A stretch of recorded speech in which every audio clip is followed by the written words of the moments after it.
My very dear friend, Professor Nyong'o, wrote in the paper that he spoke to Alliance Boys in 1964, Mangu High School, where he went, in 1963, with Tom Mboya, Lawrence Sagini, and others who preceded us. And I need to say something which has already been said before, that even in those days, we knew him as a patron of Starehe Boys Center, when it was just newly started by Mr. Griffin. And he was the MP from 1963 of Bahati before he transferred to Othaya. Bahati constituency. Bahati constituency. The present-day Makadara. Present-day Makadara, yes, before he transferred to Othaya in 1974.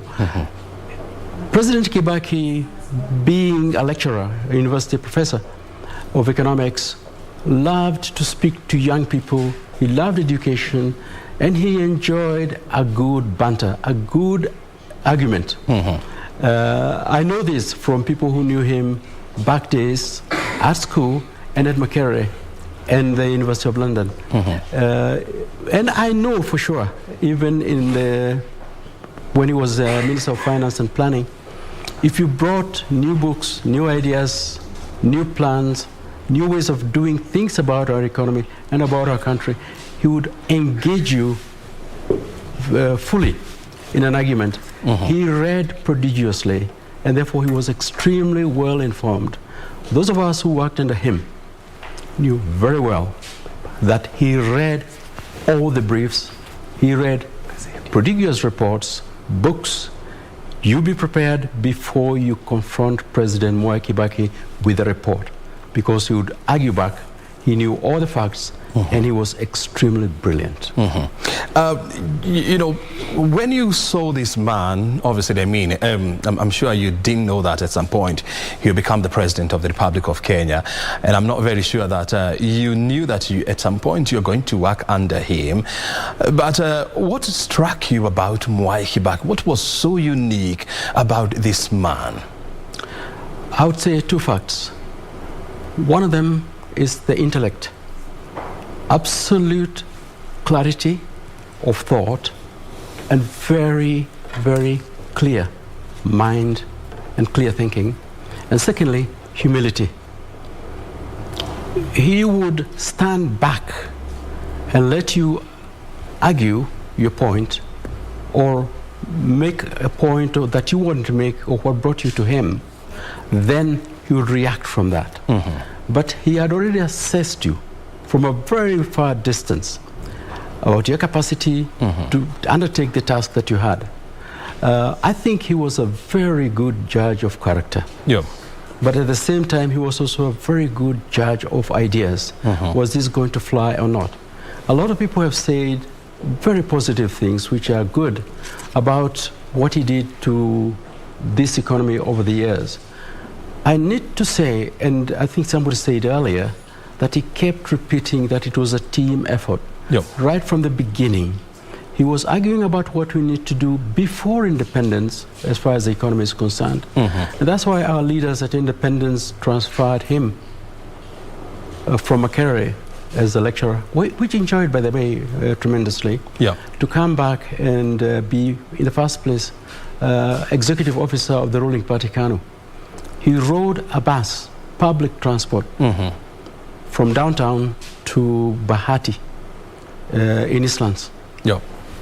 In, I think, a two-roomed place without internal plumbing, which was a big sacrifice. So we knew this, and everybody knew that this is somebody who had left a very senior position in the academy to come and work for the public. And one of the, sorry for stepping on your shoes, but it's good to put that into perspective. Bahati was in Eastlands, right?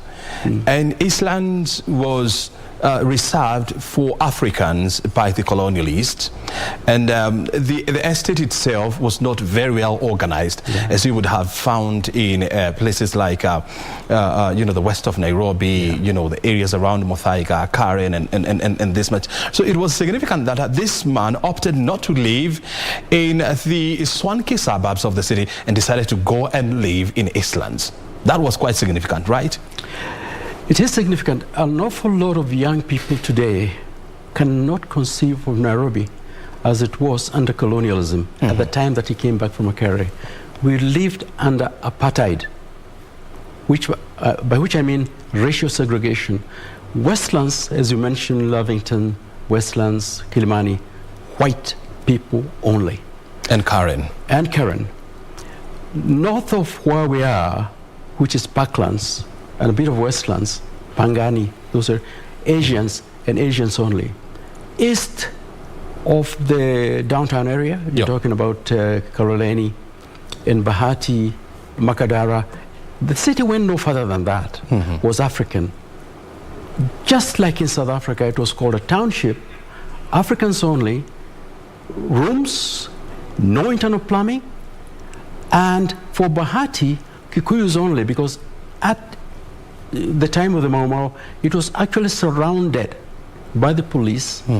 There was barbed wire, and you needed a special permit to get in and out. Wow. Those are the conditions that he found there. Those are the conditions he also left in Othaya. So it was a difficult period. He didn't talk about that a lot, but we knew it influenced his thinking, that we have fought for independence, and we ought to make sure that on the economic side, we have good plans to get our people out of it.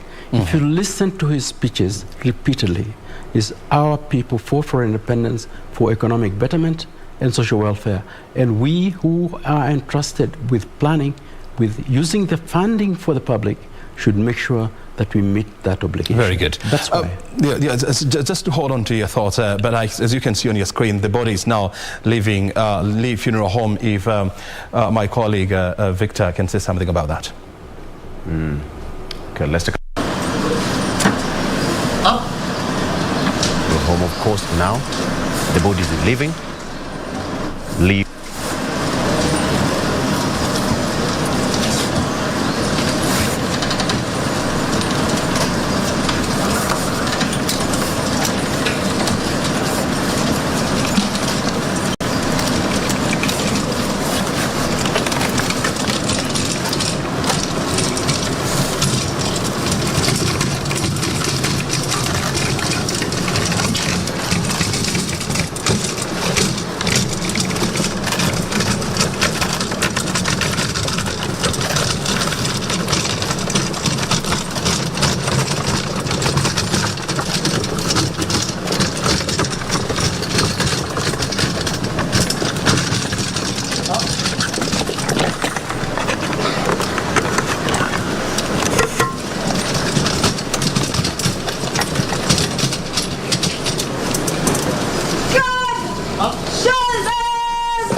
Better than cafe is a roll as a black.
Lee Funeral Home.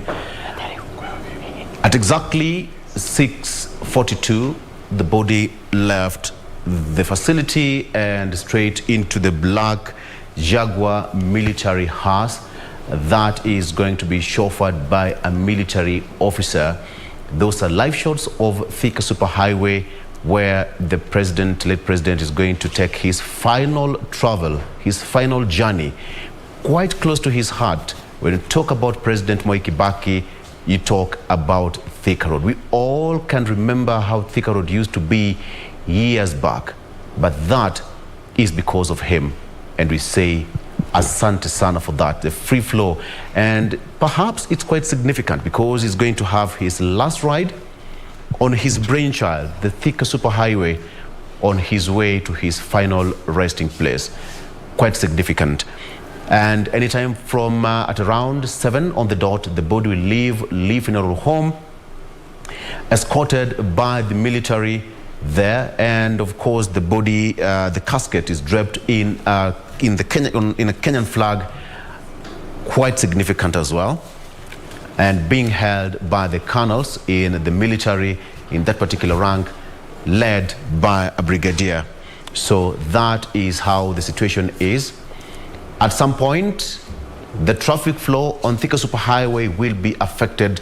So if you are living outbound, then this is the time for you to leave. Before then, you'll be affected and you'll have to wait. We all understand why. O'Brien. Oh, absolutely. And if you're just joining us, I mean, the body or the casket bearing the remains of the late president has just been loaded into the Jaguar hearse that is expected to snake its way through the city, joining Thika Superhighway. And those are the pictures of Thika Superhighway en route to Othaya. Look at that highway. And as you were saying, actually, I mean, I do not think we have any recollection of how Thika Superhighway used to look. Look, those are what you call the drone shots. Man, oh man, where do you else get that? You know, giving you a clear view of that highway. And that is actually one of the grandest projects that was ever undertaken by President Mwai Kibaki. The other being, of course, the Lapset project. I remember in 2012, in March, I think 12 of 2012, when together with South Sudanese President Salva Kiir and Meles Zenawi, the late of Ethiopia, when they launched the construction of Lapset project. And we saw in last year when President Uhuru Kenyatta actually launched the first bath at the Lamu port. It was such a significant moment. For the first time in more than 60 years, you know, Kenya was now constructing its first port, you know, from scratch. I would have really wanted to hear, you know, what were the thoughts of President Mwai Kibaki, you know, in regard to the ongoing continuous legacy of his infrastructural expansion that is being undertaken by the current regime of President Uhuru Kenyatta. But I'll also be talking to, those are some of the issues that we shall be talking to the people that are already in studio with us here. And we'll also be trying to feel their thoughts on when they interacted with the president, what was his feel about how the country or the direction that the country is taking, you know, in regards to different aspects. Talk about politics, you know, socio-economics, you know, among other things. So those are some of the things that, you know, we'll be discussing with a team that is in the studio, a team that is well known to the president and a team that knows the president quite well. And so I'm being informed that any time from now, the body is expected to leave the Lee Funeral Home. There is a little bit of reorganization around that area in a bid to ensure that, you know, there is a smooth flow of traffic around that area.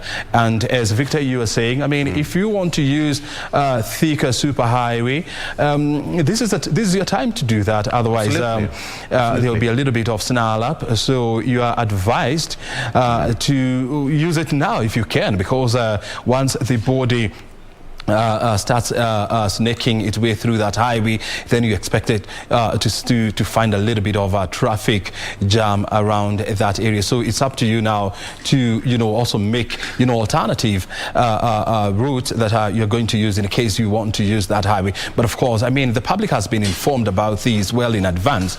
So this is not going to be a surprise. I mean, throughout the week, people have been told that President Kenyatta's body, President Kibaki's body is going to be taken by road to Othaya, and so you would expect a little bit of disruptions there. But anyway, these are some of the small disruptions that we can bear with in a bid to ensure that President Kibaki is given a national send-off, Victor.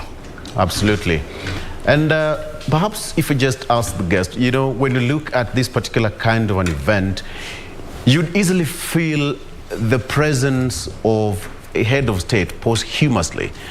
Because when you talk about President Mwai Kibaki, so much can be spoken about him because, the military is involved. Yes, he is a former head of state, but then the involvement of the entire government in this process, it's something to be admired. Well, absolutely. I mean, and I think this is what Professor Chege probably would tell us. Yes. That's a very interesting question that my colleague Victor is raising. I mentioned the fact that at the very start of our nationhood and liberation from colonialism, he was working for the ruling party and was working already with the ideas on how our economy will be planned for the benefit of the African people. You mentioned the economy, but let me say also, Mwai Kibaki's perspective on our nationhood was always African and national, never ethnic. I know, and we have an honorable former member of parliament, Mr. Joshua Toro, here with us. Mwai Kibaki, in public, in private, in his office, never spoke in his native language, even if you originated from next to him. It was English or Swahili, and he was fluent in both. Among our neighbors, he was popular in both Uganda and Tanzania because he espoused from a very early on the idea of the unity of East African peoples, but also he understood that we were one market, that if Kenya's economic development was going to be advanced in the way that we had wanted and our founding fathers had wanted, we had economic cooperation between us, a common market, common external tariff, and also the fact that our infrastructure was going to develop properly in integration with our neighbors. You mentioned Lamu Port, and I'm glad that this has come up. The British knew that we had a natural harbor in Lamu. They did nothing to develop it. Under the Kibaki presidency, and with Honorable Kimunya as finance minister, Kenya funded Lamu Port. A lot of people think because the Chinese built it, that they funded it. No. This funding was originated from here, and the president ensured this. What the Kenya government got back in revenue from our own people was directed to the development of Lamu Port to the end. And this is the launching that Honorable Uhuru Muigai Kenyatta launched that you mentioned. Very well, and it's also good to point out that the Port of Lamu is being funded using exchequer funding. That's correct. It's Kenya money. We should be proud of this as Kenyans. And let's talk about the whole idea of constructing the superhighway. I mean, it used to be jam clogged. I mean, of course, the situation is not different today because a lot of people have moved, towards that direction. But how was the idea conceptualized, to construct and to expand the thicker superhighway, bearing in mind that there were many other roads that would have cried for the same? I mentioned about the reading habits of the late president and his familiarity with the development planning in the country. He already knew when he was in the position, and even long before when he was finance minister, that roads should be built where demand and traffic is heaviest. It's still the case today that if you look at East Africa as a region, our so-called northern corridor from Nairobi upwards is still the heaviest one in terms of congestion of traffic in delivery north and south. So this is the basis on which the judgment was made. But having said that, let me mention that the corridors of our nation are constantly under surveillance by our Ministry of Transport. They know exactly where the difficulties are, where the glitches are, where the traffic grids are, and you use that as a basis of forward planning. You're absolutely right. What happens with road construction or construction of any kind of this transport networks that you mentioned invites... Just hold on to your thoughts because I can see Victor is almost saying something about the body, because we can see it actually from here. Victor, do you want to tell us what exactly is happening? Yeah, just some sense of preparation. It's 4 minutes to 7 on the dot, and there we have it. The wheels are rolling. I think now they are rolling, yeah? The wheels are rolling, and the journey has started, actually. The journey has started, the final journey of President Mwai Kibaki leaving the capital city to his rural home. Yesterday, when Jimmy Kibaki, first son, said that President Mwai Kibaki left his rural home to London and to the world to serve the country, he left there with a purpose. And right now, today, he is going back to Othaya, where he came from, again for his final resting place. And of course, this is just a sense of preparation. They have not started moving yet. I have a feeling that exactly 7 on the dot, this will happen. We had a discussion with one of the military officers and said that in the military, time is of the essence, because according to them, if, for example, you are on a front line and on a war zone, and at some particular point it said that at exactly 10 a.m. you fire, and you are caught on the other side of the line at 2 minutes past 10, you'll be affected, whether you are on their side or you are their enemy. This is what we call with military precision. Exactly. So if it's 10, it's 10. If it's 5, you have to be somewhere 5 minutes before time, cross the line, be on the safe side, and then, you know, you're safe, so that you don't get caught on the line of crossfire. And that's exactly what we are just about to witness. We can link with the Gatonye. Well, absolutely. I think she's also, I think at Keno, is it Keno or Othaya? Let's now link up with the Gatonye so that she can also give us a feel of what is happening there. I know it's a cold morning because we are in that rainy season. So let's link up with Beatrice Gatonye so that she can give us an idea of what exactly is happening. Beatrice Gatonye, take it up. Asante sana Victor Olo kutoka studioni.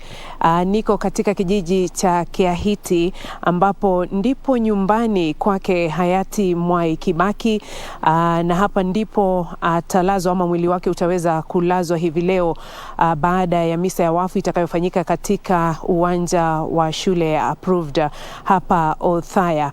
Na kwa sasa kile ambacho ninaweza kukuambia ni kwamba kulingana kama mwenzangu wa picha hapa ataweza kukuonyesha, maafisa wa polisi kutoka vitengo mbalimbali wameweza kufika hapa, na kile ambacho ninaona kwa sasa ni kama ni mkutano wa kiusalama ambao unaendelea hapa, huku maafisa hawa wakielezewa jinsi ambavyo usalama utaweza kuimarishwa hapa, na labda hitifaki ambazo zinastahili kufuatwa. Hapa kuna maafisa wa polisi kutoka kikosi cha Kenya Police. Naelezewa kwamba pia kuna makachero kutoka NIS, makachero kutoka DCI, na vile vile kwenye lango kuu ambalo la kuingia kwenye nyumba yake ama nyumbani kwake hayati Mwai Kibaki, maafisa wa kikosi cha GSU wameshika doria kabisa na kulinda lango hilo kama jinsi ambavyo unavyotazama. maafisa wa kikosi cha GSU pamoja na wale wareke wamefika hapa kuhakikisha kwamba usalama umeimarishwa nyumbani kwake hayati Mwai Kibaki. Nilipokuwa nikija kutoka Othaya mjini kuja hapa nyumbani kwake hayati Kibaki, nimekutana na maafisa wa usalama kutoka eneo hilo mjini kuja hivi. Yani utapata tu kuna maafisa wa polisi ambao wameshika doria katika barabara ambayo inaelekea hapa nyumbani kwa hayati Mwai Kibaki. Hapa ndipo atakapolazwa ama mwili wake utakapolazwa baada ya misa ya wafu ambayo itakuwa ikianza muda mfupi baada ya saa 4, kwani sasa hivi naelezewa kwamba mwili wake unaelekea kuondoka katika hifadhi ya wafu ya Lee ili kuja katika eneo hili. Tuko hapa kuhakikisha kwamba tunakuletea taarifa kuhusiana na yale ambayo yatakuwa yakiendelea hapa na jinsi ambavyo msafara utakuwa ukielekea katika nyumbani kwake ili yaweze kulazwa hapa. Ni katika kijiji cha Kiahiti ambapo marehemu hayati Mwai Kibaki atalazwa. Kama jinsi ambavyo umeona, usalama umeimarishwa hapa na tutakuwa hapa kukueleza mengi zaidi kuhusiana na yapi ambayo yatakuwa yakiendelea. Lakini kwa sasa hayo ndio nitaweza kukuambia kwamba usalama umeimarishwa hapa. Maafisa wa polisi wamefika hapa kutoka vitengo mbalimbali na mengi zaidi tutakuwa tukikuletea hapo baadaye. Na kurejesha studioni kwako Victor Olo. Thank you so much, Patrice Gatonye from Othaya there. We at exactly 7, the wheels started rolling, and it's exactly a minute past 7 as we predicted. They are now leaving funeral home. They're taking their first roundabout. That is Cold Springs, Silver Springs, so to speak. They're taking their first turn, and they're going to turn to the right to Valley Road. Exactly, to Valley Road. And then we are going to be following that route for you, their first roundabout. At exactly 7, they started their journey. As we said, with the military, precision is order of the day. No room for mistake. And it's going to be like this for the next few hours, 2, 3 or thereabout hours, until they get to their final destination, that is in Othaya, Thika Road. We have got our cameras trailing that particular convoy, and they're going to be giving you that live feed from now until they get to Thika. Beatrice Gatonye just told us that security is in place, so be sure that you're so safe whenever you'll be. Yeah, and Victor, sorry if I can step on your shoes a little bit. Look, the other significant thing is that, on the left of your screen, that is the wall that surrounds the Department of Defense. That's very interesting, yeah? Because that is Valley Road, and as you can see, the wall that surrounds the Department of Defense, the headquarters of our military. And bearing in mind that this event, the military has taken over, and because the late president was the commander-in-chief from the year 2003 to 2013. So it's quite significant, around, the choice of the highway, I must admit, Victor. Absolutely. Right now they are along Valley Road, and the speed today is moderately high compared to the past few days when they would come from Lee Funeral Home to Valley Road to Parliament for body viewing when the body lay in state. But now it's a different game altogether.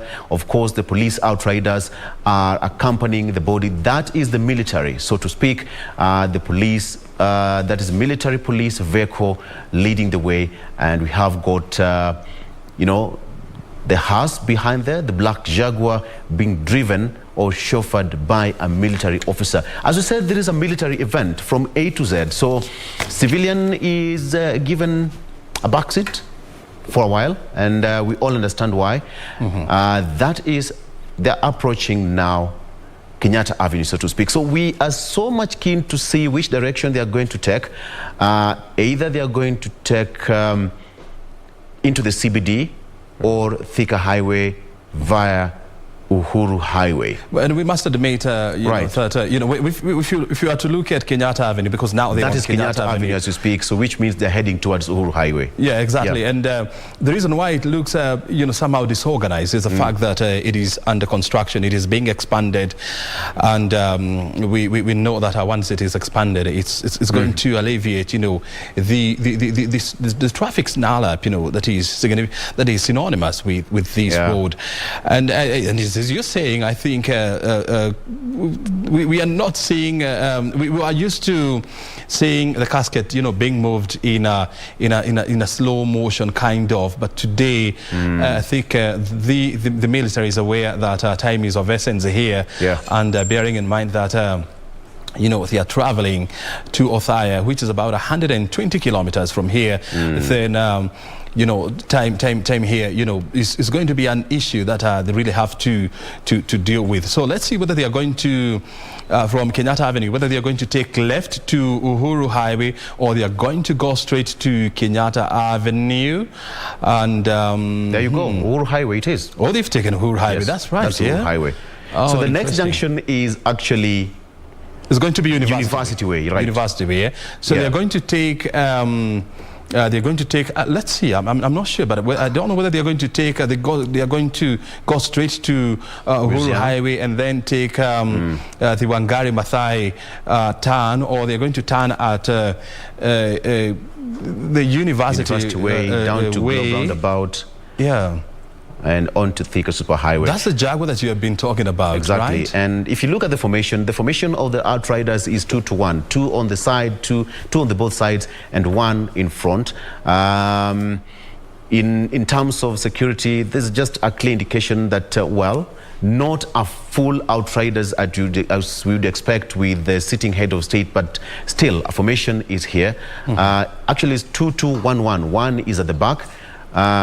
There you have it, O'Brien. Let's see the direction.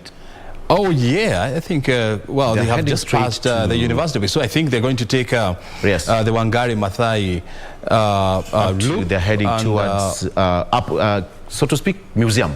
Yeah, what used to be called the museum roundabout, actually. So, and as you can see also, it would be very interesting. I would have really wanted to take the mind of the late president on the road that is just above him. That is the expressway, one of the grandest also projects, expressway in Africa, actually the longest expressway in Africa. And I would have really wanted to hear, what would have been his thought. And at this moment, I think it's good to bring the people in studio that we have. Engineer Joshua Toro is a former assistant minister for roads when that position used to be called that, and he's one of the architects who laid the foundation for the current project that we are seeing now.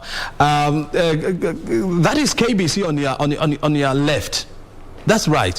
That's the Kenya Broadcasting. That's where we are. That's where we are actually. If you drop from heaven, that is where we are now. Right. That's right. And they are taking the Wangari Maathai loop. So which means that they're going to take. Just before you loop in your guest, all right. I think it's quite significant because this is where Thika Road begins. This is where Thika Road begins, so to speak. Yes. So perhaps just to give him where it all started until where it will end. Because you remember, Thika Superhighway began here until Kenol, which is being constructed right now, the expansion from Kenol towards the other side of central Kenya. And this is where it began. So perhaps it's quite significant if you look at the kind of thought and imagination and creativity which was put into this kind of arrangement. There's something to be admired, right? Oh, absolutely. And as you can see, look at the other projects, the expressway. So quite a grand project there, is up there. I want to hear from Joshua Toro. When you see the president, the entourage, using these highways, what is the significance of all this, Joshua Toro? Oh, thank you very much. You have come straight to me. Without even myself saying hi. You can say hi, that's fine. Good morning, viewers. As you have heard, my name is Engineer Joshua Toro, and I served under President Kibaki as his Assistant Minister for Roads, Public Works and Housing. And as you have pointed out, some of these concepts are the ones that Kibaki initiated in 2003 when he formed the government, and he appointed into cabinet those people he knew were going to deliver and get his vision actualized. So when you talk about Thika Superhighway, we can go back to those years when Kibaki gave us his vision, and his vision was basically to start with infrastructure, because he believed to open Kenya, you must have to think about infrastructure first, because you cannot talk about development without infrastructure. And as you have pointed out, Thika Highway was one of the projects that was supposed to open, and not only open Thika or even Central Province.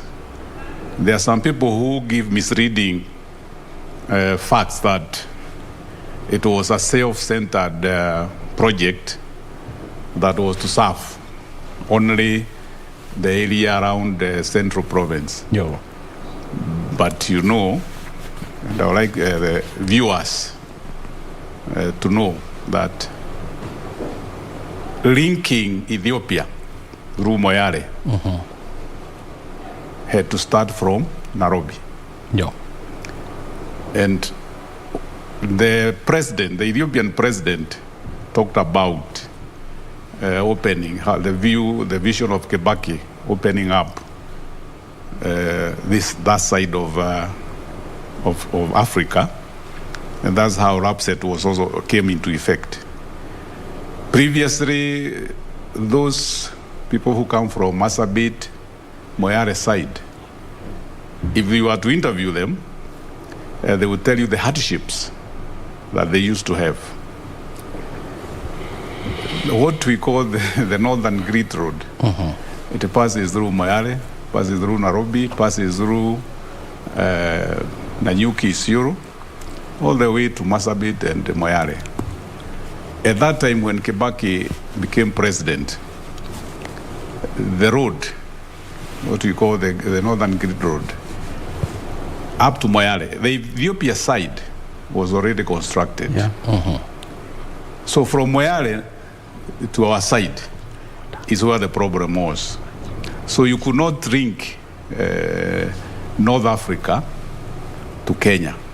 We were more or less like you are landlocked.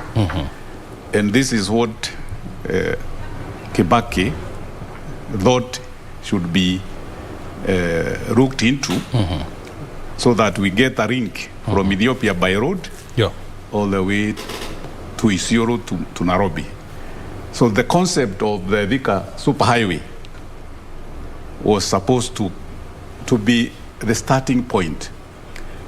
And those of us who remember how the Thika road was congested, narrow, and it could not afford to get heavy traffic. Very good. So to be able now to link Moyale to Nairobi, it meant that you are increasing traffic. Traffic automatically had to increase. So you start from where the traffic is starting and make sure... Just a minute. I mean, the traffic has just passed the Othaya underpass, and the other significant thing about the Othaya underpass is that the president actually used to live less than 2 kilometers from there. So, judging by the speed that they have taken about 15 minutes from Lee Funeral Home to Othaya roundabout, which actually, a lot of people do not know that Othaya used to be a roundabout, right? Yes. They have taken about 15 minutes, and that's a distance of about 7 to 8 kilometers. So it's proper to say that I think they are traveling at a speed of about 50 to 55 kilometers an hour. Maximum 60 thereabout, right? Maximum 60. Yeah. But of course, I mean, bearing that in mind that this is a city road, it is not expected that they will breach the 50 kilometers mark set out under the highway code unless they want to breach that. Well, but I don't think they would want to do that. So it's proper to say that probably maybe they are, you know, they're doing a speed of 50 to 55 kilometers. So it's proper to imagine that, you know, barring no incidents on the road, we expect these entourage to be in Othaya by around 9:30 thereabout. Absolutely clear, perfect pictures. You can only get here at KBC Channel 1. You can never get this anywhere else. The tracking, the trailing of this convoy snaking its way is 15 minutes past 7, and they're doing perfectly well. Clear pictures, steady pictures. Only at KBC Channel 1. This is the place that you are going to get this until the last moment that President Mwai Kibaki will be laid to rest. And of course, the formation is also amazing. With Procession, as we spoke about it, O'Brien, because with military, everything has to be in order. You know, and when you ask the engineer, this is quite significant because even President Mwai Kibaki, wherever he is, so to speak, he must be so happy about his achievement. You know, look at that. Just look at that. It's free-flowing. Probably even the convoy itself is enjoying the drive. Engineer? Yeah.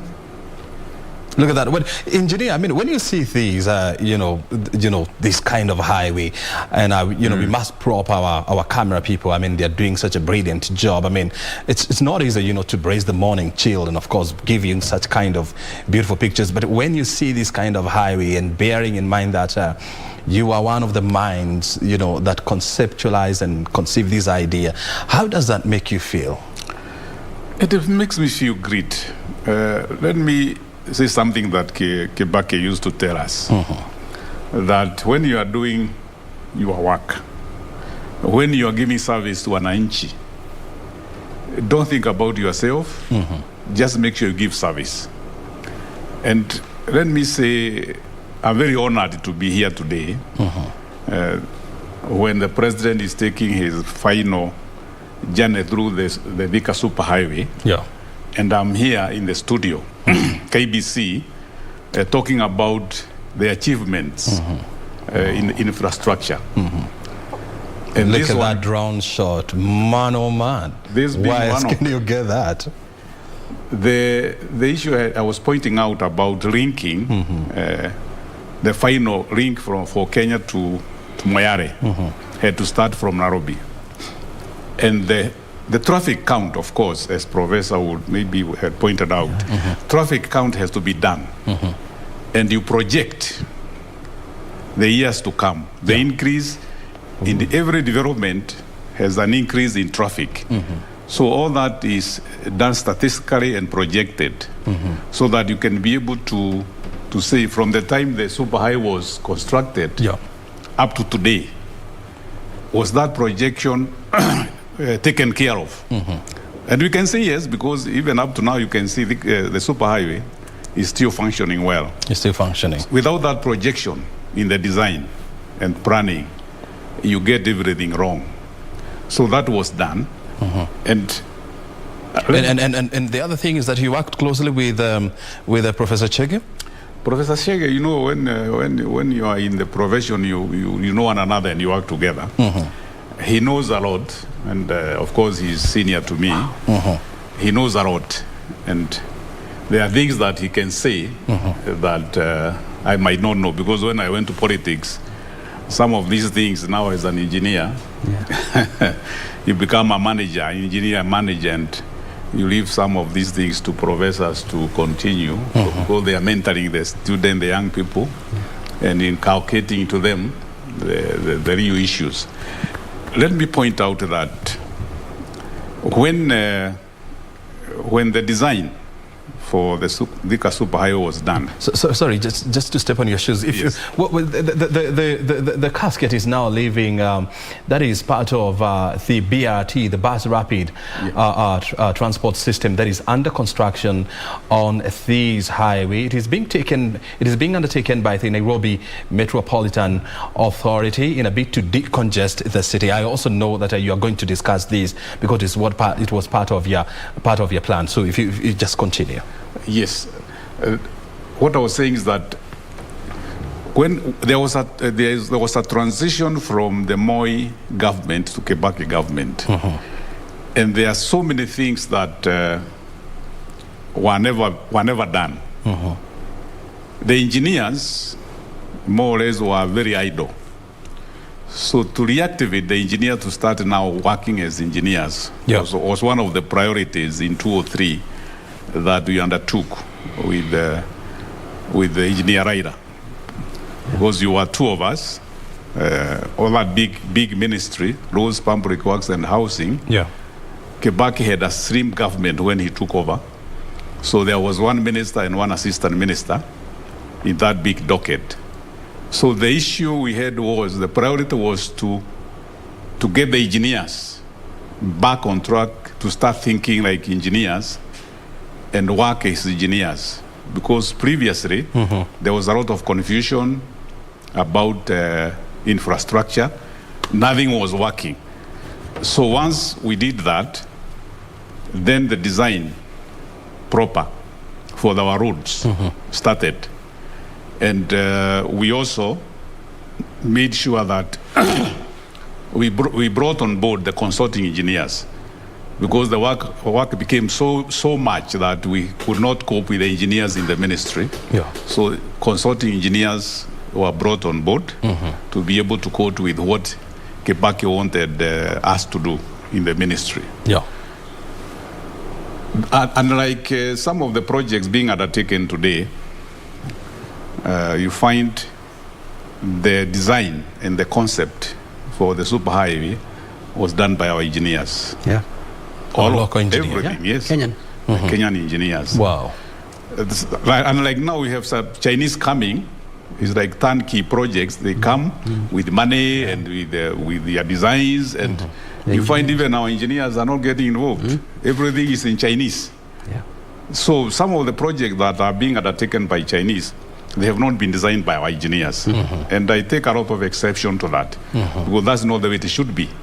Our consulting engineers, you find they're idle, because those projects are the ones that they are supposed to be designing on behalf of the government, on behalf of Kera, Kura, and Kenya. So there is something that we need to change about the way we are undertaking our projects. We have a lot of expertise in infrastructure, and I'm not happy to say that we are not making full use of our engineers, and Professor will attest. Professor, you want to say something in regard to that? As a testimony. I would like to say, coming in from the point of view of an economist, the fact is that, just as Engineer Toro has said, Kenyan engineers were responsible for planning, supervising, judging the management of the construction of the road, Thika Superhighway, by the Chinese.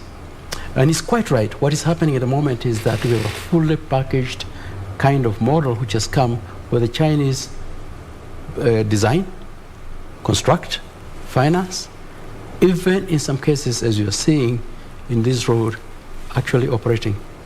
It's a different model from what President Kibaki has said. Today, Kenyan engineers are involved in the construction of roads in South Africa, London, Rwanda, France, even in places as sophisticated as Hong Kong. Hong Kong? Our own well-trained Kenyan engineers. Why is it not possible for them to do that work here? We should be asking ourselves that. And it's not just that. We have Kenyan experts in different areas. Let me say, in your own area, communications, working outside the country and doing exceptionally well. We have to pull that talent back here so that we can utilize it for our own economic development. And I believe that this road here Incidentally, the Chinese did not fund this road. It was Kenya government and the African Development Bank. Yeah, ADB. African money built Thika Superhighway. At a cost of 36 billion shillings. Exactly. And our own engineers designed and supervised it. So I think it's a model in that way. And it was executed on time? On time. Without delays? Yes, to the satisfaction of Kenyans. Let us use that as a model for the future, please.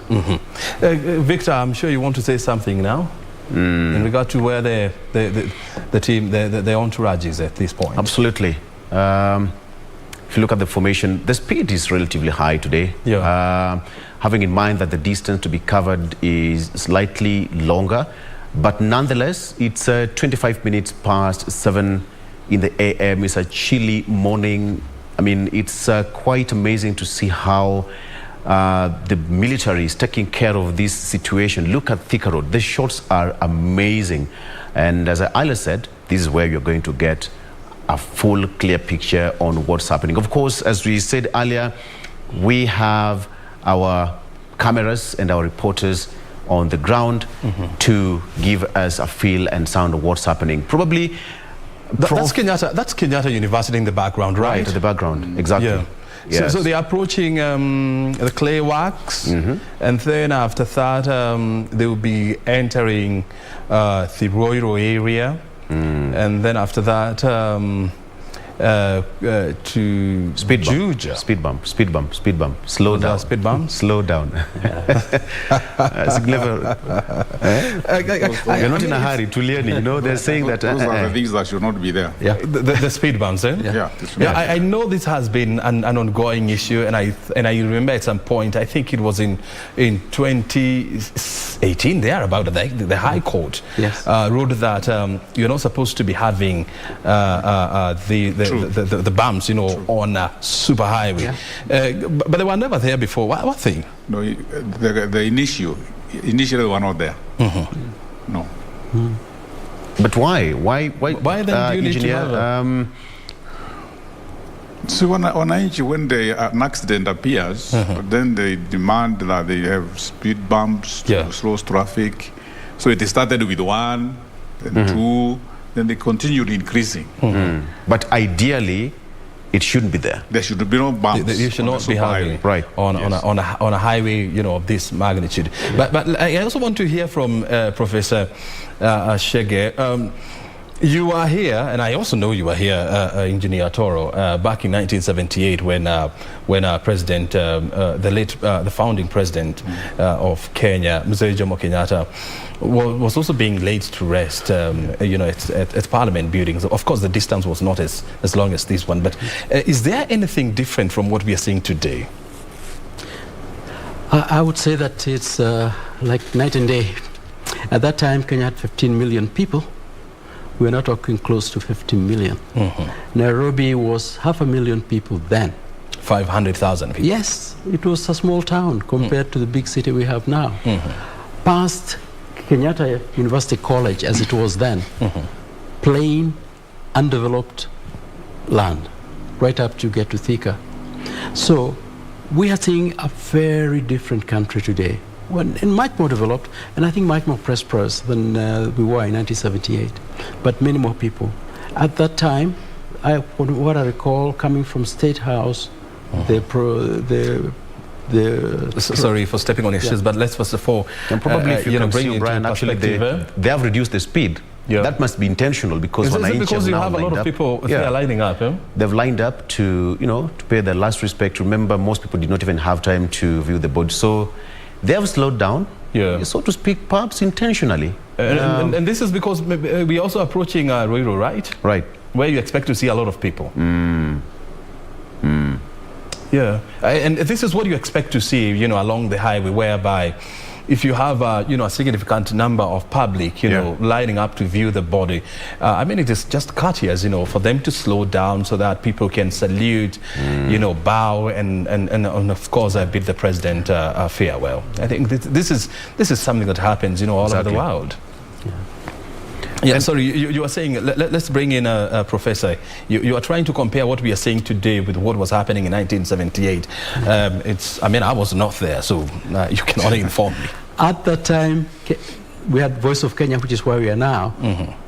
Television, black and white, used to be available to the public to view from 5 in the evening till 10. From 5 p.m. to 10? Yes, black and white. Wow. We liked it. That's all we had, by the way. There was nothing else. And it was black and white? Yes. And the fact is that that's all we had. The fact is that it had to be announced to the public there's going to be special viewing when President Kenyatta died. So you can tune on your TV and watch it.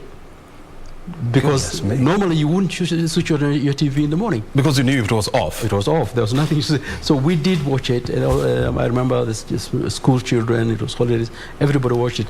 It was a moment of great sadness as well, I must say, and solemnness as well. International attention was paid to that particular funeral because this is somebody who was known internationally for his role in African nationalism. In the rest of Africa and in the West, in the Western world. So it was different in that way, smaller, TV, black and white, but also I remember the solemnity and the sadness which enveloped the country then. But also I think the hope at that time that we had made the transition and made it peacefully. We established a tradition as a country that we should be proud of, that we are moving from one presidency to another now, the fifth one, and each transition has been peaceful. And that was during a time when, you know, there used to be a lot of coup d'etats in Africa, and, you know, there used to be a lot of power struggles. Absolutely. I would say if you're looking at 78, half of Africa would be under military rule. Yeah. Even a lot of our countries in our neighborhood here, Eastern and Southern Africa. The fact is that Kenya has held together. And Kenyans are right to run themselves down and speak about their problems, and we should, but we should also look at the positive side as well. The fact is, as you're saying, at that time, political instability was what defined Africa. Kenya was the exception. We're still an exception, and we hope to continue that way. This is a case of, you know, focusing more on the hole in the donut instead of focusing on the other parts of the donut. Exactly. Engineer Tora, I know back then when the President Kenyatta was being laid to rest around, you know, Parliament buildings, I think you were 25 years back then? Yeah, I had just left university and I had joined Kenya Railways. Yeah. And it used to be called East African Railways and Harbors. Railways and Harbors, yeah. The only difference now is because Jomo Kenyatta died in office. Yeah. Unlike now, where Kibaki or Mwai 2 years ago, they have passed when they are already former presidents.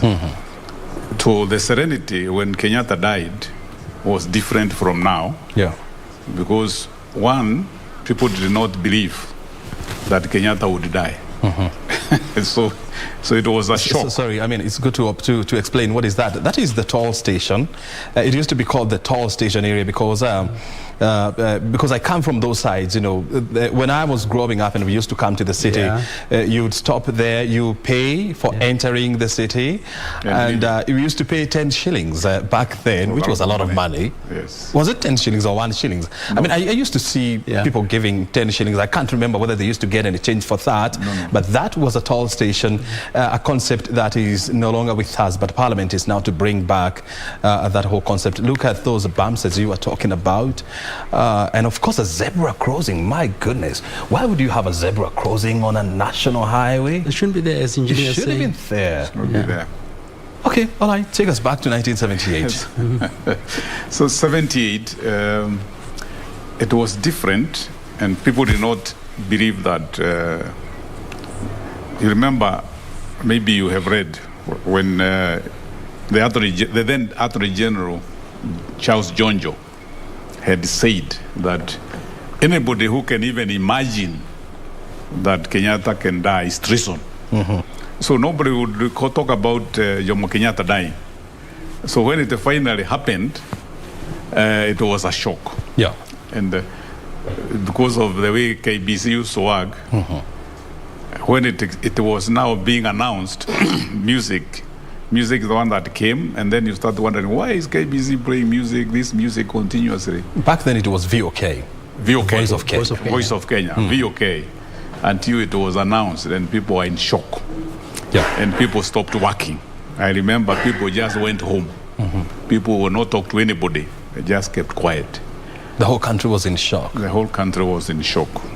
What is all the mentioning is the transition. Very peaceful. And there was no issue of even the military thinking that they can take over because Kenyatta has died. So that transition, as the professor is saying, has gone on very well with us. There were those few instances where, 1971, where there was some rumor that there was attempted coup, then came later 82. But you can see, you can say our that was 4 years later. Yeah, our defense forces, they have behaved very well. They have behaved in a very professional way. They have not been greedy to take over power, and they have allowed the civilian government to continue. And the institutions that are led by the government and safeguarded are the ones which give satisfaction to the people. So the armed forces, being satisfied with the role they are playing, and the president being able to inculcate the value of professionals in the armed forces, would make them content, and they are not greedy for power. Yeah. So we have gone that far. We have come this far, and you can see the honor that the defense force is giving our lead president. Very articulate, very committed, with a lot of honor and humility. It means that as their commander-in-chief, they valued his contribution, they valued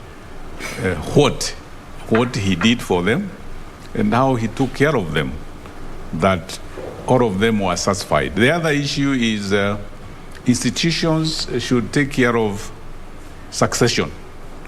If succession is done properly within the forces, and there is no witch hunting, seniority takes place, then nobody gets frustrated. You are not a brigadier and somebody comes from captain and becomes your boss. So that seniority is the one that gives job satisfaction, that yes, the person who has been promoted is better than me, or deserves that promotion. So everybody becomes satisfied.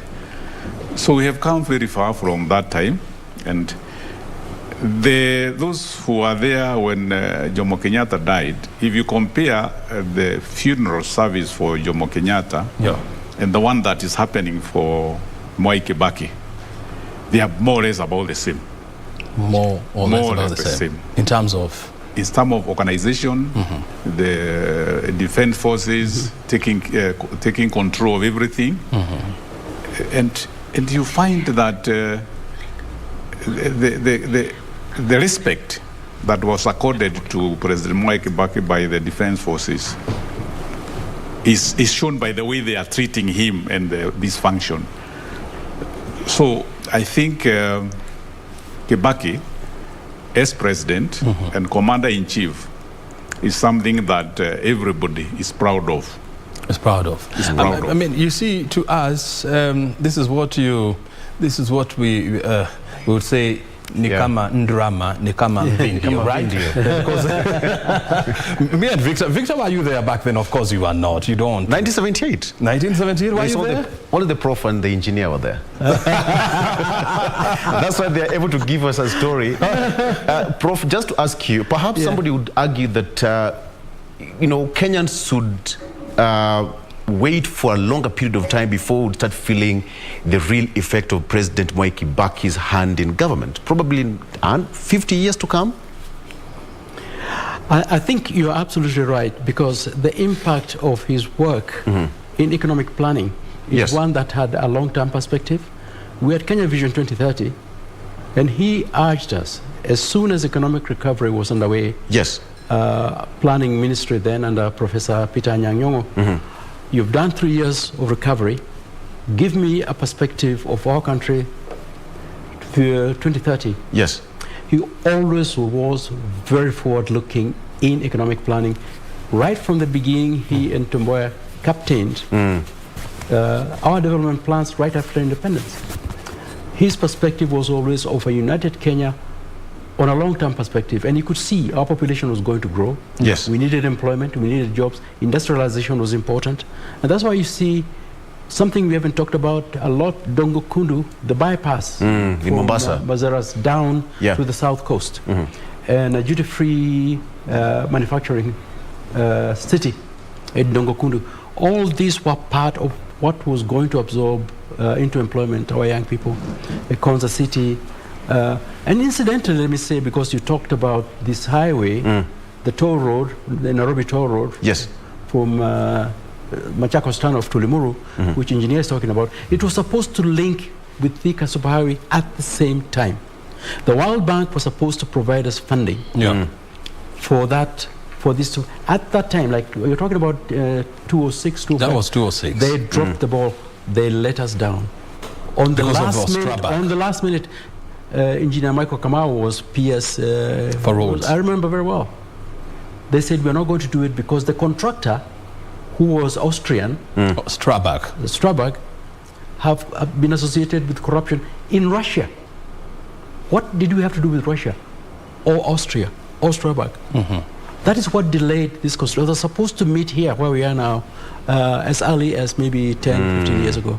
So that then we have this east-west connection to the north-south. So whatever we're seeing right now, the double-decker road along Uru Highway is a continuation of Thika Highway? Yeah, they're supposed to blend so that you're coming from this direction to this direction. Yes. You don't have to go downtown and cause congestion. Right. I mean, it was such you know, a lot of people say that, you know, the decision by the World Bank, you know, was politically motivated because, you know, Strabag was blacklisted, you know, by World Bank, but that was in Russia, as you were saying. But this was a project that was taking place, you know, thousands and thousands of miles away. I mean, so when the World Bank dropped the news that we're not going to fund this project, so how was that a setback, you know, to President Kibaki's plans? I can comment on that because I was there. That's the time you were having that concept. And, well, correction. By then, Engineer Kamau was not the PS. Engineer Kamau became PS later on, 2008.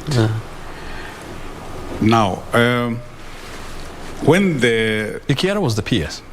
Or who was the PS? There was, first of all, there was Ikiara, there was Nani, Mongera, and then Ambassador Muhammad. Erastus Mongera. Yeah, so Kamau took over from Ambassador Muhammad. Oh, that's right. When Ambassador went to contest. That was 2008. Now, when our engineers, as I said, our engineers started working in 2003. And Kibaki said these are the issues that the engineers should work on. The expressway, it was not, the way it is designed now is not how it was designed. By then it was a concept to be undertaken by the World Bank, the expressway and the southern bypass. The two of them were supposed to be the same. It was not. It was starting from Cabanas, just after airport, there around the airport. It was not extending beyond the airport. Then it was to come and take traffic was to bypass, to come through southern bypass, and the other one expressway up to just past the Westlands. Now, when the expression of interest was threatened, and Strabag became the winner, then they were blacklisted as by World Bank. So World Bank said no. So there was that long gap of financing. Now the World Bank said they are not going to finance, and then what happened is quickly we said that southern bypass had to be done, even without the expressway, because now Uhuru Highway was getting very congested. So that's how the Chinese funded the southern bypass. the southern bypass, the way it is not the way we had conceptualized it that time.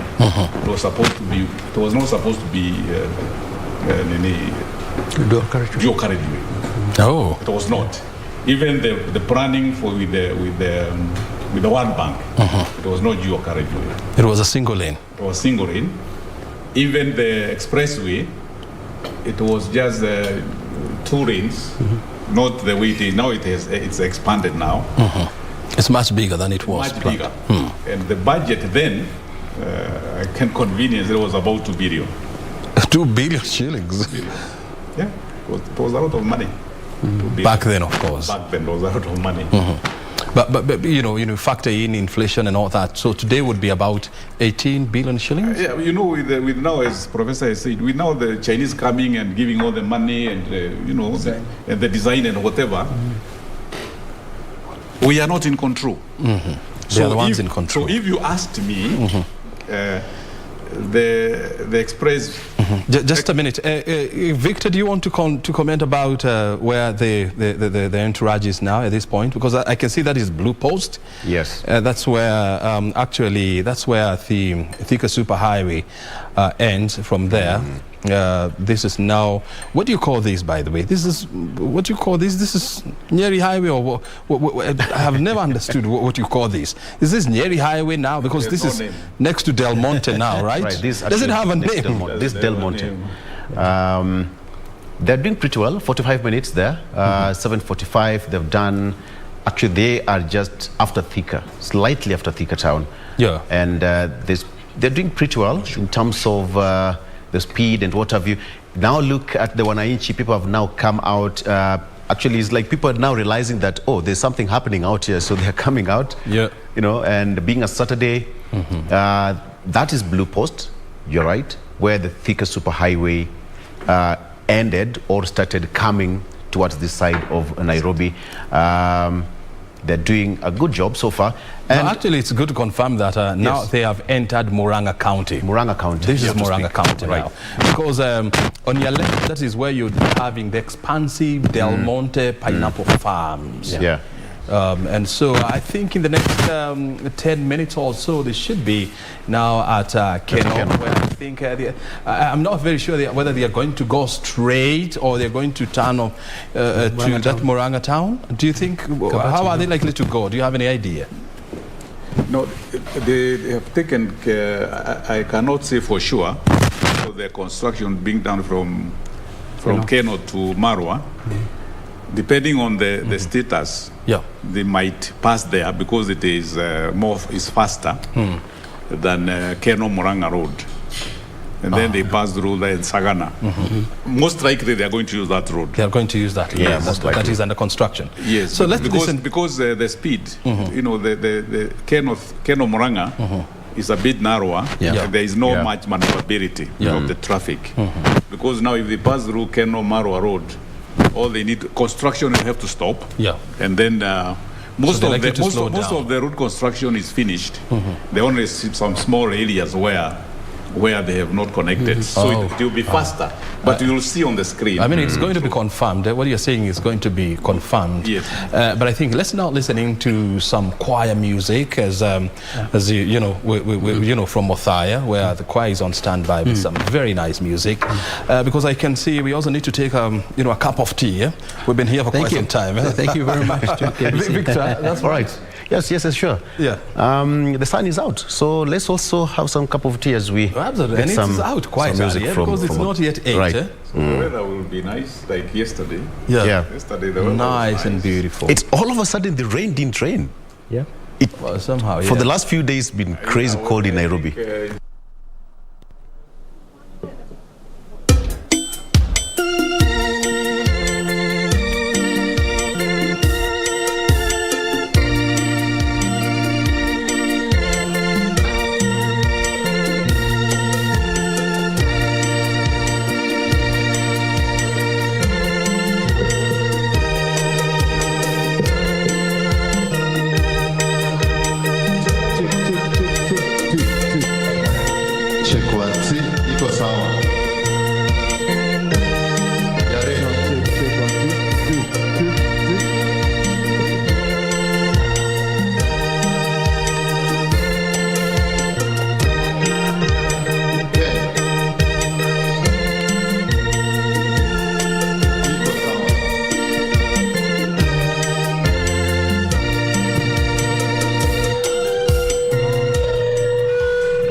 kidogo tu. Check 1 2. Check 1 2. Hapo iko sawa.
Tuonane bandani.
1, 2, yeah.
1, 2, 1, 2, 1, 2, 1.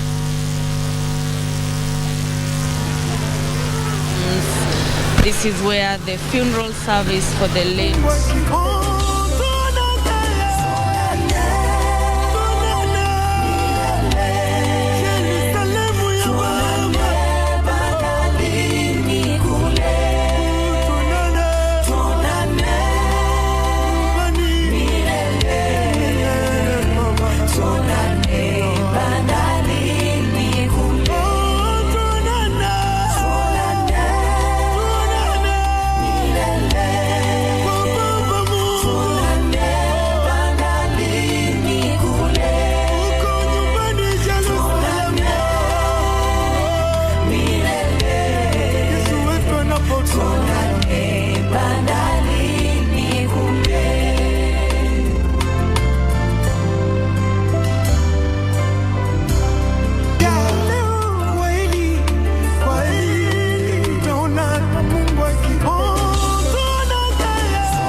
Tunamwekea mic wapi?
Sound check.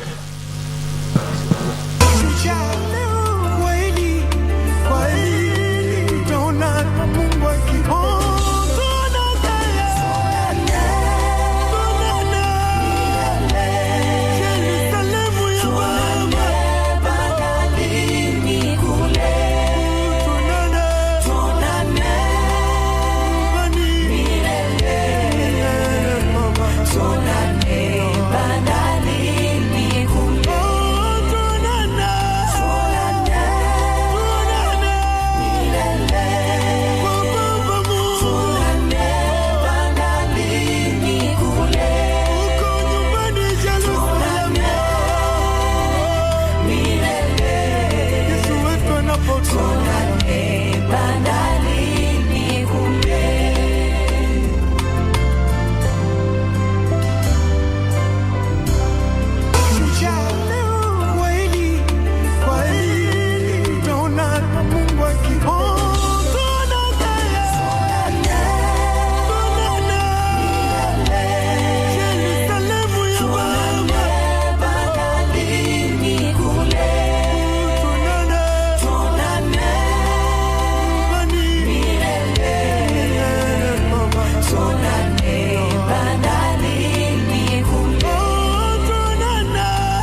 be on standby. Well, we continue to give you the unrivaled coverage of President Kibaki, the late, last lap of honor. And as you can see now, the procession has stopped. We are not very sure what is exactly happening, but that's about 15 minutes before they get to Karatina town. But I can see the military outriders are now back on their pikis, and I think now the journey has started again. So you would expect them to get to Karatina town in about 15 minutes from now, because they're going through this small town called Kangosho, which is about 10 kilometers or 15 kilometers to Karatina town. And then I think from Karatina, probably maybe they were consulting maybe which route to take, because I know, Karatina town, there has been a lot of construction around that town, and there you'd expect probably maybe to see a lot of distractions because today is a market day in Karatina town, and so you'd expect a lot of people in that town. And bearing in mind that the road is still under construction in that area, then it calls for serious rethinking and serious planning. So I think those are some of the issues probably maybe they were consulting about. But as you can see, I was just talking to my colleague here, Victor, and time now is almost coming to 9 o'clock, and bearing in mind that they left Lee Funeral Home at exactly 2 hours ago, that was 7 o'clock, and now they're in Karatina. Karatina is about, is it 80 kilometers? Thereabout, and compared to, if you look at the speed they're doing, it's relatively a good speed, considering that these are convoy, and you don't need to go at a speed of 120 or 110, and the road is still under construction. You can even see the way that house is maneuvering its way, Perhaps, engineer, this ought to have been sorted out well in advance. Some of these speed bumps would have been removed for the sake of this exercise, probably, right? What do you think, engineer? The house, the Jaguar.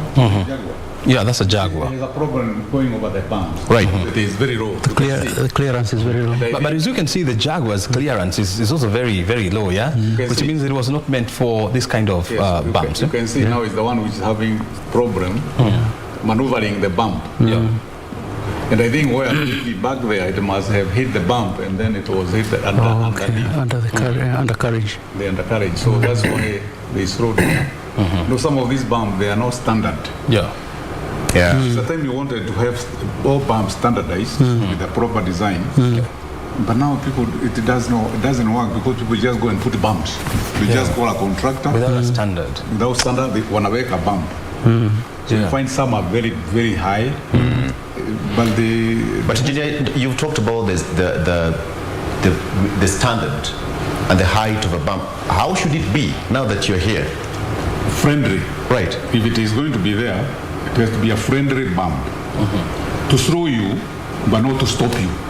To slow you, but not to stop you. Yeah, because if a bump is going to stop look at that. I mean, it has stopped again, Yeah, because the bumps, those bumps, and it's sad. They are very big. It's very sad. You see, when a bump is big to make that you are stopping, it is equivalent to a pothole. You are complaining about a pothole because it is stopping you. A bump which is very high, it stops you. A bump is not supposed to stop, it's supposed to slow you, reduce your speed. And a friendly bump, that's why it's called a speed bump. Just to check your speed. A friendly bump, you can even go over it, even when you are driving at 30 kilometers per hour. But you have to slow. Now you find in most areas, because they are having rubber strips before they get to the bump. So even worse, it is even worse. Rubber strip and even those big bumps. So the Jaguar, which is carrying the body, you can see there is another bump there. You can look at it. Look at the way it's yeah. Oh, Lord. It cannot go straight. It has got to maneuver sideways. And when you look at the clearing of that Jaguar, plus the fact that it's carrying a heavy casket, and then you have a number of people. I don't know how many people are riding in that Jaguar. Probably maybe 2. I don't know. So it tells you that even the load is also expected to be heavy. Yes. What more do we know about Victor? I know you're more into vehicles and so much. Would you want to tell us more about that Jaguar? Well, it's a special one for that matter, and it's for, we only have another one at the Lee Funeral Home, but the fact that this is a military event, the information we have at this one is also under the military. So they had to bring it for the purposes of this event, and it's a turbo supercharge, a stretch Jaguar converted into a hearse. And you see this one is a 4-seater, because you have got a driver, co-driver, and either family members at the back, just 2, and that should be it. And then the remaining bit at the back is where the casket is. In terms of engine capacity, probably it's been enhanced because of the extra weight added and the carrying capacity now, but it should be a 2,500 cc's turbo supercharge kind of a vehicle. But then depends with the specification and what you need to do with it. But the normal standard should be 2,500 cc and thereabout. Okay. Yeah. Right, because we have the program already here. Maybe I can take people through what is expected. Right. Of course, the procession has left Lee Funeral Home. It did this 7 in the morning exactly, and they took they're on the way to Othaya, and they're almost now approaching Karatina town. So it is expected that, according to the program, from 10 a.m. to 1 p.m., there will be a funeral mass, and there will be beginning of mass and blessings of the body. There will be the entry procession. There will be the Bible procession, fast reading, responsorio, psalms, up to around 3 p.m. And now between the hours of 3 p.m. to 4 p.m., the interment ceremony is expected to take with the final rites at the graveside. The state funeral procession, military honors, the 19-gun salute that Victor was talking about, the committal prayer, the interment, musical tribute, floral tribute, and President Othaya's home. That is the program. So it is expected to go or the program is expected to go all the way up to 4 p.m. And some of the music that you expect to hear that are lined up during the ceremony is, one of them is Great is Thy Faithfulness. It is well with my soul because He lives. Blessed assurance. What a friend we have in Jesus. All to Jesus I surrender. You raise me up, and my hope is built on nothing less. Quite such a beautiful song there. I like it actually. And Bwana Mungu Nashangaa kabisa. That one is new to me. There is also another one that we all know here. Cha kutumaini sina, ila damu yake Bwana. That's another song that is expected to be recited during the burial ceremony.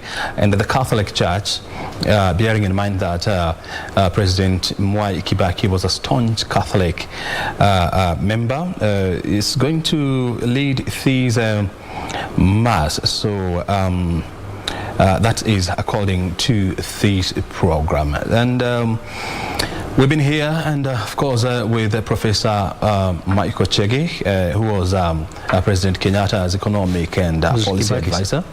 President Kibaki's. I mean President Kibaki. Oh Lord, I keep on confusing. Excuse me.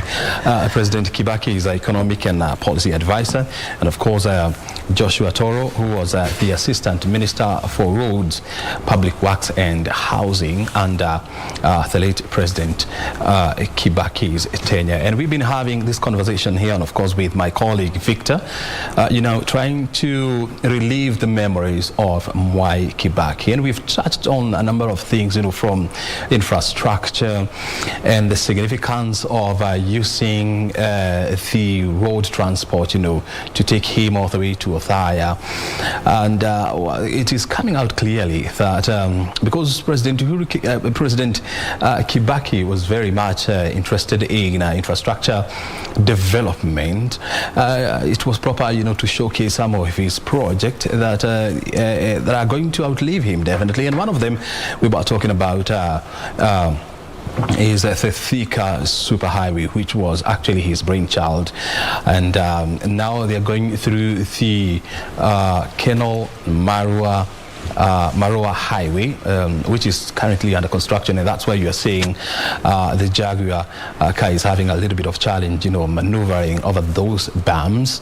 But at this juncture, I would want to bring in Engineer Toro and find out, was the Keno Marua Highway, part of President Kibaki's plan? Yes. It started when he took over. As I said before, his vision was to connect the Northern Grid Road all the way to Mwai.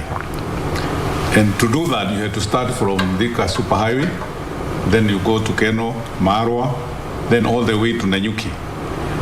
So the conception and the design for the road from Keno to Marua was done a long time before Kibaki left office in 2013. Mm-hmm. And it was to be funded by African Development Bank. Mm-hmm. And it was designed by our engineers by then. But the money from African Development Bank was not forthcoming because they had to fund the superhighway first. Mm-hmm. And the superhighway had to finish before they tackled the Keno Marua Road. So the slowness that came about is because the funding was not available then. Mm-hmm. And also the way President Kibaki worked was very systematic, and the planner is here, Professor as a planner. Mm-hmm. He knows very well what Kibaki wanted done. And the first 5 years, if people can remember very well, by the time we came to 2007, he was telling Kenyans that we are funding everything 95%. Yep. We are borrowing 5%. Yep. So it was Kibaki's idea that even infrastructure, we should be able to fund internally. So after the superhighway, the Keno Marua Road was also to be funded internally. And funding internally also, the concept of borrowing. Whenever Kibaki borrowed money from World Bank or ADB, he knew exactly how that money is going to be paid. There was a repayment plan in place. There was a repayment plan. And if that repayment plan was going to be abandoned to Kenyans, he would delay the implementation of certain projects. Just hold your thoughts there, because we should be coming back now. We just want to cross over to Othaya Approved School, where our reporter John Jacob Curie has been camping the whole night, trying to keep an eye on what is happening. And now we want to cross over to him so that he can give us a brief of what is happening now that the casket is less than 1 hour from where they are. Curie, if you can hear me, what the latest do you have from Othaya Approved School? Thank you, O'Brien. We live from the approved school grounds in Othaya, and of course, the members of the public continue to trickle in, as well as dignitaries who are attending this burial ceremony of the late president, Mwai Kibaki. We've seen quite a number of them who are making their way inside the tent, of course, as we await the arrival of the body of the late President Mwai Kibaki. And we'll be talking to a few of them, but just to let you know that we are on standby as we await the body of the late president. Now, the celebrant of the mass is the Archbishop of the Archdiocese of Nyeri, Archbishop Anthony Muheria, who is already here, and a pack of senior government officials ahead of the arrival also of President Uhuru Kenyatta and other senior government officials. Probably from what you can see behind me is the entrance of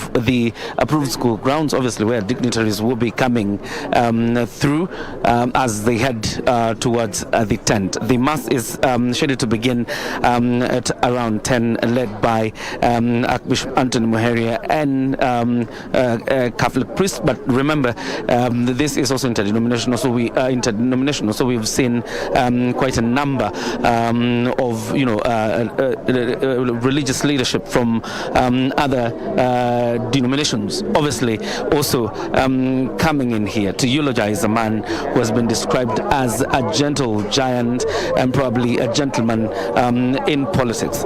We'll be trying to grab a few interviews here and there, obviously, to talk to some of the dignitaries making their way here. But let me just hand it back to you a bit, O'Brien Kimani, so we can be able to grab a few people, then get back to you.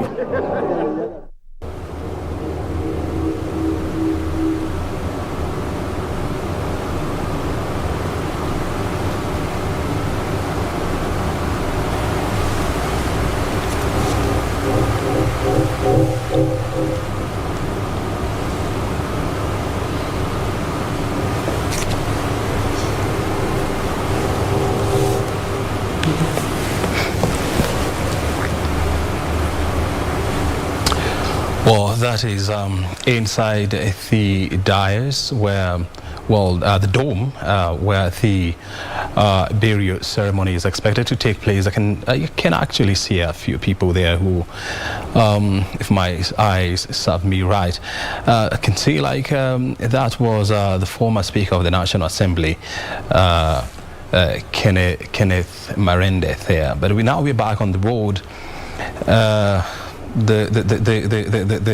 The Jaguar is still having challenges, maneuvering over those big bumps, bearing in mind that this road is still under construction. We are still with a team of people who served under Kibaki's government. They continue to give us some soft bits about what they know about this man and how they interacted with him. And we're also in the company of our very own Victor in the studio, who we've been with. And actually, we've been here since 5 in the morning. And so that we ensure that we give you the best coverage. And so far, this is nothing else like it. I mean, it's this world-class coverage here. So we told you that the procession is approaching Karatina town, where now they still head to Maroa, where the road terminates, and then from there they take a left turn to Othaya, and we expect them to be there in the next 50 or so minutes, depending on how the road is likely to be. But of course, we do not expect to see interruptions along the highway, especially after they make the turn off to Nyeri town, because there's no construction there. The only challenge that we're having here is because the canal to Maroa Road is under construction, and this is what we were discussing here with Joshua Toro, engineer, who was a former assistant minister in Kibaki's government. So Joshua, coming back to you, you were giving us an idea of how the whole road was conceptualized, and now that is currently undergoing. Was it the same design that, as government you envisioned, or maybe there has been alterations along the process? Yes, the designs is updated continuously. So the concept and design at that time, by the time it came to be constructed, there was a review, design review. So the original concept, although it was to be dual carriageway, the way it is, but then what changes come because of compensation of land. Sometimes you find there is heavier compensation, and then you redesign to reduce the cost. Sometimes you cannot avoid compensation. Some of it is very expensive. And from that time up to the time it started being constructed, before the valuation was done for compensation, people kept on improving their land and putting buildings. So as years went by, the value of compensation also went up. As I was saying, Kibaki looked at the borrowing, capacity to pay, and the implementation of the project. So the concept from Keno to Marwa to Nanyuki, then come to Isiolo extending to Masabit, Merile, then going to the border with Ethiopia. All that concept was what Kibaki had, and it was designed and kept to be implemented as funds were available. Because as far as Kibaki was concerned, until the road goes all the way to Mwai, Kenya has not been opened up. Because that area from Isiolo going to Marsabit to Mwai, it was, I say, radrocked. You talk to the people who used to go to Mwai, they use lorries, they would spend about even a week traveling. Because today, the road was in poor buses never used to go there, and then there was insecurity because the road was look bad. At this, Professor, engineer, first of all. I think now they have entered Nyeri town. Not Nyeri, but Karatina. Is that Karatina town? I think this is Karatina. Yeah, and oh my, look at the number of people there who are out this early morning just to bid their son Kwaheri. And the outriders are being forced now to slow down. Yeah, these are military outriders. And this is inside the tent where the ceremony will take place. There's a little bit of consultation there because in an event like this, you need people to be at the right place at the right time. So this is Karatina town. Can we confirm that? Let's see. Professor, are your eyes strong enough to see? We have to identify a building so that you say this building is in Karatina. Because there's a lot of construction around this road. Victor, you're still very young, so I would expect your eyes to be very strong. Can you guide us on these? But it's growing so fast. So that's a challenge. You have to identify a building. This must be up towards Karatina town. Towards, but not Karatina town, Yes. Again. Okay. Yes. This is Karatina town. This is Karatina town, Karatina town. So my eyesight is not failing me. No. You're right. So Let's from see. here, I think to Othaya should be around 40 minutes or so. It's about 40 minutes, Yeah. This is, I'm yet to identify anything. You have to cross the railway. There's a railway crossing. Yeah, and there's a market. There's a famous market that used to be around there. Yeah. So I'm trying to see whether they have crossed that railway line. I'm yet to see that as well. So I could be wrong. No, this is not Karatina. But it is. They have not entered Karatina yet. It is not yet Karatina town, But it is within the vicinities of Karatina town. I don't know. I'm not very conversant with that region, but I would spot Karatina if I see one, because of course there is that huge Chaka market that actually was also a brainchild of President Mwai Kibaki. Exactly. And you want to talk about that? It used to be the largest open-air market in sub-Saharan Africa at one point. Second to Kano, I think. Second to Kano, one of those. Yes. Open air market. And a lot of vegetable produce coming to Nairobi used to originate from there. And he was concerned about the promises which had been made to people in Madira region. Well, let me confirm this. There's a colleague of mine, Wahome, he's telling me that this is towards Kibirigwi or Kifirigwi. And this place is called Kangosho Hill. In exactly. Town. Thank you, Wahome, for the props. And I mean, you've saved us from the challenges we are going through here. Mental torture. He knows the place very well. And so the promises had been made. My very good friend, the late governor of Nyeri, Wahome Gakuru, who worked with me on Vision 2030. He revived it and was very vigorous in demanding that it be planned and acted on. And I think the president was already aware that there was a need for this. He knows the area very well. So it got built. There are problems operating it, which I've heard about, managing it and all of that. But the fact is that there is now a modern market in Karatina. And the railway is back in operation as well. And the market is also huge, It's still a huge market as far as produce is concerned, but other products are also coming in as well.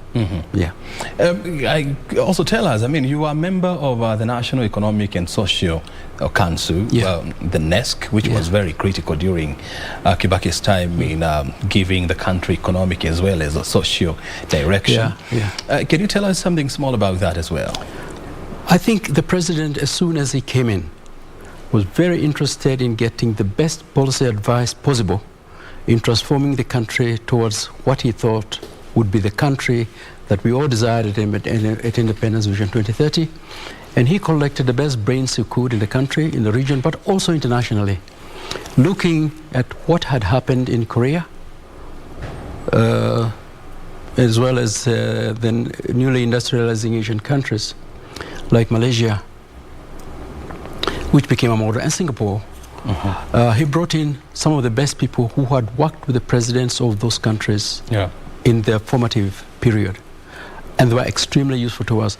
We brought in experts from Britain as well. Linda Choka, who was Minister for Overseas Development at one point, a very good friend of our country, and was at that time working with one of the multinationals, came to be part of the NESC. A lot of top business people in the country were also part of the NESC, as well as leaders in thinking, economists, as well as professionals, engineers, and who were involved in those. He wanted them to fill in the details. He had the vision, the details of how we get there step by step. And he shared it, listened, read all the reports very carefully, asked all the tough questions.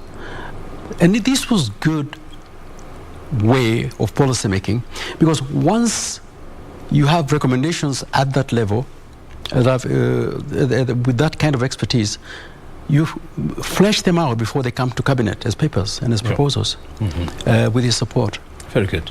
I'll be coming back to you to find out what happened to NESC and whether now it is still happening. But we want to go to Othaya approved school, where now we want to get an update from John Jacob Curia, who has been camping there since Friday, actually. And so, John Jacob Curia, can you hear me? And what else do you want us to know at this point?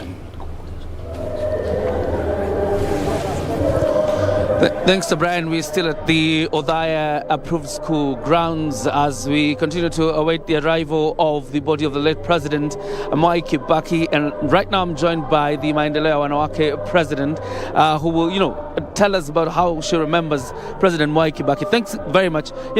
Probably start by, if you were to shape or you were to talk about President Mwai Kibaki's legacy, what would you say is his legacy? I'll start by saying, first of all, kwa niaba ya Maendeleo ya Wanawake, tuko hapa leo kufanya wa final respect to President Kibaki na kwa familia yake. Mwenyezi Mungu awapatie nguvu. What would I say about President Kibaki? He was our third president. All the Kenyan presidents performed very well. Founding father gave us a country. Second president yakaendelea pali alipata kazi. Third president naye akaleta yake. Having started at an early age, of course, he was in Kenya from the beginning. He was younger, and he was able to do very clear issues, sacrifice. We have been told the history, we don't have to go there. But I think for me today, it is to ask ourselves, are we able as a nation to carry the sacrifice President Kibaki has shown us, that you can sacrifice? I want to say what His Excellency said, and we are echoing that you can be a vice president for 11 years, and then you go down to be a minister of health with grace. That if we are Christians, is something we need to respect and follow. His hard work. We are not seeing any business here of working smart. There's a lot of working smart in the country, especially to you young people. We are seeing a journey of hard work. We are seeing a journey of sacrifice where you are in Makerere, and instead of going to pick a big job in World Bank, those days of McNamara, those of us who remember that in the 70s, you come home to build your country. Sasa hii nchi tumenjengewa. Rais Kenyatta naye akaja akafanya yake mingi, tumeona mabarabara tukinja, we keep on seeing infrastructure. He doesn't thump his chest, but we don't want to appreciate that. Time will tell. Let me leave that one there. But just say the highway. I use it on my way home every weekend myself to Yatta. That is my highway. He worked with other people also. He wasn't alone. He had a good team. So whenever you work with a team, tungeomba timu zote zikiingia hata ile serikali itakuja washike mkono kiongozi, kwa sababu you will deliver because of the team you have. Whether you are the deputy president, you are ministers, you are PSs, itakuwa ni mzuri sana kushika kiongozi na kusaidia to deliver. So President Kibaki, economy, agriculture, education. And for the girl child, the first thing he gave was a free sanitary pads when Charity was Minister of Health, Charity Ngilu. So without saying very many things, because they have been said, life of sacrifice, I think, is what we need to take home. Economy, saving money, taking care of money, investment, and building this country for the future. Kenya is not finishing in 2022. We shall all leave Kenya going on. So for you young people, sacrifice, and for the new leaders, it's an election time. Sacrifice for the nation, not sacrifice for self. So we say fare thee well, President Kibaki. With me as the Katibu wa Chama, Elizabeth Mayeka. All right. Asante sana. Thank you very much, Mama. Asante sana. Let me talk to the celebrant of a mass today, Archbishop Anthony Muheria. Thank you very much, Archbishop, for joining us. How far is the program so far? Well, thank you very much. We want to welcome all Kenyans today in this final send-off of our beloved President Mwai Kibaki. We want to ask all Kenyans to join us in prayer, wherever you are, whatever faith. Let us pray for this great man who has done us great service. So the body is on the road, and we should be expecting the arrival of the body here within the next 20 or so minutes. And we will then proceed to have the mass. Today there will not be a lot of the military drills that we saw yesterday in the state funerals, but still the military was to be taking charge. After that, we will start the mass, we'll have the mass, and as we did yesterday at the request of the family, we will only have the mass, a few tributes, and then we'll go and inter Mzee in his final resting place. He gives us a great example, and even today, with a very simple funeral, a very simple burial, I pray that Kenyans learn that it is not the power, that is not the trying to show with the opulence and might that makes a great man. He's a simple man and has wanted to be buried simply. Yesterday, there were people who appeared to have a problem with your warning that there should be no politics in the funeral. I'm sure probably even today you will stick to your guns that there will be no politics in the burial. Yeah, that is a desire of the family. That is also a desire as church.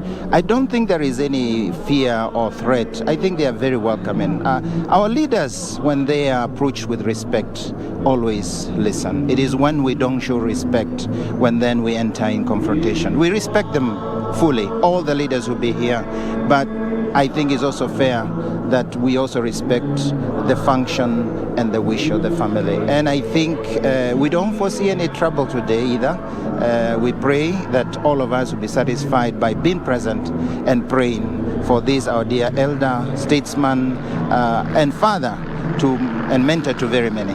Thank you very much. Yesterday there was an issue at the dais, and you handled it with a lot of grace. How did you do that? I think to be honest, it's what occurred to me at the moment. The Holy Spirit inspires us in moments, but I think much has been said about it. I think it should be the normal thing for all of us. When you have a young man who is a bit maybe deranged, maybe emotionally affected, I think we have to take people as they are, wherever we are. And even if we're in a serious occasion, just have a moment for those who are perhaps less privileged or who are in difficulty. But I don't want to put it like a special thing. I think this is what, let's call it, is a Christian, and it should be even the Kenyan thing. So let's not overhype it. It's just a gesture. Yes. Thank you very much, Archbishop. Asante sana. Archbishop Anthony Muheria. That incident yesterday, he handled it with a lot of grace, and he insists that's how Kenyans ought to treat each other. We continue to await the arrival of the body of the late president, but of course you can hear from the sky, sounds from the sky to be there are people coming in through the sky as they land in Othaya to bury a man who has been described as a gentle giant. President Uhuru Kenyatta, in mourning President Kibaki yesterday, he said that he wanted to describe President Kibaki in three ways. President Kibaki the man, Kibaki the leader, and Kibaki the visionary. And that is who President Mwai Kibaki was, a leader, a man, because he stood for family values, and also a visionary, owing to the fact that, the placement of the Republic of Kenya in terms of infrastructural development, as well as the education sector, in terms of improving access to education through free primary education. And that is part of his biggest legacy. Thika Road, that entire stretch from Museum Hill to Keno, constructed under his watch and part of his legacy. And today, using that road for the very last time, this giant uses that road for the very last time as he comes to Othaya. And the residents of Othaya are out in their numbers to mourn this man. They called their member of parliament, they called Mheshimiwa, they called their father. They are out here to mourn that man, and they have come in their numbers. And probably as you monitor from your screen the convoy, you will notice there are numbers of people who have come out again in their numbers from the roads to at least say goodbye to the third president of the Republic of Kenya, a man you would say has set himself apart as a great man, and a man who was able to achieve much in terms of putting Kenya at par and restoring Kenya's image in the globe or in the community of nations. And that is who President Mwai Kibaki is. And obviously, at some point, we saw some of the retired CDS, or the Chief of Defense Forces. Then they used to be called Chief of General Staff, or CGS. Those who served under President Mwai Kibaki will also be making their way here. Some of them have already done that. And you can tell it will be a colorful ceremony. But as you have had Bishop Muheria say, there will be not much of, the military operations that we saw in Nyayo, or the honors from the military like we saw in Nyayo yesterday, but there will still be the power bearers, and we'll still be handling a lot of protocol here. But mostly today is the church, or is dedicated to church. We'll still continue grabbing a few interviews here and there and coming to you, O'Brien, but for now let me hand the broadcast back to you as we continue to await the arrival of the body of the late President Mwai Kibaki. Well, thank you, John Jacob Kuria there, talking to various people from Karatina Approved School, where the public mass is expected to take place, and actually talking there to Muheria and about what kind of a program we expect to see from that place. And of course, Muheria, Bishop Muheria has just cleared the air that we do not expect to see a lot of military interactions there. It's going purely to be a church affair, giving the locals there an opportunity to mourn and of course see their son. So now it's clear that the procession is now almost getting to Karatina town, because this is that tough hill before you get to Karatina town, and from Karatina town is about 31 kilometers to Othaya Approved School. So you can see plus or minus by around 10 you would expect to see the body and this team, getting to Othaya, approved school, where the mass is expected to start, and it will go all the way up to 3 p.m. and then thereafter from 3 to 4 the interment of the body is expected to take place. So plus or minus 4 p.m. you expect this ceremony to come to a close. We are back in studio here with my team. Professor Mwai Chege, a former advisor on economic as well as policy issues to President Mwai Kibaki, and Engineer Joshua Tora, former Assistant Minister for Roads, Public Works as well as Housing, giving us a brief history of the man who the nation is bidding farewell today. And of course, we also have Victor, who is also my colleague on the other side. Victor, do you have any question to the team? Probably before I get to ask a question, but this is quite unheard of. We've never seen such before, having that long distance. What happened with the late President Mwai? There was a chopper which took ferried the body all the way from Nairobi to Kabarak, but this one is slightly different because covering that distance is now 9:30, that is now 2.5 hours on the road. We would have expected to see something quite different, having a military chopper ferrying the body from here, the way it was done with President Mwai, but this is completely different. Even though with all the challenges, the roads are still under construction, but either way, as engineer would say, this was part of his pet project to connect part of the northern corridor, in terms of infrastructure. Engineer, when you look at this and you look at President Mwai Kibaki's policy in terms of economic policy, foreign policy, and now you put it here, perhaps wherever he is, so to speak, he must be so happy with the development that is happening, even though way after his tenure. Engineer. Yeah, thank you very much. I think wherever he is, and after retirement, when he would know the policy that he put in place and the infrastructure that he conceived was being done. Yes. He was a very happy former president. If I may maybe go back to 2 or 3, so that our viewers can understand the thinking of Mwai Kibaki. Yes. When he formed his first government, because of the policy and the anticipation that he wanted to excel infrastructure, he put 2 engineers in the Ministry of Roads, Public Works and Housing. That was Engineer Raila and myself. It was not by mistake. It is because Kibaki really wanted 2 people he can trust to be in charge of his dream in infrastructure. Yes. So when we started working with the challenges that we found there, and consulting with the president, his mind was very clear.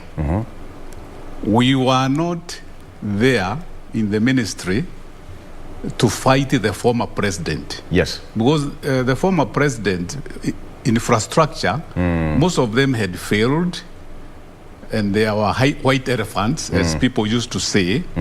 But he made it clear to us that we are not there to talk about failed projects. So what did he tell us to do? Those white elephants, can you please, when you are budgeting now, right, before you start new projects, can you complete those first? Yes. That's why those of you who remember the NYS, the housing buildings there, which had been there, yes, as white elephant for many years. We started with those ones. We finished them. We never said that pesa ilikuliwa wakati wa Moi. We never talked about that one. You are focusing on the current government. Focusing on, because those projects are for Wananchi. He said this project was started for Wananchi. So until they are finished, Wananchi cannot enjoy them. We come to some infrastructure like a road which used to be called Kisii Chemosit Road. It was for a long time, election after election, that is in Kisii. Contractors would be ferried during elections, and then after elections, it would be abandoned. So by the time we came to finish that road, yes, the contractor we put on praise was the 5th contractor. The 5th contractor who did that job. Working on the same design? Well, we kept on improving because by then designs were not being done. It was just a question of eating the money. But we were saying, don't talk about what money has been eaten before. Can you go and do this road? Kisiis are complaining every year that the Kisii Chemosit Road, we do campaign. Can you please do this road? Don't think about what happened. So that one we did. And then when we came to now to actually decide which projects we need to prioritize, we formed what we used to call pending bills verification committee. We put professional engineers and planners and accountants, auditors. We put them in that committee, and they went through all the contracts that were signed and did a verification of what to be paid and what not to be paid, the status of every project, so that we can be able to know where we are and moving forward, so that we can be able to do the budgeting. So those projects that contractors were paid and they had not done anything, the bills, the certificates that were pending there, we could not pay. This is the time that you heard about the cowboy contractors. That term was used. We used term cowboy contractors. But you see contractors, and this is, I'd like our viewers to get this correct. It is not the contractors who are bad. It is not the engineers who are bad. It is the management. Because those contractors are the ones we used. We never got any other contractors. They are the contractors we used to actualize the dream of Kibaki in infrastructure. The other thing that I think people don't know is Kibaki did not want us to talk about... Sorry, but I think it is proper to say that now they are entering Karatina town. As you can see, this is now Karatina town. Would you want to confirm that, Professor Chege? I have to take a quick look. And find out, because once you pass the railway line, then we're in Karatina. Have we passed the railway? Right. And they have stopped. I think it's that bump. It's the bumps again? Maybe it has. This is the second incident that they've witnessed. You know, in the that bump, there's a bump there at Karatina which is very, very bad. Maybe it has held the undercarriage of the of the vehicle. Yeah, because I can see in the background there, that is what we used to call the Karatina Cinema. Behind there, a long time ago, before movie theaters became a thing of the past. I know you can relate to that very well. But I think there's a challenge with a high school somewhere. I think it is the undercarriage which is being affected by this. Which is having a challenge. Engineer, there is something quite peculiar here. This is the second time that they're having a stop. Yes. And from your engineering perspective, you said that a speed bump should slow you down, not make you stop. This is the second time it's happening. Yes. Perhaps on a national television, and talk to the road engineers, your colleagues, people who are taking construction of these roads. This is a clear picture of what is happening out there to the common mwananchi, because you've had many people say, I go to the village and when I come back, I have to change my suspension because of such. What did you tell the road engineers out there? The road engineers know exactly what they are supposed to do. But when any contractor who comes to pull the bump, you know they are paid on the material used. Yeah? All right. The quantity. Brian, do you get the point? The quantity. So when the contractors come, yes, the quantity you use, the more they use, the more they are paid. the more they are you use, paid. the more you are paid. Yeah, the more you are paid. That's what they look at. Yes. So when the engineer comes to do the need to calculate the quantity used, Right.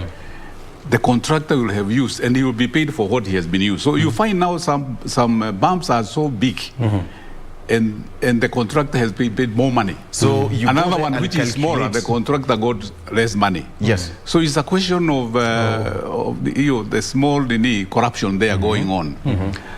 Now you find all engineers know that speed bumps are supposed to slow vehicles, not to stop. And over the years, because of the development of the vehicles, most of the vehicles are now coming and they are lower. Every time they are lower. Exactly. Lower. Right. So you find the Right. speed bump that we used to have pickups and these vehicles they were tropical vehicles with high suspension. They used to go over those bumps easily. But now it has changed. Like you can see the Hasna here. Yeah. The Jaguar. This is embarrassing. It is an embarrassment. Because this is the second time that one it will stop at the bump there, and this is the second bump it is stopping. But I think what we are just doing here is just we are just speculating that it's an issue of bumps because it's yet to be confirmed. Because probably maybe they could also be stopping maybe for health break or something like that. You don't stop at nowhere. Or maybe they are just well, I'm just also speculating. I cannot confirm these. You see, if they were speaking to people, if they stop to speak to people, people come, it is different. Even if it is a health issue, they would go in somewhere where, not a shopping center, where it is open, where somebody can go and, But now where they are stopping, you can see there is a problem. There's a problem there. And the problem, I maybe can assume it is because of the bump, probably. Because it's not a health break there. There's no hotel there. There are the people, there are even no people there, crowding there to be talked to. So maybe our assumption might be right about the issue of the bump. All right. On your left is the procession to Othaya, and on the right of your screen is what is happening at the Othaya approved school in Nyeri County. I can see Kisumu Governor Professor Anyang' Nyong'o, who was actually the Minister for Planning during Kibaki's tenure. And next to him is Nakuru Governor Lee Kenyanjui there. I mean, let me hear your thoughts, Professor Chega. I know you worked with Nyong'o closely. Let me finish my point. Okay. What I was talking about, the thinking of the president when he endorsed us with the issue of the infrastructure. I was saying there's something that people don't know. The issue of President Mwai's residence in Cabinet Gardens. The one that house. The house that is just next to Kibera. It was the vice president's official residence. Oh. Yeah. And the deputy governors during the colonial period. Yeah. So when Mwai became the vice president, that's where he resided. So when Kibaki was there a presidential house? It's a state house. State house. Yes. So when he opted to live in the vice president's house. He's decided to be there when he became president. So when Kibaki took over, naturally the president the former president should have vacated, and the vice president should occupy the house. But Kibaki did not want to look like he is harassing the former president. So when he called us, me and Laila, about that issue, he made because the housing docket was under the ministry, he made it very clear that house, the government is going to bestow that house to the former president for good. So that's how that house became Mwai's house. Even to today. It's not government house. But it was a public house. It was a public house. It was government house for the vice president. So that's what happened. And that's why we now conceived building a residence for the vice president in Karen. So that's the thinking of the president. That's how the president was, very careful, not vindictive about the former president. He did not want anything about the former president to be brought in anywhere. And even those people to create that animosity.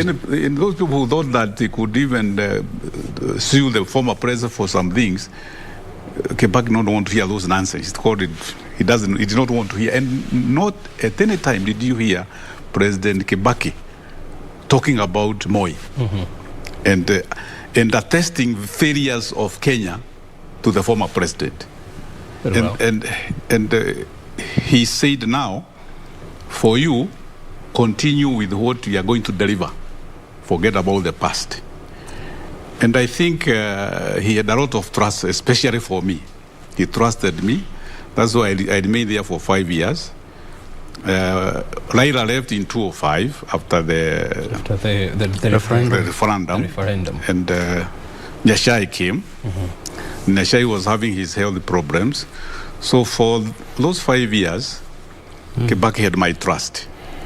When I lost the election in 2007, because of the continuity of what you are doing, he took me to Kenya National Highways Authority, as a chairperson. I was not the chair, but we were the pioneer. That's when we formed Kenya. We were the pioneer board, but I was the only person who knew exactly what wanted to be done. Very well. So we went and formed Kenya. Not forgetting that when I was the assistant minister, that's when we had the 3 road boards. The Roads Act is when we enacted it. Yeah. So I was fully aware of what President wanted the boards to do, those boards. Sorry, but I can see, I think, the wheels have started already, and now they are on the way to Nyeri. Well, they've stuck there for almost 10 minutes now. Exactly. I'm just wondering now. They were expected to be in Othaya at 10. If this was to continue, then they're likely to take a bit of time, on the highway. Yeah. We are yet to understand what exactly was happening there. Whether it was an issue of the Jaguar car that is carrying the casket, or maybe it was a question of consultations. But of importance is the fact that now they're on the way, and let's hope that they wouldn't have to stop again. And we continue to give you this coverage. This is Kibaki's final lap. We started at 7. That's when the body left the Lee Funeral Home. Now it's about 10 minutes to the hour of 10, and now the casket is around Othaya, is around Karatina town. After these, they will have to go for another 35 kilometers before they get to Othaya approved school. And we've been crisscrossing the two places, the entourage and the approved school, just to show you what is happening there, because we have our team there. We have Nancy Okware, we have Beatrice Gatonye and John Jacob Kioria, who are right there just to bring us, various perspectives of what is happening now. The body has so far now gone through 3 counties, the county of Nairobi, actually 4. The county of Nairobi, the county of Kiambu, the county of Murang'a. Oh, and actually in Kirinyaga. This is now the 5th county. Yes. So Kiambu, Murang'a, Kirinyaga, now Nyeri. So they started with Nairobi, then Kiambu, Murang'a, Kirinyaga, and now they're in Nyeri County now. Interesting. And as you can see, thousands of people in Karatina, bracing the morning chill just to bid farewell to their son, bearing in mind that this would also be classified as Kibaki's local town, which is less than 40 kilometers from where he was born.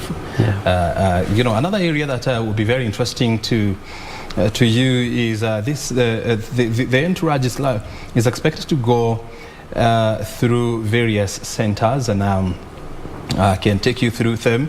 After Karatina, they will go through a small town called Mathaithi, at the junction to Mokoroene. Then there's also another town called Giagatika, junction to Tomotomo. Yeah. I want to pause at Tomotomo because it is very significant, because that is where the late Kibaki's wife, Mama Lucy Kibaki, went to high school. That's correct. Tomotomo Girls High School. So I don't know whether they may stop there just to honor the school. Look at the people in Karatina waving white handkerchiefs. As a sign of peace. This is quite interesting. Prof, do you want to say something about this? This is Karatina at its best. The people coming out in huge numbers. Not far from Tomotomo, as you've said, the center of Presbyterianism in Central Province, together with Togoto. First missionaries arriving in Togoto, then moving on to Tomotomo. Kenyatta actually went to Togoto, but he also spent some time in Tomotomo as a young man. That's Kenyatta's the senior. Yes, Jomo Kenyatta, sorry, That's how deep it goes. And the education there, and early education and PCA work is still as an imprint. It's not just the school, also the hospital, the church, and all. Oh dear. Well, Engineer Toro, I mean, you're completely gobsmacked. Do you want to say something about what you're seeing on your screen? You know, when I look at this, I see people are genuinely happy to receive their president. And that's so sad. That is the last time they're going to. And sad at the same time. It's a combination of happiness and sadness that they have bid him farewell after knowing him for all those years.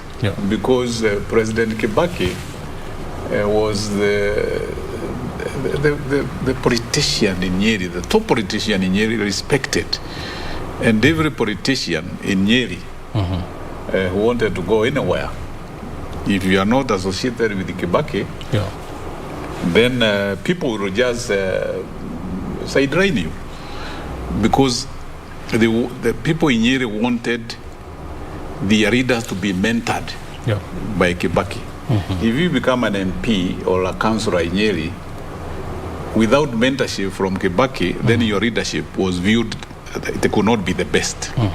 And that's why you found those days, if you are standing against Kibaki, people in Nyeri would finish with you. You were going to lose. You were going to lose. And that is what was being recognized even yesterday. Kibaki the leader. When Uhuru talked about Kibaki, three things about Kibaki the leader. This is what he inculcated in the people of Nyeri and leadership. Very well.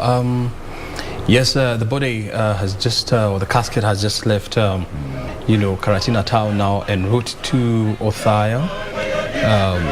And we now want to take you to Othaya. And Brian, before you go to the, having seen, a multitude of people coming out and, waving the white handkerchiefs, when you look at the presidential standard that President Mwai Kibaki used was in white.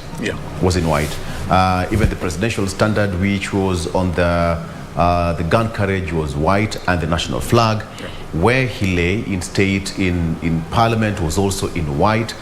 And it's quite a coincidence that even the residents coming out there and waving white handkerchiefs, of course, it would have been the same, but it's quite a coincidence that President Mwai Kibaki chose white.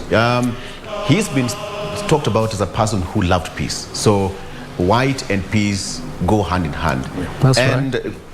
Just to say that the moment they will be about to arrive at Othaya, it's President Uhuru Kenyatta who actually will receive the body. Just the same way it happened yesterday at Mwai National Stadium. They left State House, and briefly and shortly actually before they reached Mwai Stadium, President Uhuru Kenyatta also arrived to receive the body. So I'm told that our reporter Beatrice Gatonye is on standby just to give us an update on what is there. Beatrice, it's a busy morning there, and of course, better part of the day. What do we know so far from that end of central Kenya? Beatrice. Taniambia kama niko sawa. Asante kwa studioni. Hapa ni katika uwanja wa Approved School ambapo misa takatifu ya wafu itafanyiwa hapa ya mwenda zake Mwai Kibaki. Na kama tujuavyo, msafara uko njiani na muda mfupi tu atakuwa mwili wake utakuwa kiwasili hapa, na ninataka nikuonyeshe tu shughuli chache ambazo zinaendelea katika uwanja huu. Niko mmoja kati ya malango mengi yaliyoko katika uwanja huu, na huu ni mlango mmoja ambao unatumiwa na wananchi kuingia. Hapa wananchi wanakaguliwa. Kuna vitu ambavyo haviruhusiwi mtu yeyote kuingia navyo, kama vile kiberiti, ama maji, ama juice, ama vyakula vingine vyovyote. Na kama jinsi ambavyo unaona kulingana na picha ambazo unaonyeshwa hapa, ni kukaguliwa. Kila mmoja anafanyiwa ukaguzi kuhakikisha kwamba usalama umeimarishwa katika uwanja huu. Wananchi hawa wanapoingia katika uwanja huu wanakutana na maafisa wa NYS ambao wamewasubiri hapa, wanapatiwa maji, wengine pia wanapewa, na kisha baada ya kupatiwa maji unapatiwa mkate, alafu kisha pale mbele kuna soda za kila aina.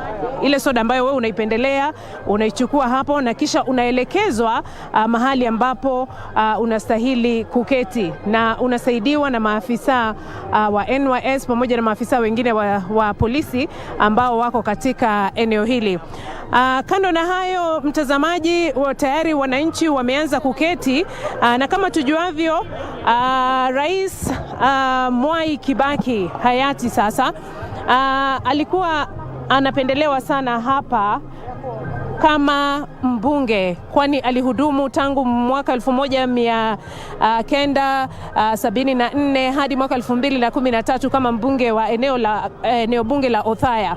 Hivyo basi wakazi ambao wanamiminika katika uwanja huu wana hadhi kubwa sana na wanamheshimu sana mwenda zake, kwani ni kiongozi ambaye amewahudumia kwa muda mrefu, na ni mengi ambayo yamesemwa kuhusiana na kiongozi huyu. Na ningependa nikuelekeze upande huu mwingine. Baada ya wananchi kuingia, pia wanapata fursa ya kutazama picha ambazo zinaonyesha safari ya rais mwenda zake hayati Mwai Kibaki.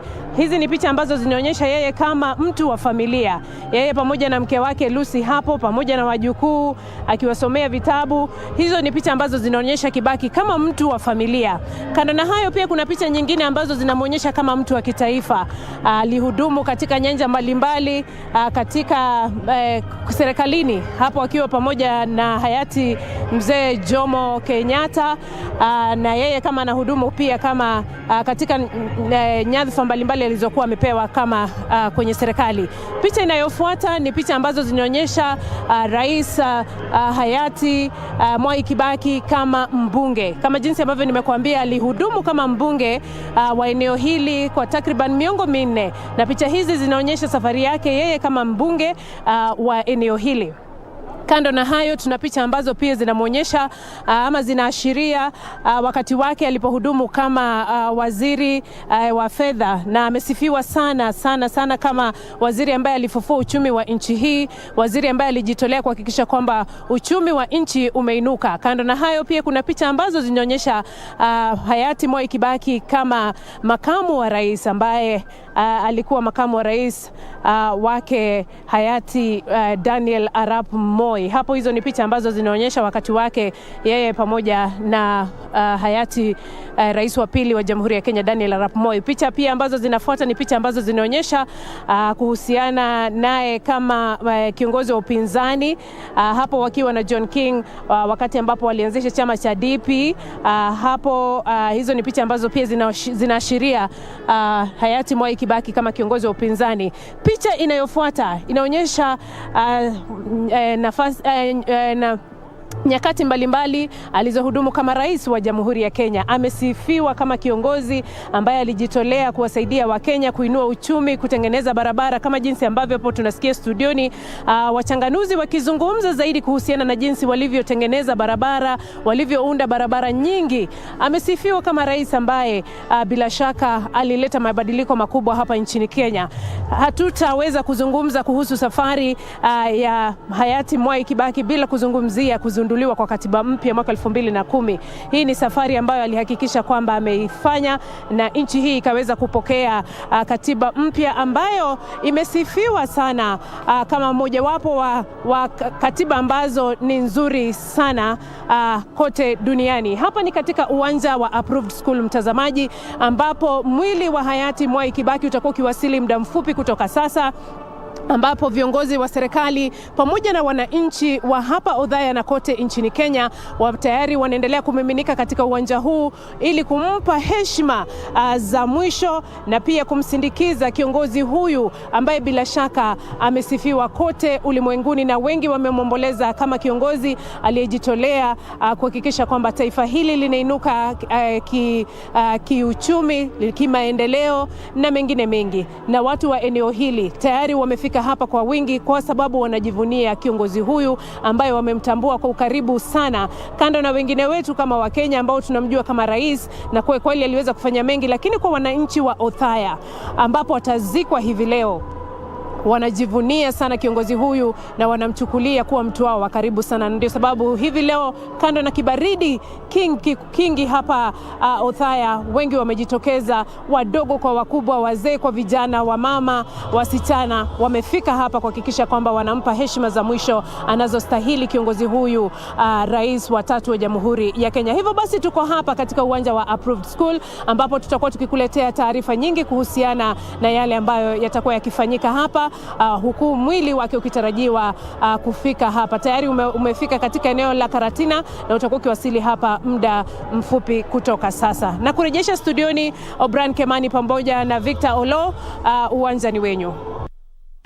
Thank you so much, Beatrice Gatonye there. That's a comprehensive update on what is happening down there in Othaya with the pictorial evidence of life and times of President Mwai Kibaki. And now, as you can see, guests have already taken their seats. And of course, as per the information is that that dome is going to carry 15,000 people and the rest will be beamed live on different screens that will be stationed out at that dome. And of course, security is also paramount, which she said that is taken care of adequately. So particular items are not allowed into that particular area, things with matchstick, water and what have you, just for security purposes. Those are the things that will not be allowed. They are a few minutes away from home, and of course it's now 3 minutes past 10 o'clock. We predicted that probably plus or minus, and of course is 3 minutes past the hour. We've seen 2 stops so far, and we can attribute that spillover the hour because of those stops. And of course the road is still under construction, so yes, it can pass that way. But then President Uhuru Kenyatta will be the person to receive the body, meaning President Uhuru Kenyatta at this particular point should be en route to Othaya. A 19-gun salute will be given in honor of the late President Mwai Kibaki. And of course we are also informed that a few meters to the home, the gun carriage will be there. Yet to confirm how that will take place. And of course, the casket is draped in a national flag, but at the burial site or the graveside, that flag will be handed over to the family of the late President Mwai Kibaki. Dignitaries are already in the country. So far we have got 3 presidents: Salva Kiir Mayardit of South Sudan, who attributed the kind of freedom they have right now to President Mwai Kibaki. He even said through the Minister of Cabinet Affairs, that is Martin Elia Lomuro, who spoke on behalf of Salva Kiir, who said that President Mwai Kibaki even took some of the government officials from South Sudan to Mombasa, to Kenya Government of School for training. And that is why they are so grateful to President Mwai Kibaki. The negotiation was done here in Kenya, and the peace accord was also done here in Kenya. Prof, it's when you talk of peace, when you talk of international relations with other nations, we can never talk much about President Mwai Kibaki. South Sudan is enjoying peace right now. And if you look at the flag, it's more or less the same as Kenya's flag. That's correct. Right. I think you're absolutely right. Peace and development for us in Kenya always went together. And I think what President Kibaki did was to continue on the foundations built at independence by the first president and the second president as far as the Sudanese peacemaking efforts are concerned. I think President Kibaki's introduction and innovation here was something he called economic diplomacy, yes, and business diplomacy, going alongside peacemaking and development. If you look at our embassies everywhere, there was a renewed emphasis on business and bringing in investment and getting our exports out there. And part of the training, you just mentioned the importance of training here, in Kenya School of Government, but also Foreign Service Institute at our Ministry of Foreign Affairs began getting a tweak towards emphasizing those issues. He was very conscious of them. He met the ambassadors. He wanted to know from each one of them, they meet I think once every 2 years, what exactly have they done to promote economic. But you're right, peace in our region, if you look at what happened in Somalia, our armed forces intervened when our tourist resorts in the coast came under attack. Yes. We didn't attack first, they attacked. We had to respond, and we did. As far as Somalia is concerned, we continued a very good cooperation as far as security in the region concerned with Ethiopia. He was also so passionate about foreign policy. Absolutely. Absolutely. And foreign policy because he realized very well that we needed excellent relations with all the countries in the world. Let me tell you, a lot of people talk about looking east policy under Kibaki. I think that is not quite accurate. Yes. What he was doing was saying we are going to consolidate our relationship with the traditional partners in the West and in Africa, to start with in Africa and to start with in East Africa, but we are also going to add onto that relationship, onto our baggage of relationship with these new emerging countries in Asia. So what you do see, despite all this look-east policy, is that we have continued our relationship with Western countries, with America, with Britain, with France, with Germany. In fact, they've grown quite tremendously over that period. At the same time, we have added, in Eastern our relationship with Asia, particularly East Asia and Southeast Asia. But Prof, again, before I let you go, if you look at his approach in terms of how he would handle issues, he would mediate through ministries, through envoys, through different departments, not as a person. He would delegate duties. How would you attribute this to his personality and in terms of how he would run his government? I think from the very beginning, and I think the minister here will attest, he said, I will delegate, but I will delegate to the most efficient. Actually, the minister will also be That's the word. I will delegate to the most efficient people I have. Ministers, permanent secretaries, directors, managers, policymakers, advisors. Get the best, delegate to them, sit back and wait for the report. But you had better make sure when you went with your report to President Kibaki that it was up to snuff. It was up to the standards of his. Otherwise, privately, you get a lashing. Give me a picture when you went to report to the president, okay, he was your boss, Mzee, this is what I've done, this is the far I've reached, and this is the next step. How would you react? Professor in a cabinet meeting? Professor is very right. You know, Kibaki, you don't go to see Kibaki to tell him anything. Yes. As long as you are working, he will leave you alone. He does not want you to go reporting to him. You are going to tell him what? Can you tell Kibaki, you go and tell Kibaki, give me the results. I have started on this road. Yes. No. He's there. He knows exactly what is happening everywhere. Right. So if you make a mistake, that's the time maybe he'll call you. And if you find Kibaki telling you to go and see him, it is either you have done something that is not right, or there is something that he wants you to initiate. Otherwise, Kibaki will not bother you. For example, in the docket of roads and infrastructure. Yes. We would meet. He will not, just like when you find that he wants to meet you before he goes to the construction site to launch a road. No. He knows everything will be okay. So you go. The belief is there. He looks at the belief when you are there. And he was very fast at looking at issues. Very fast. The pointers. Very fast. Yes. And he knew every time you are going outside, when he's meeting readers, number one issue was roads. Roads and water. So, but the priority was always roads. Roads were in bad condition.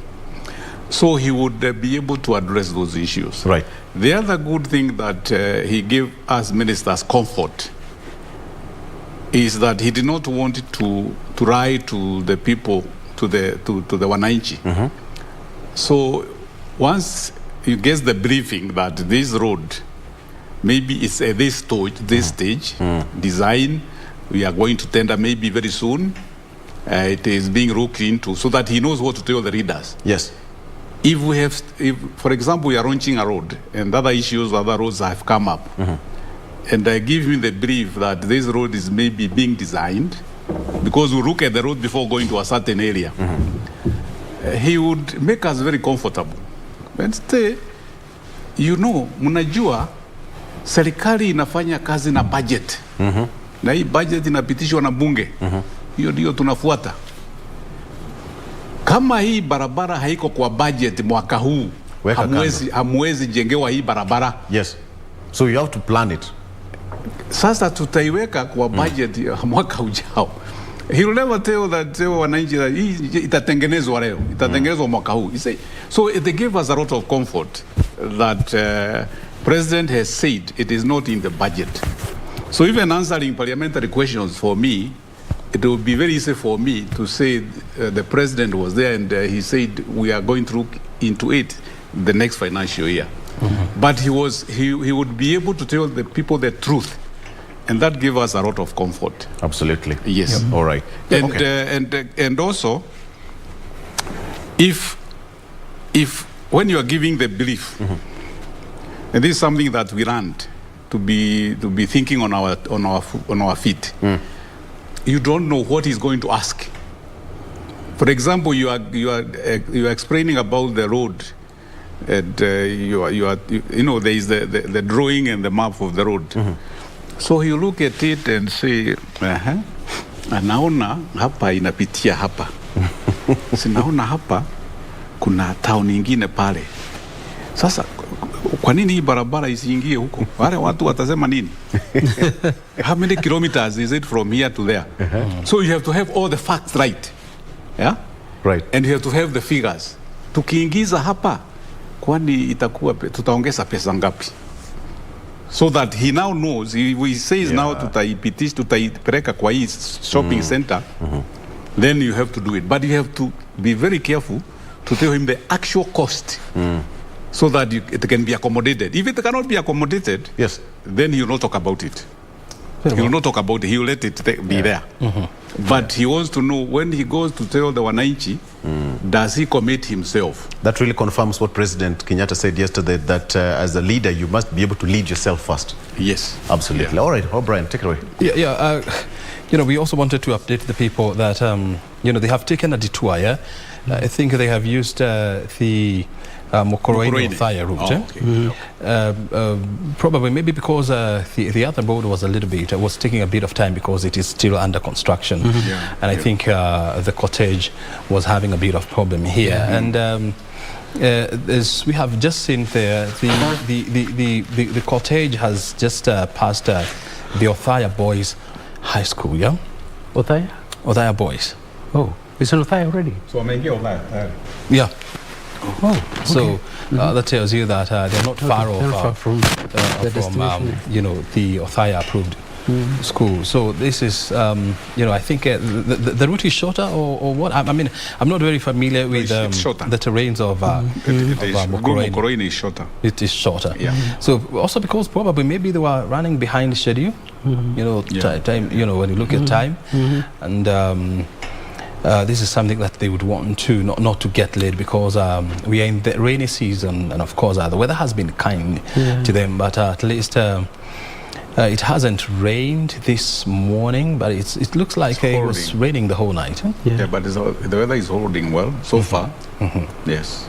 Yeah, and some of the people that we've seen at the Othaya approved school, what is actually now on your screen, we have seen a couple of people there, education CS, Professor George Magoha. We have also seen NAC Kenya leader Martha Karua. We have also seen National Treasury CS Ukuri Yatani, among other people who have graced this occasion. President Uhuru Kenyatta has not yet landed here, but he's expected to land before the arrival of the cortege. So those are some of the issues that we are monitoring from here. We are still in the good company of two men who served under the late President Mwai Kibaki, that is Professor Michael Chege, who was an economic as well as associate advisor to the President, and engineer Joshua Toro, who was a former assistant minister for roads, public works, as well as housing. We continue with this conversation here on what they learned, or they have learned from the departed president, and of course what legacy the late president has left that they are going to miss. I want to find out from you, Professor Chege, why was President Mwai Kibaki so keen on infrastructure development? Just like the minister here said, he realized two things. His own experience of Kenya's economy between 1963 at independence and 1978, the role played by infrastructure in opening up what were then called African areas of the economy, particularly agriculture, and the fact that there had been a decline between 78, particularly 1980s, coming the 1990s. That rehabilitation of infrastructure got priority, because if you open up infrastructure, you open up a lot of possibilities, because with communications, you give people who grow crops in the land. Same thing with transportation itself. It's a wealth creator. It's also an income generator, plus the service sector. Infrastructure went hand by hand. Yes, as the minister is saying, a lot of it was roads, but also electricity and access to energy. I remember him saying, connect power to every shopping center. Look at what happened when shopping centers in Kenya were connected to power. Small, medium enterprises that use electricity, including handsets for users of telephones like yourselves. And the industries associated with that, M-Pesa and all of that, which has made Kenya famous. All of this ride at the back of infrastructure, and I think that is why he wanted it. He generated growth and gave people hope. You just mentioned Thika Superhighway. Look at what the situation was there before and after. It's not just the highway. It is connected construction, building, habitation between Thika and Nairobi, to the extent that you're talking about one continuum of urbanization, which we need to look into, by the way. That it must be planned, better planned, because, and by saying better planned, it means more infrastructure, because we need better roads, you need sanitation, you need water, and also you need public places and schools and hospitals and all of that. And it's proper to say that yes, indeed, infrastructure development has a spurring effect on development of local villages, and that is quite apparent, because when you use some of the bypasses, that the late president, constructed, like the Western bypass, the Eastern bypass, the Southern bypass. I mean, you've realized the significant development in terms of real estate. You see towns that were never there. You see new estates that were never there before, and so that trigger effect is definitely good for economic growth. And of course, as you are saying, I mean, it also now requires the country to put in place proper urban planning mechanisms in place. And this is where, the people like now Engineer Toro, will help us. And as on the screen is the nephews of the departed president, making way into the venue. That is Laikipia Governor Nderito Mureithi, who was also an assistant minister for trade during Kibaki's tenure. He's also an economist, right? Yeah. And an astute one. And he used to work for the International Finance Corporation, which is the lending arm of the World Bank. So also made his way there. So there are also various people who are here, and if you can allow me, I can actually go through some of them. Some of even the retired military generals, including chiefs of generals staff. They are in attendance, to honor their fallen bosses. So that is what exactly is happening. They are expecting the arrival of President Uhuru Kenyatta, who is expected. Actually, Brian, I'm told that they've arrived. Oh, the president has arrived? The president has arrived, has landed at Othaya Boys High School, as well as DP Ruto and former Prime Minister Raila Odinga. All of them are in Othaya Boys High School. Probably that's where they'll pick up from that particular point, and a clear indication that they're almost getting home. Yep. Not so well conversant with the area though, but it's now 10:21, so we would predict that not so long from now they should be there. So the president has arrived at Othaya Boys School, together with the DP Ruto also there, and former Prime Minister Raila Odinga. So yes, as we said, he is the man to receive the former head of state at that particular event. We'll get the pictures. Actually, I'm being told that they're just going through Mokoreni town, eh? That's Mokoreni. Yeah, that's Mokoreni town. Yeah. So I don't know, what's the distance from Mokoreni to the approved school? It's not Engineer? far. It's not far. It's Could like be 10 kilometers. 10 kilometers. It's not far. It's not far. It's not far. All right. So it's proper to imagine that in the next 15-20 minutes they should be there. Mokoreni and Othaya, they are just next to one. They are smaller constituencies, so they are just next to one another. Yeah. Yeah. So from Mokoreni, the next town is Othaya. From Mokoreni. Yeah. The next town is Othaya. The next town is Othaya town. Eh? Yeah. And how far is the approved school from Othaya town? That one I have no idea. I have not been to approved school, but it must be around there, within the same vicinity. I think it must be closer to the president's place of birth, Gatuyaini, which is not in Othaya town, a little bit further out. Yeah. But we understand the president is not going to be laid to rest at Gatuyaini. Where's it? Is it in a home next to where the wife was raided? What is the name of that small town? I can't. Gatuyaini. Yeah. I can't remember, but it's his home there. That's why he will be laid to rest, next to the wife. Next to the wife. Yeah, home. The Othaya home. The Othaya home. His Othaya home. Yeah, his Othaya home.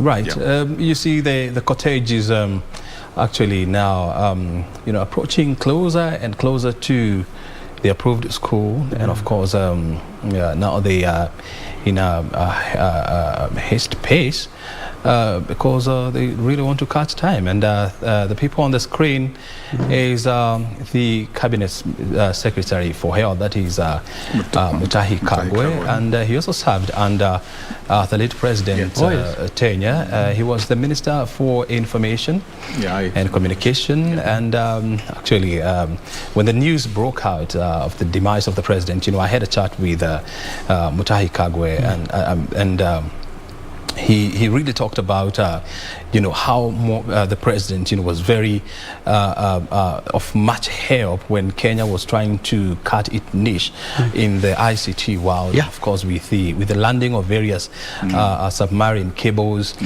and also of course with the rollout of M-Pesa, which is one of his digital legacy project. Of course, I don't know whether you really want to talk about that and how it has spurred economic growth in the region. I think this is again part of Vision 2030. Making Kenyan economy electronically driven, modern age, That is one of his legacies, and I think the best person to speak about this, when we have all heard him talk about it with passion, is Professor Bitangi Ndemo of the University of Nairobi, who was PS then in information communications technology. Konza City, all of those things were riding on under the back of the first undersea cable to come to the country, because the idea was to bring costs down. Apart from, instead of relying on satellites for electronic information delivery, we had the first undersea cable. I think we have gone on to the fourth, the fifth, I think, and so on. Now we are at the sixth cable. And that has made us a really important demonstrator in the developing world of how you use electronic technology for information, not just for information like we're doing here, but also for commerce, for buying and selling, and particularly in the financial sector. And you just mentioned M-Pesa, in which we are a global leader. So that, again, when you talk about legacy, is those are the things. And he took a very strong personal interest in this, in ensuring that all the obstacles on the way were removed. And I think we owe to him the fact that we went as far as we did then. I think we must revisit areas in which we're lagging behind. I think Konza City and the international partners who are supposed to come with us, the government of Korea, they're in there with a foothold in a big way, but also international players from the United States, the big brands like Google, Hewlett-Packard, all IBM. of them, IBM, FedEx, who had expressed interest in an airport there. All of these players should be brought on board now, just like we had intended, if his legacy is to be continued. I know there were a few problems. For example, National Land Commission, as the minister was saying, land is always a problem to get projects started in our country. And it makes our projects in Kenya more expensive, because landholders always hold out for money, and it takes time. Regardless of all that, we know where the problems are. Let's go out and solve them. Yeah. Very well. And I think it's also highly appreciative to note that, I mean, since the body or the cortege left the Lee Funeral Home, it's very interesting to note that we haven't seen this procession, going through a road that is not would not be said to be not in good shape. Yeah.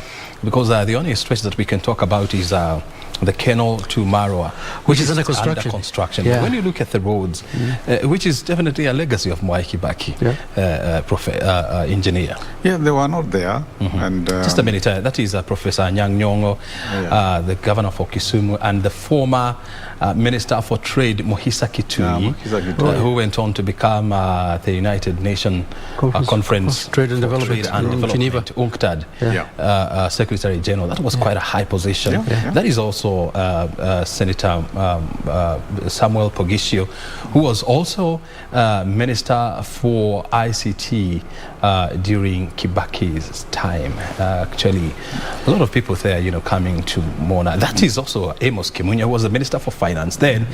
And also next to him is Speaker of the National Assembly, Justin Muturi. All at the Othaya approved school, waiting for the arrival of the cortege so that they can bid farewell to a man they have known and they have admired and they have worked with for quite a long time. We were talking about the roads, and I look at that, quite a beautiful landscape there, very green, and the road is absolutely stunning. This is very, very good. Do you want to say something about that? Yes, because you have pointed out about the road, you can see the quality of the construction of that road. One thing that President Kibaki was very particular about is getting value for money and getting, previously you would get a road which has been tarmacked and within 1 year there is no road. And he said he does not want that nonsense anymore. And also the cost of construction, when 2003, when Kibaki took over, that time, because of the corruption issues, and it's good to talk about corruption where it existed, we found that the construction per kilometer of the road was about 60 million per kilometer. So we brought it down to about 30 million per kilometer. 30. And 30 million So you per brought kilometer. it down by half. By half. And also good road. Well designed and supervised, because supervision never used to be there. So by bringing the cost of construction per kilometer to 30, we were able to do more roads. And that is where we started.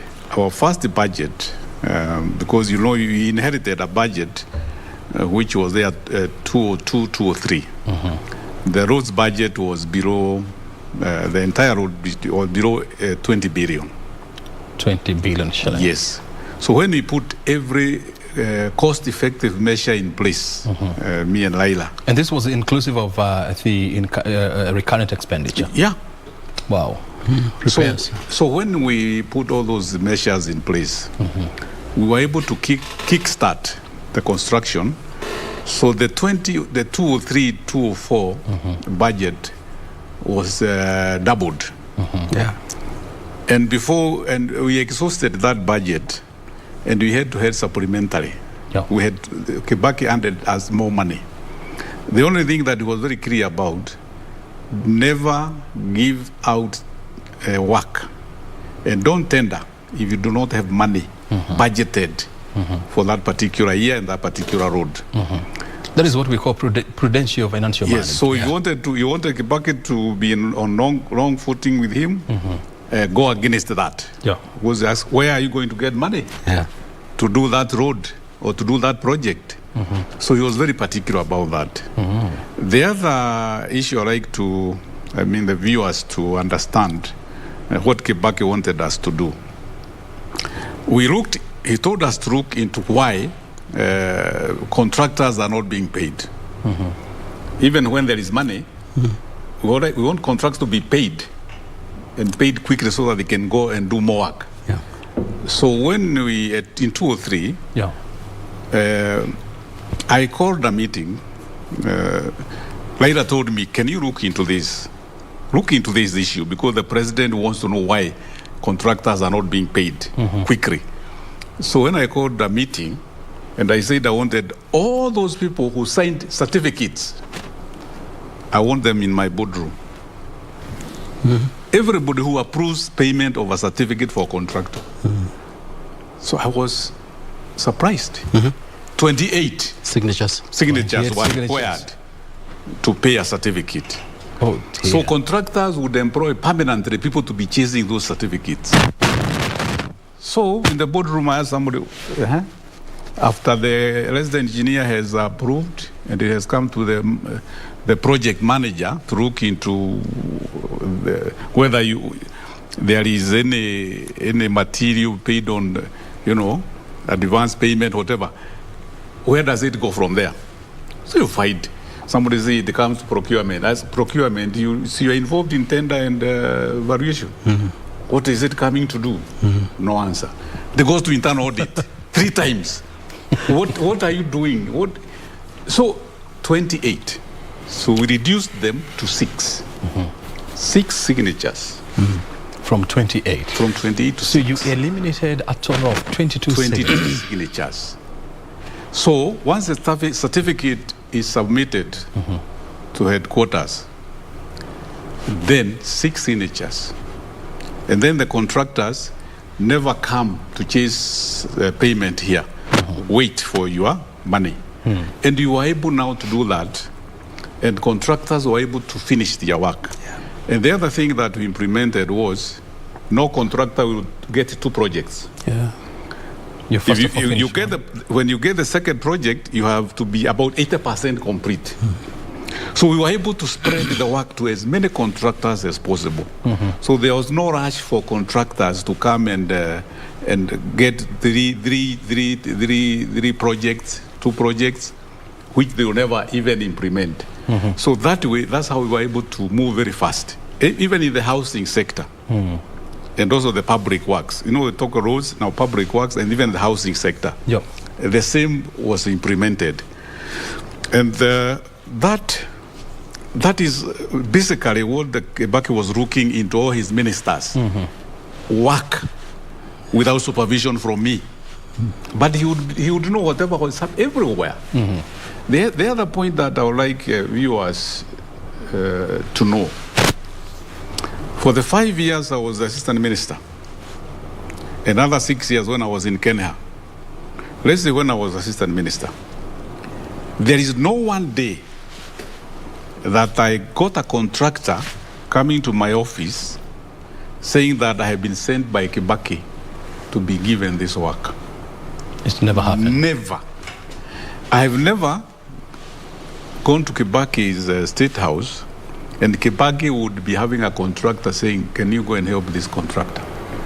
Or Kibaki would call and say, I'm sending a contractor to you. Never, not even once.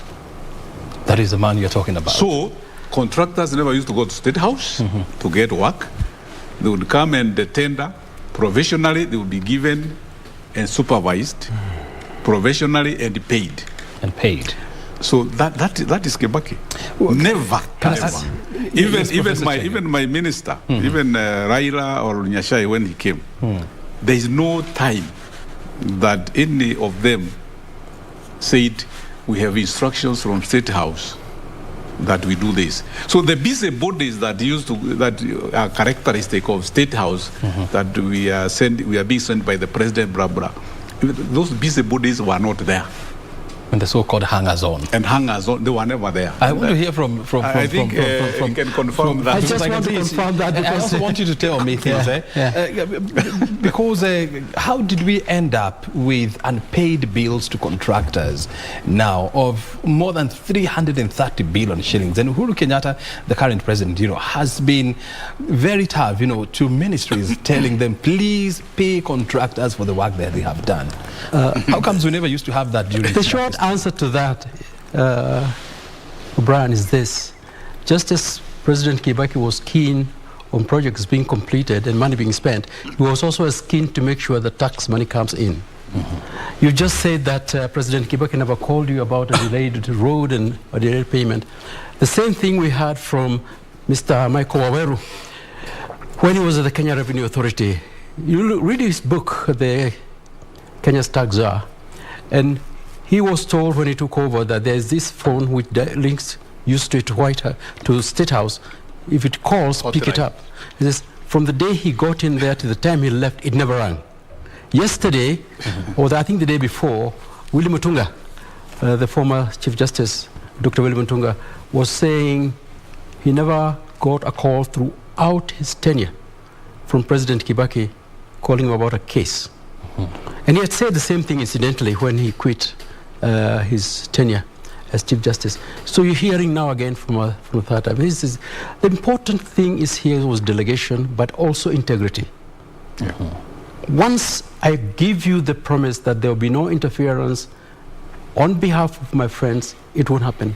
We have a serious problem right now on the fiscal side of macroeconomic management in our country because the tax side was hemorrhaging for a long time, not bringing in as much revenue as is consistent with the way the economy is growing. Because if the economy grows, tax revenue ought to grow on the back of it. It's called tax buoyancy by those who study those issues like that. That's one thing. The World Bank the other day was saying as much as 5% of GDP that should have come in as taxes is not there. There are reasons for it. You exempt some goods, you allow us to come in, or whatever reasons there are, and the people with care who can give you a good lesson on that, and that will be one of the answers to this. The other issues and 5% of our GDP, which is almost 12 trillion Kenya shillings. This is why the IMF here, and we are on an IMF program now, are insisting on tightening on tax collection and on the fiscal side and targets. Luckily, they're going up again. But we've had that history now for some past, and we're going to see. And Kenyans realize it's going to hurt, because once the IMF is coming here with conditions like that, you will see the effect of that on your daily bill, when you go shopping, all of the above.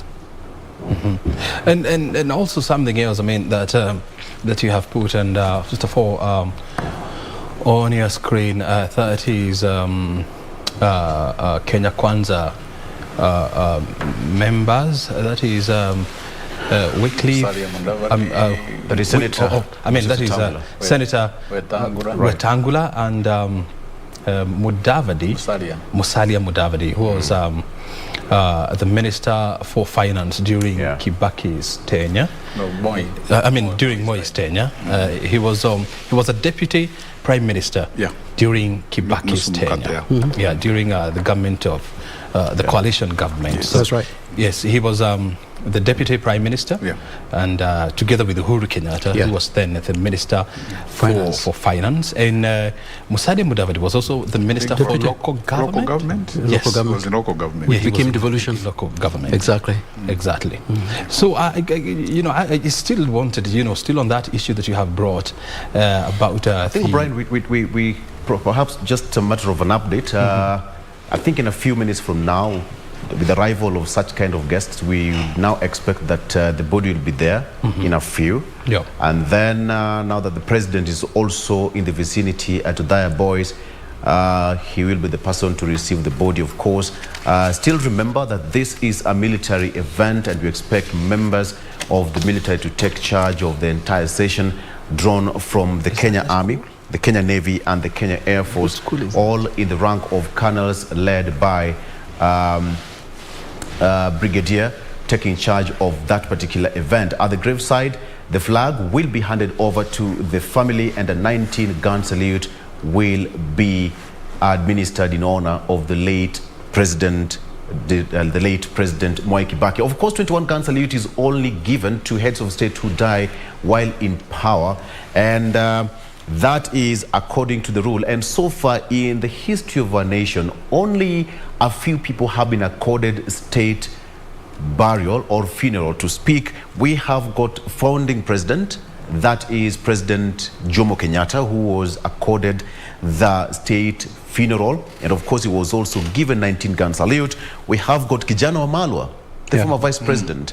We have Nobel Peace Laureate, that is Wangari Maathai, who was also given a state funeral under the proclamation from the president. We have got former Nyeri governor, Wahome Gakuru, who also died while in office, was also accorded a state funeral, and former First Lady, Lucy Kibaki, was also given a state burial, and now we have got former President Mwai Kibaki. And of course, the president can decide under his discretion who to give state burial, depending on your stature in the society, or as he so wishes, according to the presidential proclamation. So it's the situation we have. But some people say that now it's so sad that we don't have any living president in Kenya. But nonetheless, Prof, we must be thankful as a nation that we've gone through the process, and a majority of people alive today have seen the hands of 3 presidents until the 4th one today, Prof. Yeah, that's what I was saying. If you look at our neighbors, you realize we have a lot to thank God for, that younger generations are now getting accustomed to making a transition from one presidency to the next, peacefully, more or less. And this is very unusual in our part of the world. Kenyans should look at their blessings. I know we look at what is going wrong, and we should. But as you're saying, this is one of the things that we consider an essential part of our heritage. And by the way, that speaks to the tolerance of Kenyans. A lot of people here say they envy Tanzania, and they are right to say so. But look at us.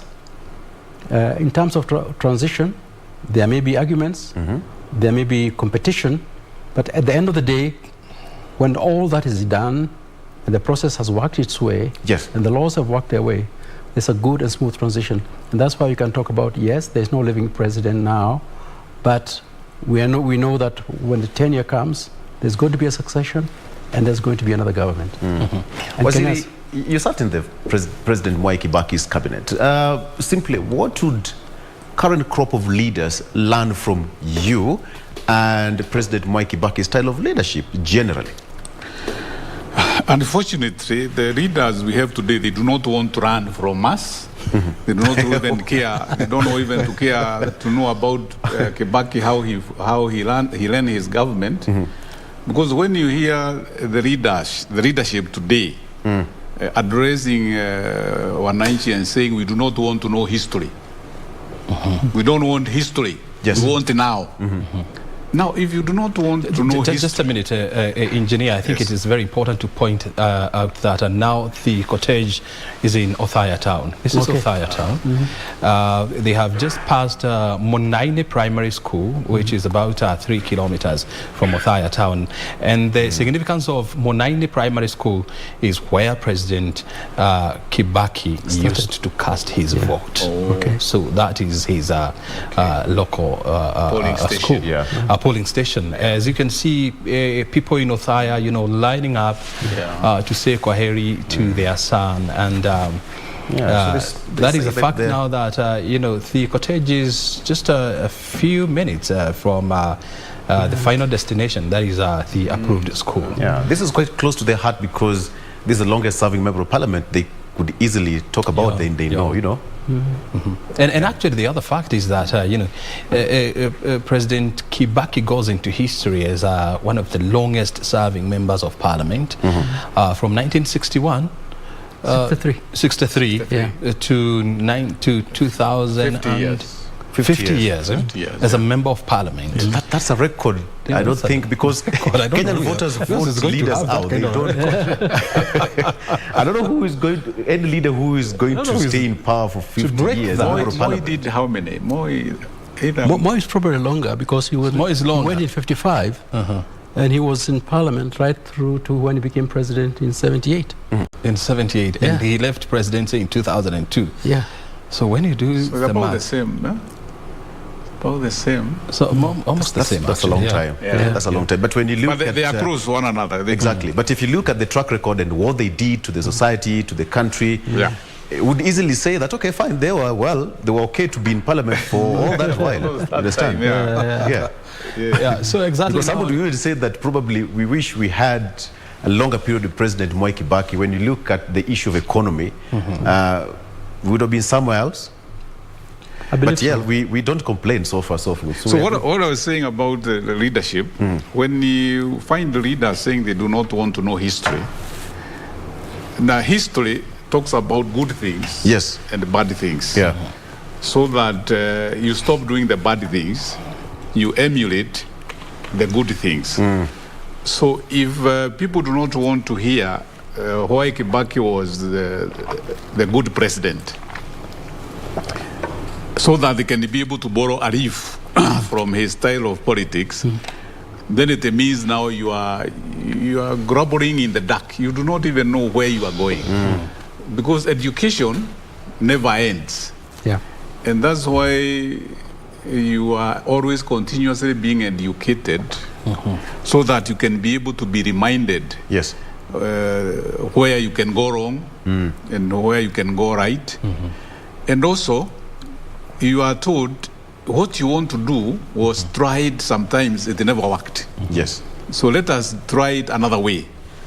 We cannot continue reinventing the wheel, because when you reinvent the wheel, you never make progress.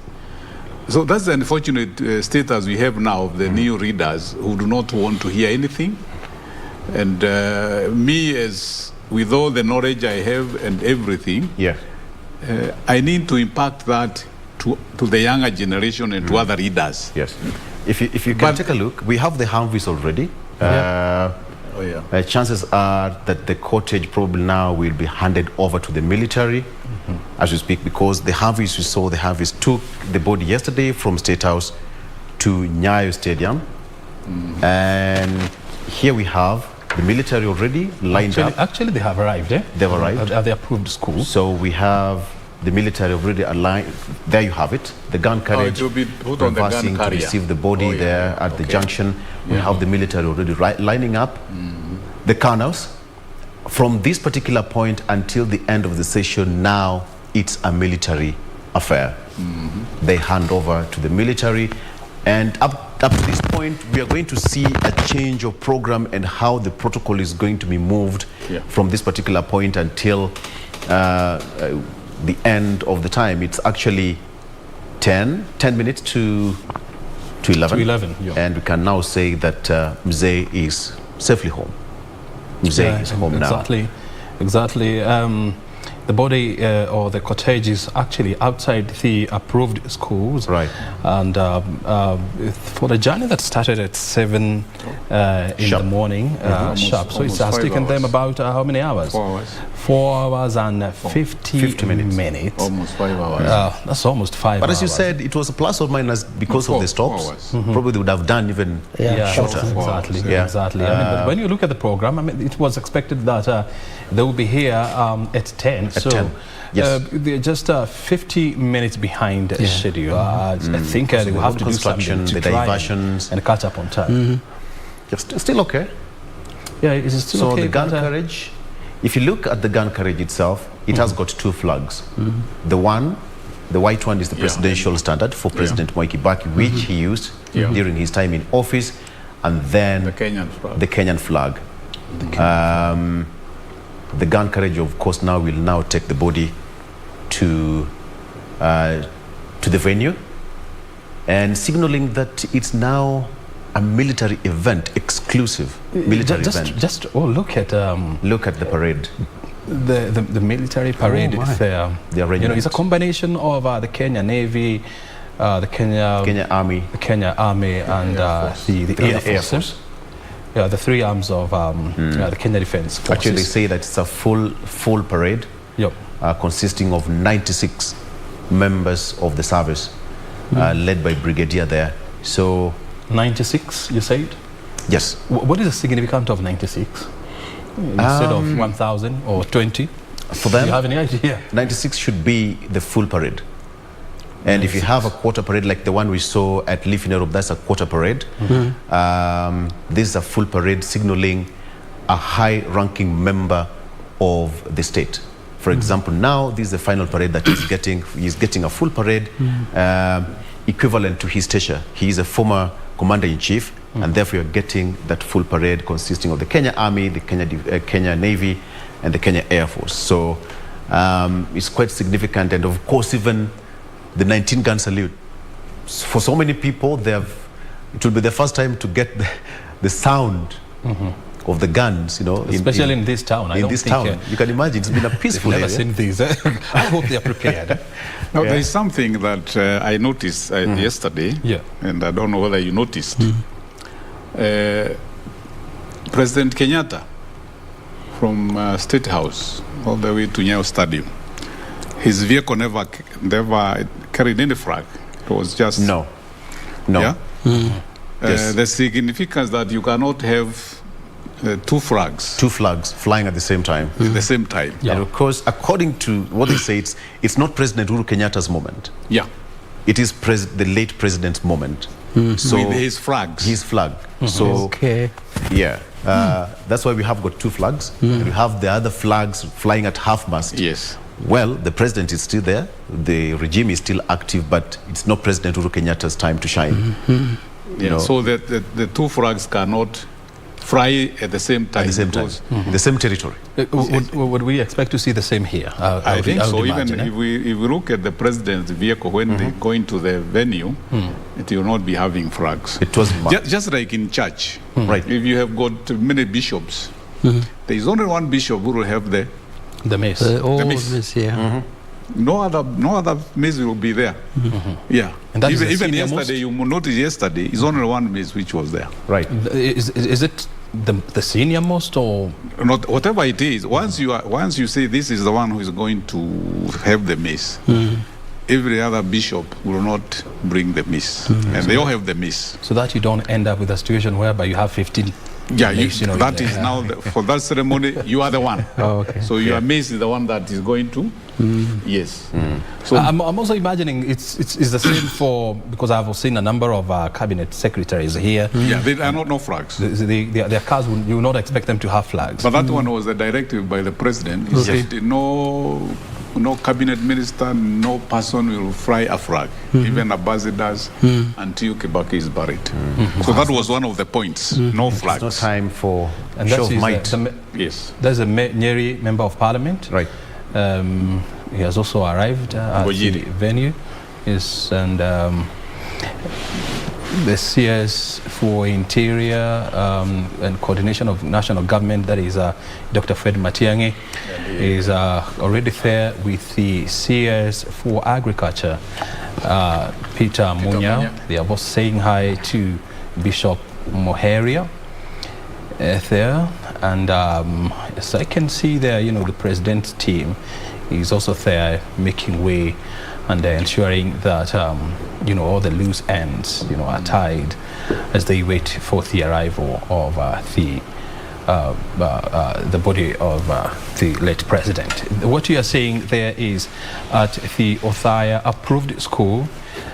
The casket is already here. The last time we checked, it was being shipped from the hearse to the, you're calling it the gun carriage? Gun carriage, yes. The gun carriage. And you know, I was just asking myself, I mean, this would be the same gun carriage that we saw yesterday? So probably, maybe it left earlier than the hearse or something? Yeah, yeah. All right. Yeah. That area. So far, the casket is already on the gun carriage, and perhaps if you have those pictures, there you have it. It's now the marching on, the slow march with the gun carriage, and the formation. Formation is the same. Let's take a listen on what's happening there. First of all, national anthem. Jeshi kuu wa majeshi ya ulinzi, na kama tulivyoombwa hapo awali na mwenzangu kwa mchango, tutakuwa tunasimama kwa ajili ya heshima ya wimbo wa taifa na wimbo wa Jumuiya ya Afrika Mashariki. Tuendelee kupata muziki. Unaweza nichukue saizi.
ili kuweza kuwa tayari kwa ibada ya misa.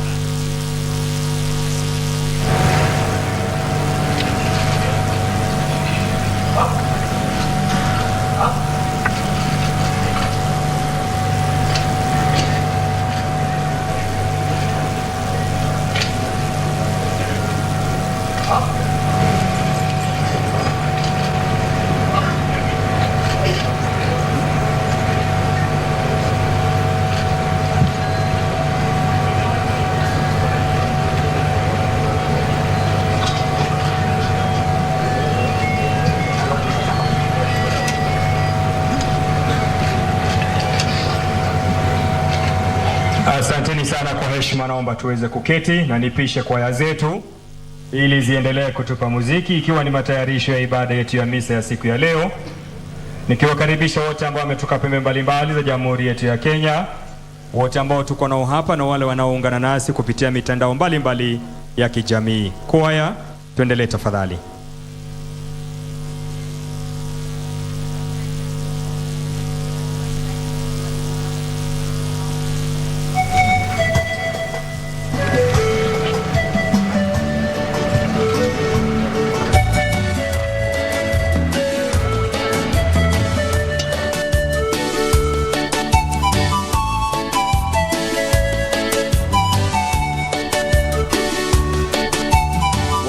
Uwanjani State House Choir.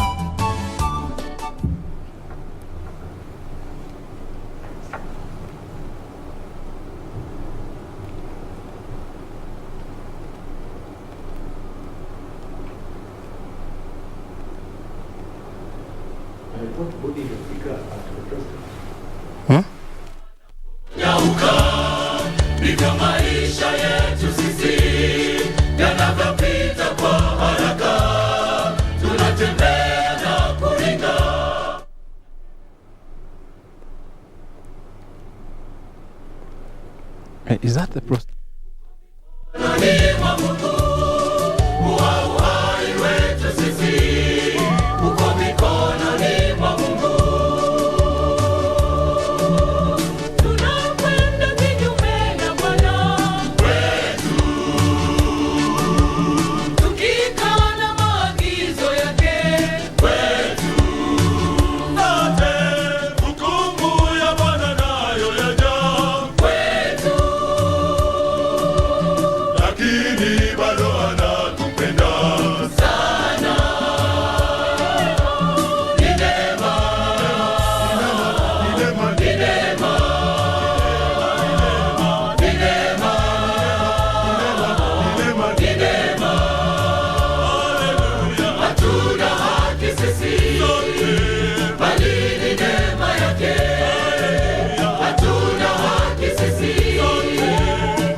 As you can see from your screen, President Uhuru Kenyatta is finally arriving at the Nyeri approved school where the body of the late President Mwai Kibaki has just arrived.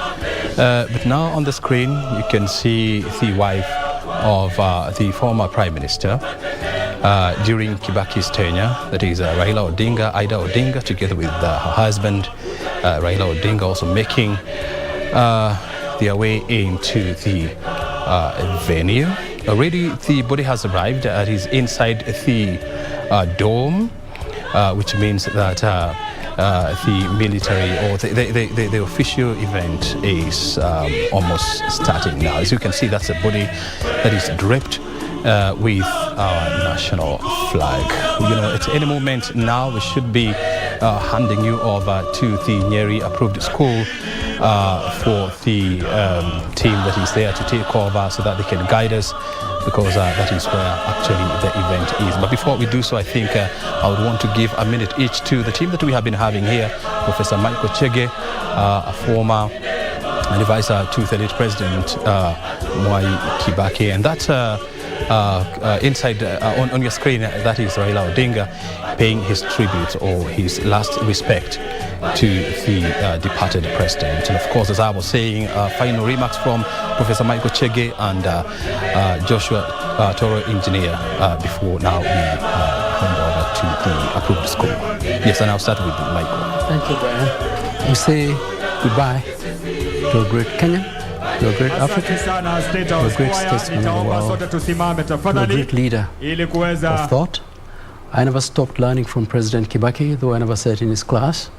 He left us a great legacy, a great brain, great ideas of development, and how we should hold together as Kenyans. Very well. Please let us never forget that. Exactly, and as you can see on your screen now, President Uhuru Kenyatta has just arrived, and now he's making his way into the dais, and he's accompanied by First Lady Margaret Kenyatta. Time now to listen to the national anthem first.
Asanteni sana kwa heshima na unyenyekevu, naomba sote tuweze kuketi.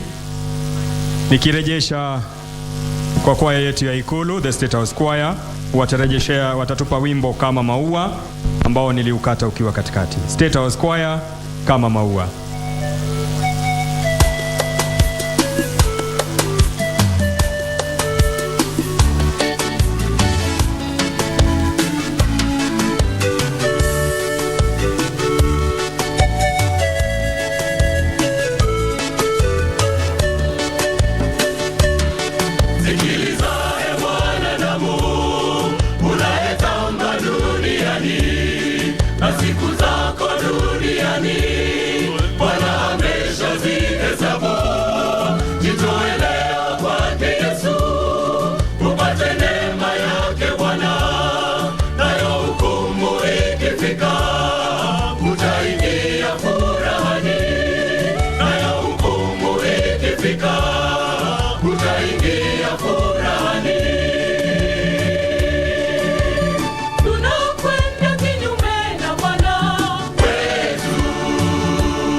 Hatuna haki sisi, bali ni neema yake.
let's see that we will all is the name that will forever be there. We'll never say goodbye. We'll never say goodbye. For in that land of joy and sorrow, we'll never say goodbye. We'll never say goodbye. Anajiunga nasi Mheshimiwa Uhuru Kenyatta na Mama Taifa katika ibada yetu ya misa.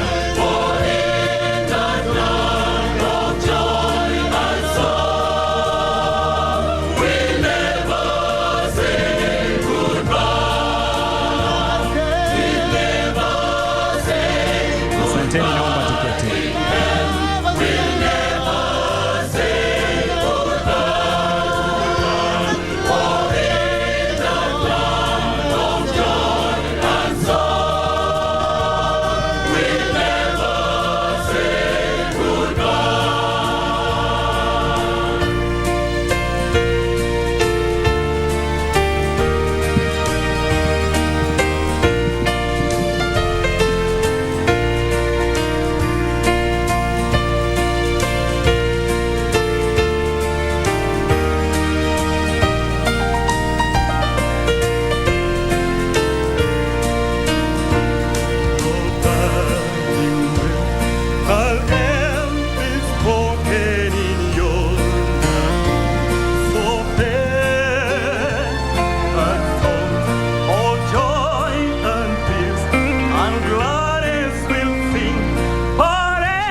Nitaomba sote sasa kwa heshima tuweze kusimama ili tuweze kuanza ibada yetu ya misa, na nitampisha Father Michael Morigo ambaye atatuongoza kama commentator. Karibu Father Morigo.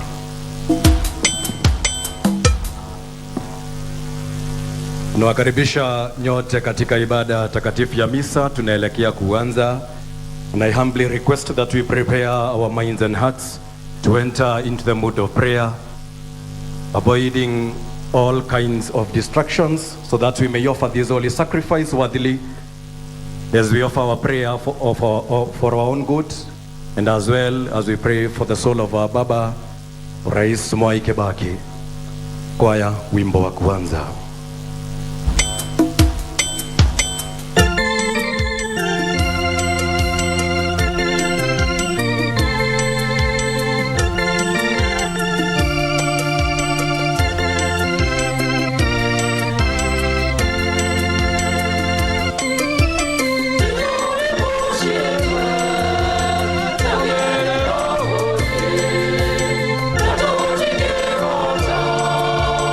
Oh,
jina la Baba na la Mwana na la Roho Mtakatifu. Amina. Neema ya Bwana wetu Yesu Kristo na upendo wa Mungu Baba na ushirika wa Roho Mtakatifu viwe nanyi nyote. Ndugu na dada wapendwa, Mheshimiwa Rais wetu, First Lady, Deputy President, Right Honorable Raila, wageni wote waliofika hapa, viongozi wote, ndugu na dada Mkenya, tunaomboleza baba yetu Rais Mwai Kibaki. Tunawaalika leo katika sherehe ya kumpa burudani, ya kumwombea, kumpa heshima tosha kwa njia ya maombi yetu. Tumo hapa wengi viongozi wa madhehebu na dini mbalimbali waliomo kulia kwangu kwa altari. Wamo wengi kati ya umati uliomo katika chumba hiki. Tuomba basi tuunganike nyoyoni, tuinue roho zetu kwa kumwombea huyu baba na kumpa heshima yake kama inavyostahili. Tutafanya hivyo kwa kutoa ibada ya misa kwa njia ya maombi ya marehemu, Requiem Mass. We therefore welcome you all to today's liturgy and prayer. It is not only what we will do here according to the wish of our beloved founder, father of this region of Othaya in many ways, but also a great statesman and father to the nation.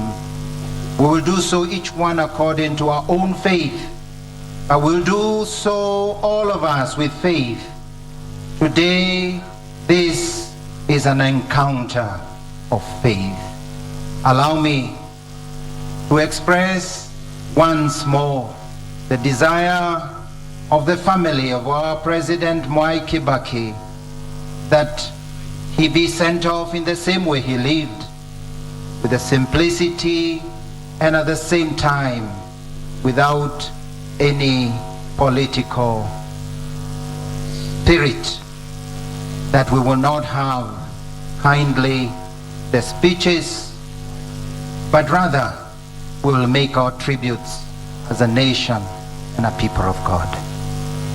My brother, my sister, all of us here, let us hold our hearts, hold our dear beloved president in our prayers, show our great respect for him, and give respect to our dear nation.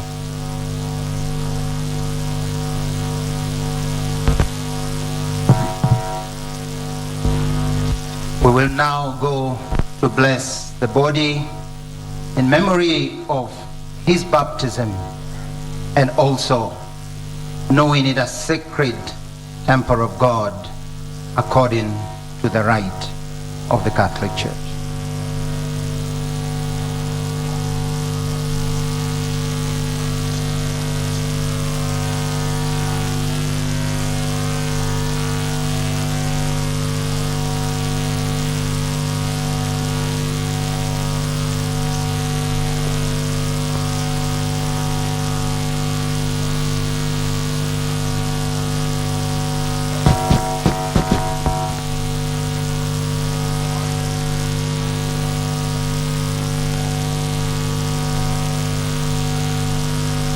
Lord, have mercy. Christ, have mercy. Lord, have mercy. Lord. Our Father, who art in heaven, hallowed be thy name. Thy kingdom come. Thy will be done on earth as it is in heaven. Give us this day our daily bread, and forgive us our trespasses, and we forgive those who trespass against us. And lead us not into temptation, but deliver us from evil. Amen. From the gates of hell, deliver his soul, O Lord. May he rest in peace. May he rest in peace. Lord, hear my prayer, and let my cry come to you. The Lord be with you.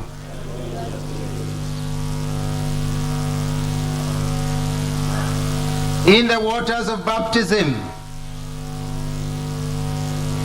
our dear President Mwai Kibaki died with Christ and rose with him to new life. May he now share with him eternal glory.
God of loving kindness, listen favorably to our prayers. Strengthen our belief that your Son has risen from the dead, and our hope that your servant, President Mwai Kibaki, will also rise again. We ask this through our Lord Jesus Christ, your Son, who lives and reigns with you and the Holy Spirit, one God, forever and ever.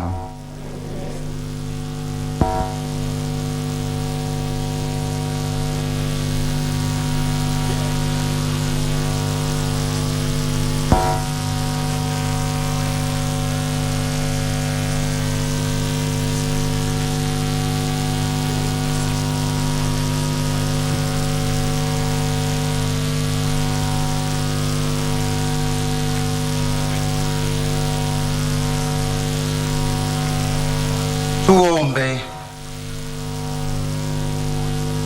Ee Bwana, tunakuomba usikilize kwa wema sala zetu, ili kama vile imani yetu katika mwanao mfufuka kutoka wafu inavyoimarishwa, vivyo hivyo tumaini letu la kutazamia ufufuko wa mtumishi wako Rais Mwai Kibaki lithibitishwe kwa njia ya Bwana wetu Yesu Kristo mwanao, anaishi na kutawala nawe katika umoja wa Roho Mtakatifu, Mungu daima na milele.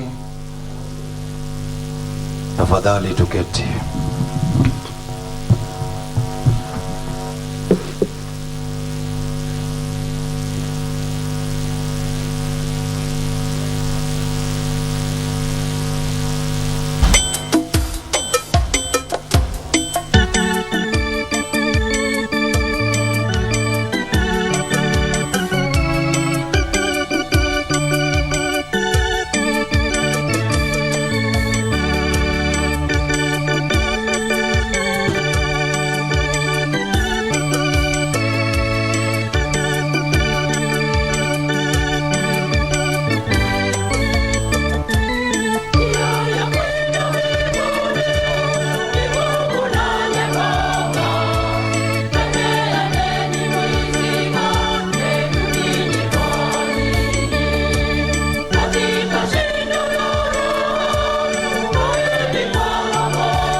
Ikiwa bado tungali tumeketi na kutulia, ni wakati wa kulisikiliza neno lake Mwenyezi Mungu.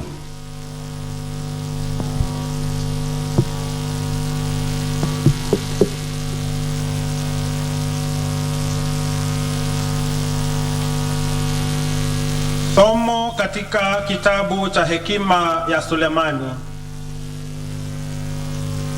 Roho za wenye haki zi mkononi mwa Mungu, wala mateso yoyote hayatawagusa.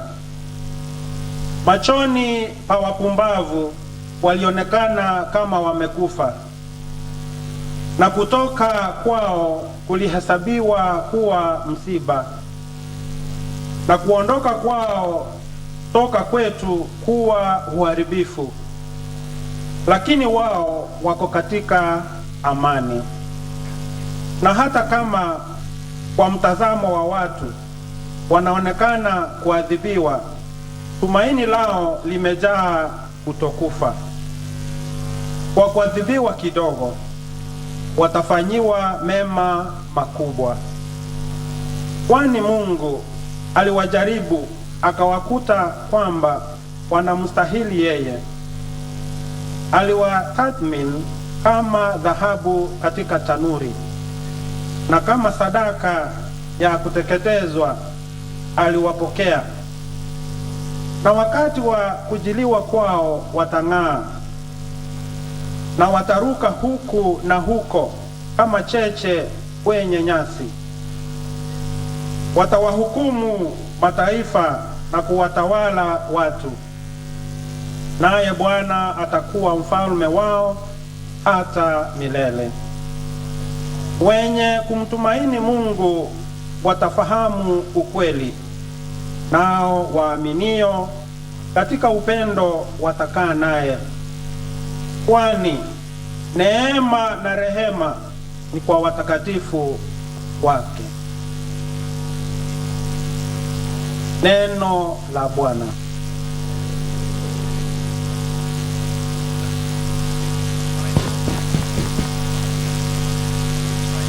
Zaburi ya kuitikia.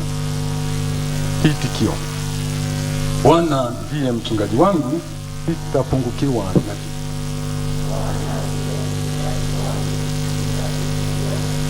Bwana ndiye mchungaji wangu, sitapungukiwa.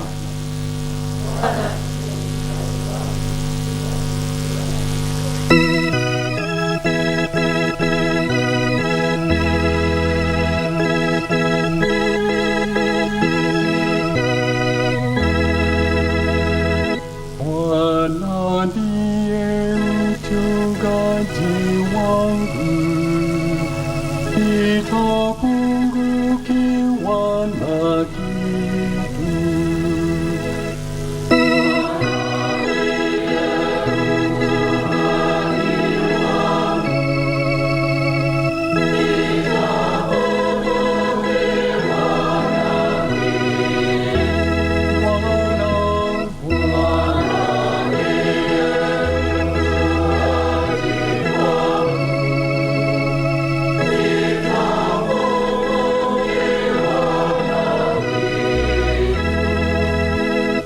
Bwana ndiye mchungaji wangu, sitapungukiwa na kitu. Katika malisho ya majani mabichi unilaza, kando ya maji ya utulivu uniongoza.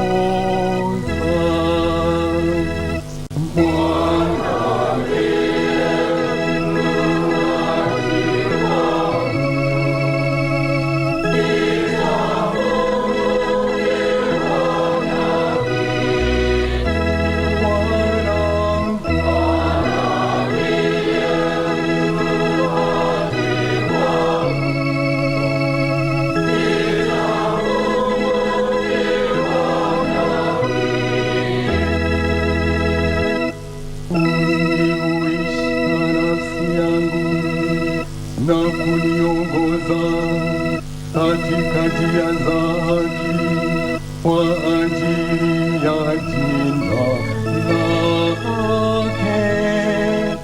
Na nijapopita kati ya bonde la uvuli wa mauti, sitaogopa mabaya, kwa maana wewe uko pamoja nami.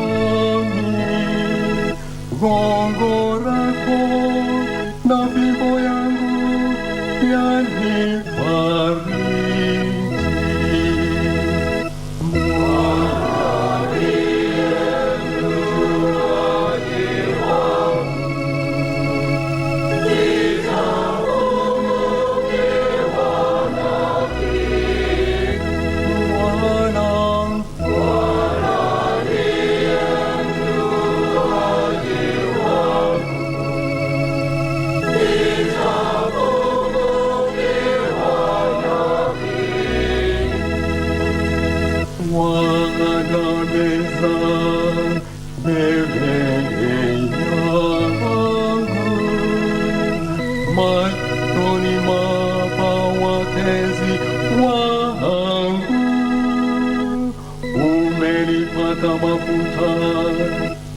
Kichwani pangu na kikombe changu kinafurika.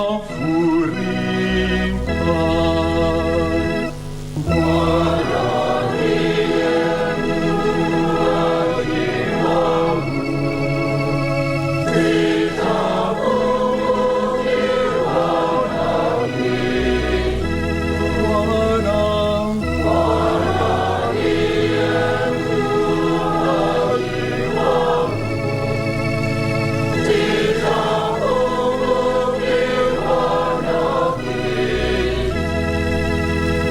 Hakika wema na fadhili zitanifuata siku zote za maisha yangu, nami nitakaa nyumbani mwa Bwana milele, nami nitakaa nyumbani mwa Bwana milele. Bwana ndiye mchungaji wangu, sitapungukiwa na kitu. Bwana ndiye mchungaji wangu,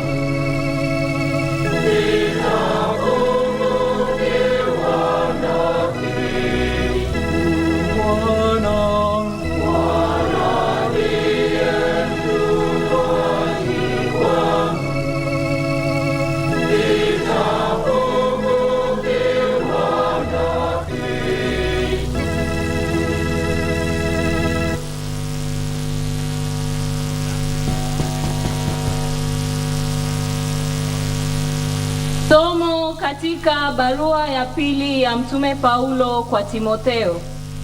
Mkumbuke Yesu Kristo aliyefufuliwa kutoka wafu, aliyekuwa wa ukoo wa Daudi, kama isemavyo habari njema ninayoihubiri. Kwa sababu ya kuihubiri habari njema, mimi nateseka na nimefungwa minyororo kama mhalifu. Lakini neno la Mungu haliwezi kufungwa minyororo. Na hivyo navumilia kila kitu kwa ajili ya wateule wa Mungu, ili wao pia wapate ukombozi upatikanao kwa njia ya Yesu Kristo, na ambao huleta utukufu wa milele. Usemi huu ni kweli, ikiwa tulikufa pamoja naye, tutaishi pamoja naye. Tukiendelea kuvumilia, tutatawala pia pamoja naye. Tukimkana, naye pia atatukana.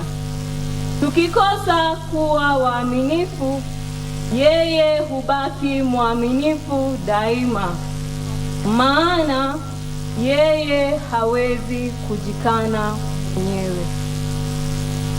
Neno la Bwana. Naomba tuweze kusimama kwa somo la Injili.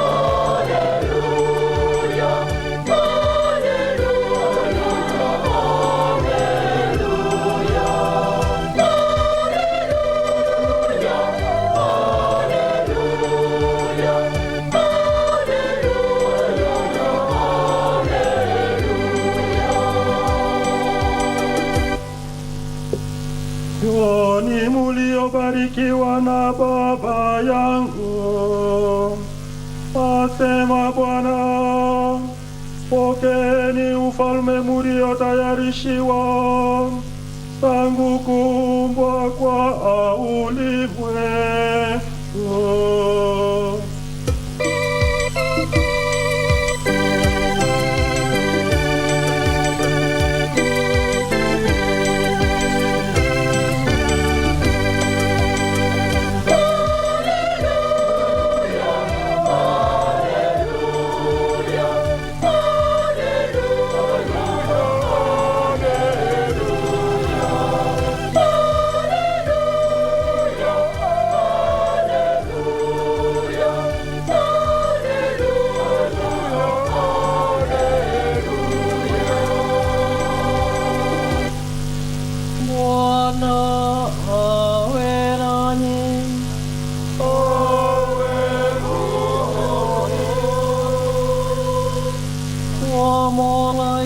Takatifu ilivyoandikwa na Mathayo.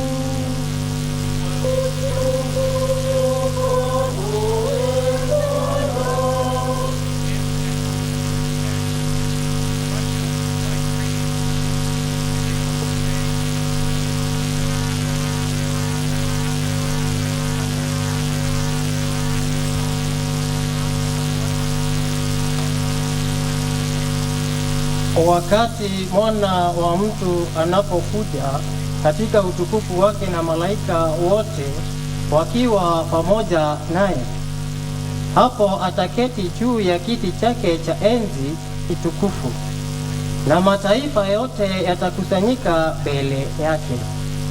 Naye atawatenganisha watu kama mchungaji anavyotenganisha kondoo na mbuzi.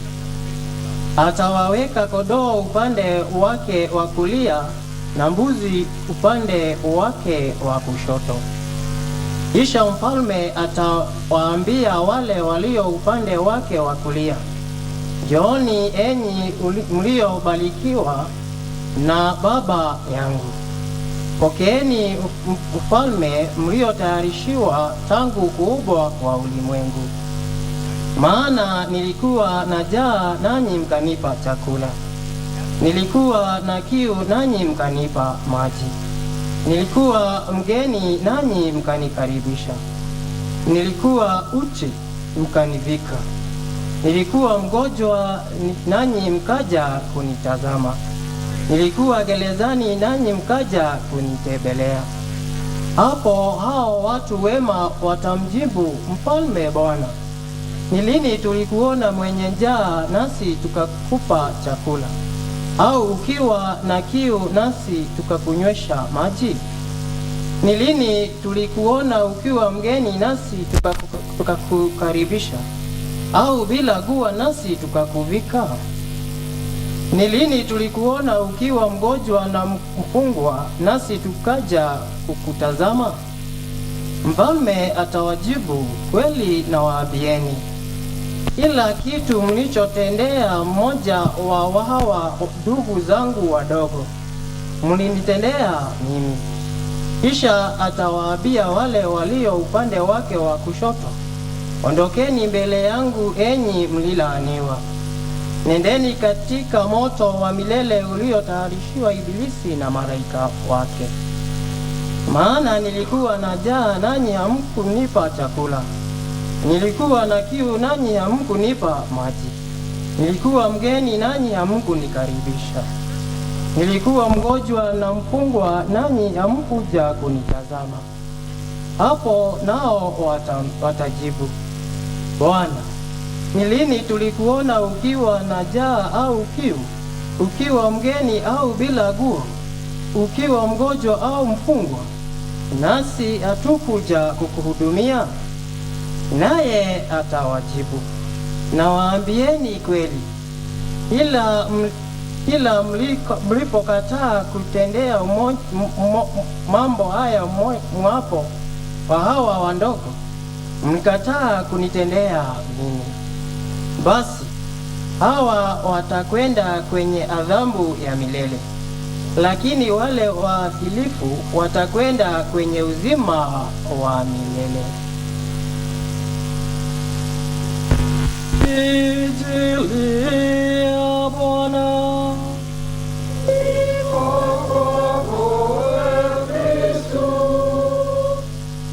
Tafadhali tuketi.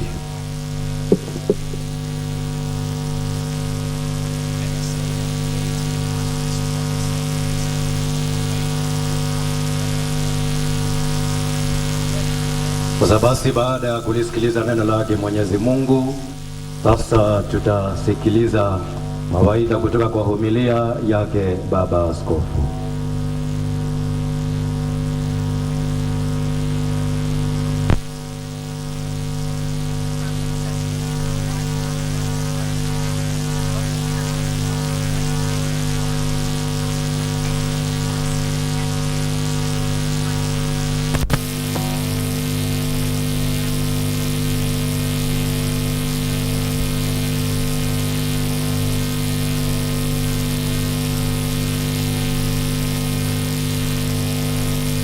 Waombolezi wote, ikiwemo viongozi wetu, ongozwa rais wetu mpendwa,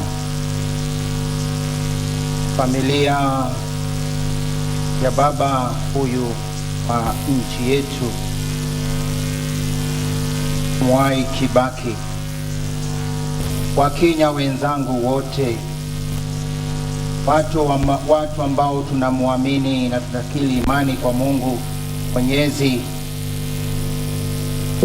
Tumesikiza maneno kutoka kwa masomo yetu ya leo. Neno la Bwana linaelekezwa kwetu, ili kama vile tunasoma katika kitabu cha Waebrania, ni kama upanga wa upande miwili, na neno hilo linaingia hadi nyoyoni zetu, hadi pale mifupa inashikana. Neno la Bwana linaelekezwa kwetu hata nyakati hizi tunaomboleza kiongozi shujaa, ili sisi tuliowachwa hai tuweze kugeuzwa mwenendo na tuweze kuwa wastahilifu kuitwa wana wa Mungu, na kama nchi tuweze kuitwa wana wa nchi wazalendo. Katika Injili ya Mtakatifu Mathayo, Bwana anakuja akituhukumu sisi sote, na akiangalia maisha yetu na thermometa yake, kipimo chake cha kazi yote tuliyofanya na maisha yote, kila jambo ambalo anaweka katika latiri ni hili: nalikuwa na njaa, kanipa chakula; nalikuwa na kiu, kanipa maji kunywa; nalikuwa korokoroni ukanitembelea, nalikuwa uchi ukanivika nguo, nalikuwa hala pa kulala. Ni lini Bwana tulipofanya haya yote? Ulipofanya haya kwa mmojawapo wa wale wadogo kabisa, ulinifanya mimi. Latili ni hilo, sio masomo yangu haitawekwa kwa alitili, sio sifa yangu hiyo haitawekwa kwa alitili, sio maneno makubwa ambao nimezoea kuzungumza, hayo hayatapata njia kwa latili, sio yale ambayo ninajisifia mimi mwenyewe, afya, mwili, nguvu, kadhalika, hata uongozi. Ni kwamba katika jukumu uliopewa na Mungu, mfanyikazi, kiongozi, padre, askofu, mtumishi katika umma, askari na yoyote yule, kama uliweka hili jambo, nilikuwa na njaa, mmojapo wa wale wadogo. Napomwomboleza rais wetu na baba na babu ambaye leo tumsindikiza, tunapata fursa ya kujiuliza kwamba mimi katika jukumu nilio naye, kazi nilio naye, nimeweka haya maanani? Latiri yangu sasa yanguka pande gani? Nafikiri ni vyema nyakati zingine kukaribia kifo. Kifo ni fumbo. Death is a mystery. We never quite understand it. And we always see it very distant from us, as if it can't happen. That's why I think it's good. I say it because I have a little bit of experience, to be a little close to death, because it brings order to your priorities and makes you find out what falls in that scale, whether you are even minimally worthy of being told, welcome into the home of our Father. And that is what today we listen to the readings, and we are called as a nation, each of us individually, by God, because He gave you a mission and gave me a mission, gave me something to fulfill in life, and that is what I'll be measured on. And that will be my soul. How heavy is my soul? For good. How white, how beautiful, how sparkling, how precious is my soul. My body may look good, I may even look strong, but warn me if my soul be empty shell. Warn us if we are soulless because we are living dead. Warn me if I can't find space to be called worthy of some love weight, mercy weight. This man, he has fought the good fight. Like St. Paul, I have fought a good fight. I have finished the race. I have kept faith. Nimezipiga vita vilivyo vizuri, mwendo nimeumaliza, imani nimelinda.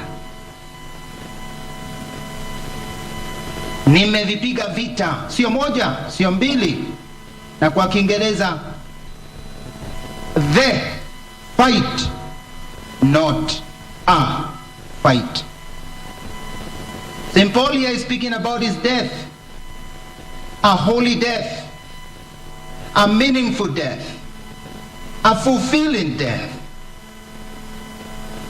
For many, death can be a terrible thing, terrible unfair event, can seem to be a total loss for many.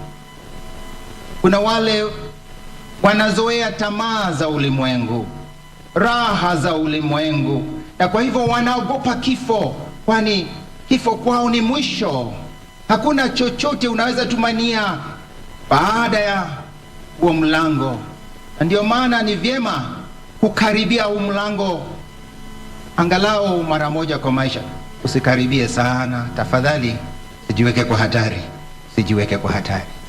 Lakini ni somo, kwa sababu inarudisha akili na fikira zetu za kujua niliumbwa kwa sababu gani. Lengo, nia ya Mungu kuniweka ulimwenguni ni gani? Sio raha kwangu, sio kujipenda na kujijenga, la hasha. Why did God bring me on earth? And that's why when death curtails our pleasures,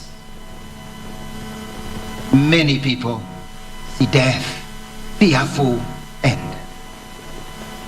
On the other hand, for a person of faith, a person who believes in God, a Christian, life is not ended, but changed. Life on earth, for us who believe in God, is a rehearsal for heaven. We are just here in a rehearsal. And I pray that the rehearsal be good. We have seen the meticulous way our military rehearses any ceremony. And this one is no less. They do not allow anything to come unforeseen or to come between them and the goal they want to accomplish. My life has a goal, and the goal is to see God, and the goal is to be embraced by God, and the goal is to be godly. I must blossom in godliness on earth so that I can be offered as a pleasing bouquet of flowers to God, as a pleasing gem for his crown. But woe on me if instead I wilt, because I have chosen evil, worldliness, nothingness. What determines the fulfillment at this crossroad of death is, what did you live for? What is your spiritual weight? What is your love weight? What is your mercy weight? And here we examine whether our focus and aim has been just on the ground, on the worldly. Kama macho yetu yalikuwa yanaelekea kwa Mungu, kwa mambo ya juu, kutumainia ya juu, ama tumeshikwa na ya ulimwengu. Are we with our eyes on the ground, or are we looking up? Because we are called to fly high as eagles, to look at God, to look at the world with a panorama from up there. But we could decide to become village chicken that peck around the house looking for worms. When we are called to fly high and soar and enjoy the pleasure of the panorama of the creation of God. The choice is ours. Unfortunately, the village chicken, when it lays an egg, makes the whole village know. It crackers all over. The village knows it has laid an egg. The eagle doesn't squeak, doesn't do it. The egg of an eagle that soars up happens in silence. But the chicken only knows itself, doesn't know any other. It prides itself in walking around. Our spiritual calling calls us to think about heavenly things, to soar up there. Tunaitwa tuangazie, tuone vile Mungu alivyotupa vipaji vya aina mbalimbali, na kati ya hizo vipaji ni hii, kipaji cha wenzako, kipaji cha ndugu na dada. We have the greatest gift. We must look That's the gift of my brother, the gift of my sister. Was there a higher goal that you committed your life to your mission? We must live for noble goals. I have fought a good fight. I have fought the good fight. This is not a praise to the violent, but to struggle for what is right, for justice, for mercy, for truth. The struggle for the one person worth dying for. And that person worth fighting for is God. Jesus Christ, his son. So we are called, that the struggle we are called, the fight we must fight, is a fight to make goodness reign, to make God reign in hearts, in society, in our families, in schools, and especially in my heart, in my heart, in your heart, in your heart. And today, allow me, as we gather around the body of our Father, like a family that wishes to ask for a blessing, like a family that wants to ask, what do you bequeath us? Like a family that he has called to give a last word. What will he tell me? What will you tell me? Because you are with us. You are with God. What do you tell me, my dear Father, for this nation? What do you tell each and every one of the leaders here present in his heart? What does God ask you to ask me? Ask you, my brother, my sister. My beloved, I would dare to say,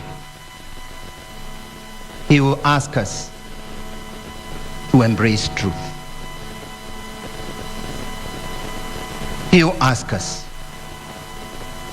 to embrace truth in leadership. You ask us, you ask me, be authentic. Serve. Don't seek yourself. Be simple. From the early ages of our church, of Christianity, we've seen people dying for truth, for God, because that's what is worth dying for, living for. The truth of my neighbor and the goodness. Unfortunately, how scarce this heroism to commit to something bigger than me. That's what he will tell me. Commit to a bigger project, to a bigger calling than you, your fulfillment, your fame. Commit to something that outlasts your grandchildren, that outlasts your generation and centuries. Commit to a truth that never changes. Many times in our dear nation, we have slipped away into the slope of selfishness, of greedy goals, of fake truths, because if God is not with me, I am fake. If my heart is empty of God, of godliness, of these which we are calling higher calling, of respect, then I have sacrificed God with the truth. Baba huyu ametuachia mfano mkubwa, alisimamia ukweli.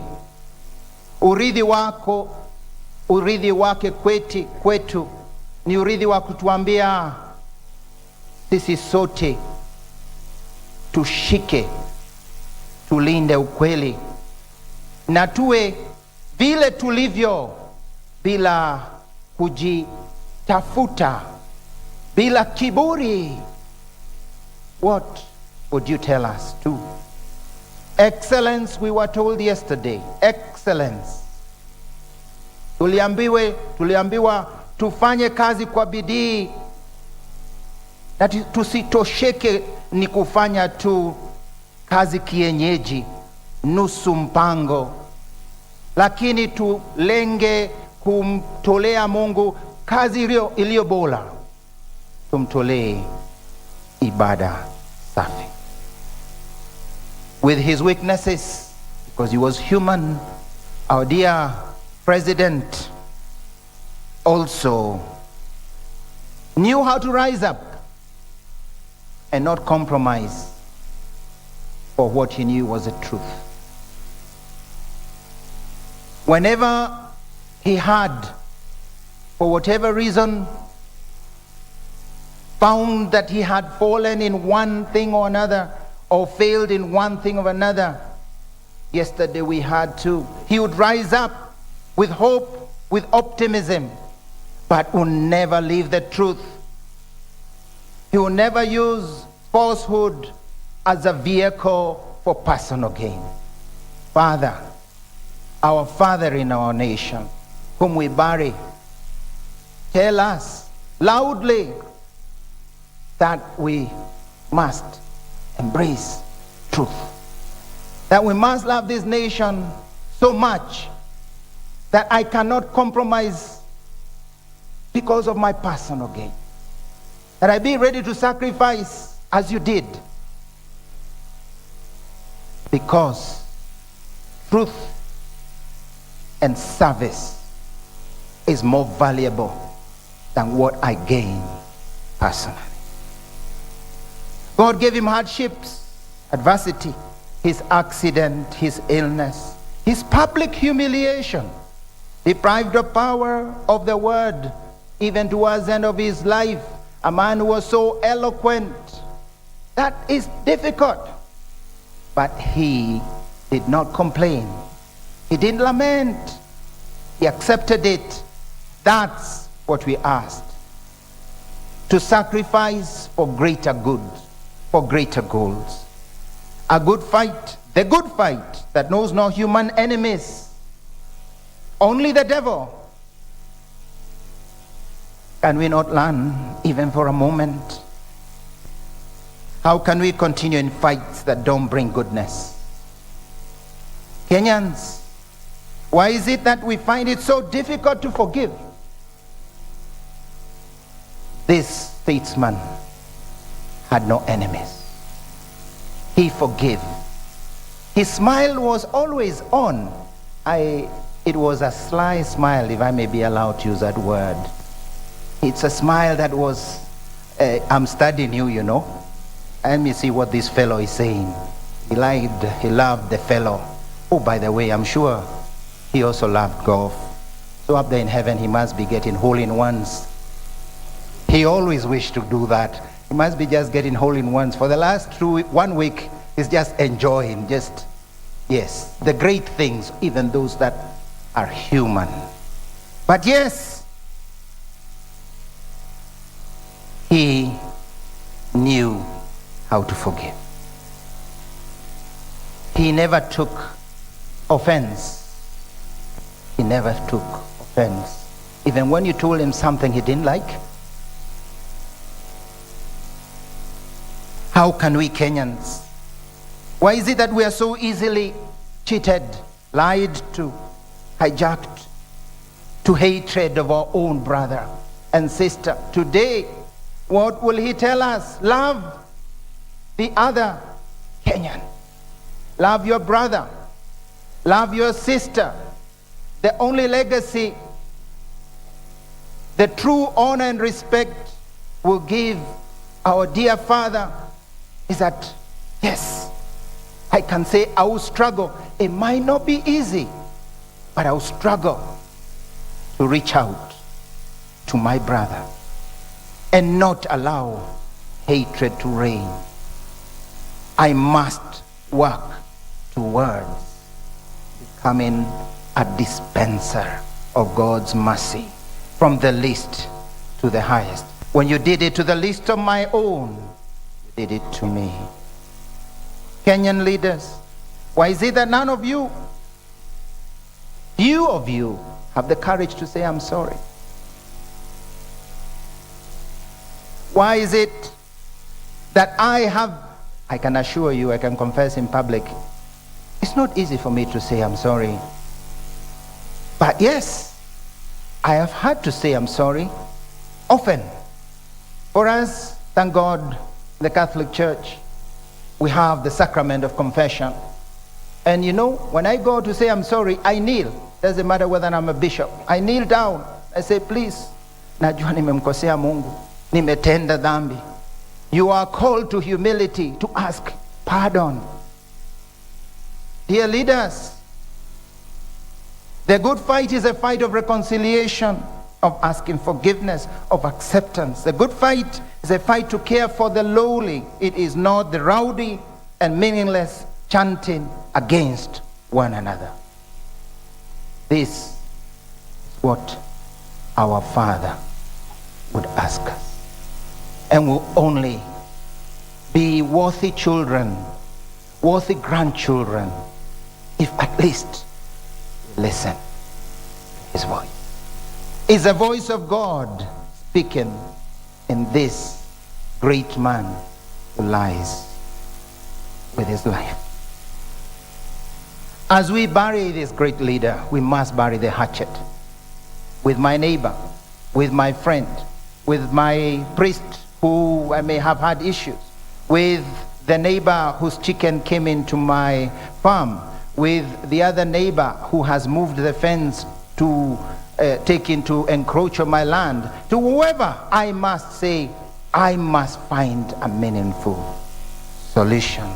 Like a good family, we gather around this Father that has resolved to live up to his legacy of no enemies, deep respect for one another, and simplicity and humility.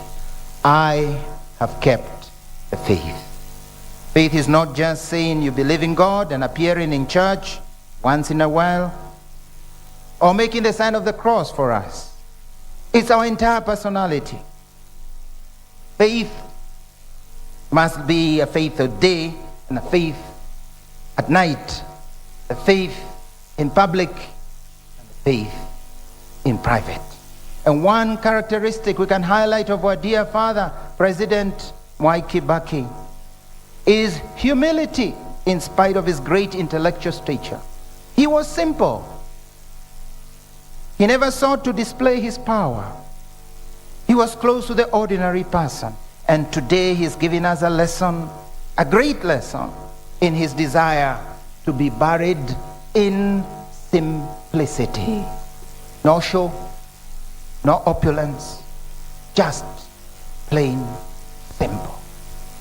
Dear family of our dear Father, thank you, because this is an example this nation badly needs. Thank you for keeping such a great father of us all well, even in his old age. You've shown us our elders are worth 1,000 times, no matter what effort. Thank you. And today, as a family, give us yet another lesson, never to forget. I remember him coming to the Cathedral of Nyeri, I think it must be 2017 or 2018, with a family. And there he was, as he normally did, on that first row.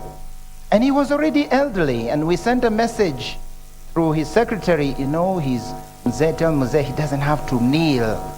No, sasa, it's okay. But he insisted on kneeling. He insisted. There was no way. And he struggled. And we, even up there, we were always looking with the eye, the corner of the eye. Mzee, kama yuko sawa. But he was okay. humility. Yes, for God, nothing was humiliating for him. Now that was faith in action. Not two faces, but one. Any leaders, forgive me for this one. Forgive me for this one. I already say, many leaders come to our churches to converse with their phones. They come, with their phones, out, in. They even have very, very lively conversations in our churches.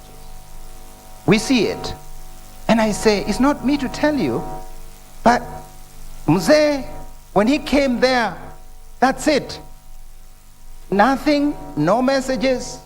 You told the messages as he leaves. This is respect to God. Great respect of the sacred spaces. He never asked to speak. He just walked out and greeted the people as he moved out. Today, many of us, and I don't only speak about leaders, we Kenyans want to turn our places of worship into rowdy gatherings and sometimes political gatherings. Return to God what is God's. Give him his space. Give him his space and learn from this, our Father.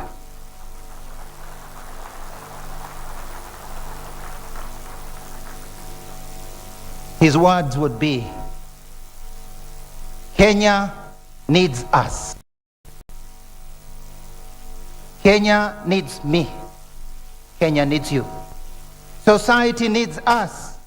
God has granted you great talents. God wants you to build something good, but in a different way. Needs us. God needs us authentically Christian, authentically godly, authentically patriotic. Not us, not me, not my political career, not my popularity, not my stomach, but others, the poor, the hungry, the homeless, the orphan, the elderly, the mentally ill. We recall how much Mama Lucy also had that touch for those who are sick, who are suffering. What I do for this, how I serve them. And I recall, especially away from cameras. Away from cameras. The cameras have increased, and therefore we seek eyes of God. Let's build a godly Kenya. My dear people of God, Kenyans, we pray for our Father that God may have mercy on him, but we also see how much he did. How much he did especially to the ordinary. Tumuombee kwa roho yetu yote, lakini tumsifu kwa yale ametuonyesha uongozi bora na tena kwa kujitolea, kwa kuwa akitafuta kawaida kutumikia watu, sio yeye lakini utumishi. Asante sana Baba yetu, asante, tutakukumbuka, lakini tusaidie ili urithi wako wa uongozi ambao ni shupavu usiojitafuta uweze kuonekana kati ya viongozi na hata vizazi vijazo. One final thing that I'm sure he would ask us. That God wants to reign in our mouths. God wants to reign in our mouths. He never said a remark against his competitor. He always joked, but he was respectful. We need a special sanitizer to disinfect our toxic mouths. Not our hands, but our mouths. COVID is on its way out, But there is a new mouth COVID. Sanitize our mouths, our hands also.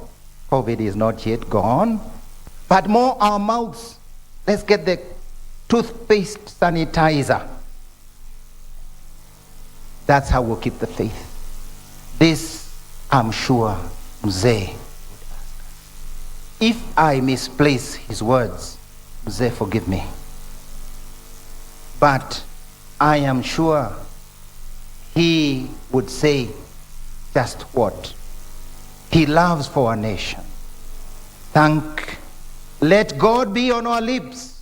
Thank God. Let's say, if God wishes, I will. St. James tells us. Let's also say, sorry God, I stumbled. And also say, here I am, Lord, to serve you and to serve our nation. Our nation needs you. God needs you. Society needs you. Because we must bring goodness. That's the legacy we want to promise our good Father who rests here. Please, let us not destroy that image that He leaves us. God will grant us the graces because we are weak. But please, open your heart. Fly high towards God. Be godly. Citizen, leader, worker, intellectual, it does not matter. God has a plan for you. Let us, as we mourn this man, speak his praises and take them home with us. And that this nation, in this difficult moment, will have as our point of reference as we go into election, God, godliness, and this good Father whom we bury at this moment. May God give him eternal rest and bless our nation.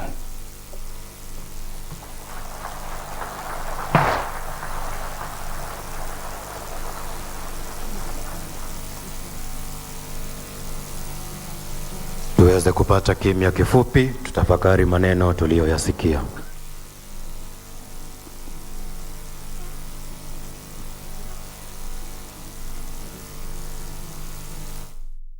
The end. Archbishop Anthony Muheria talked about the fight for goodness, the fight to live at peace with one another. Tuweze kusimama kwa sala za waumini. And now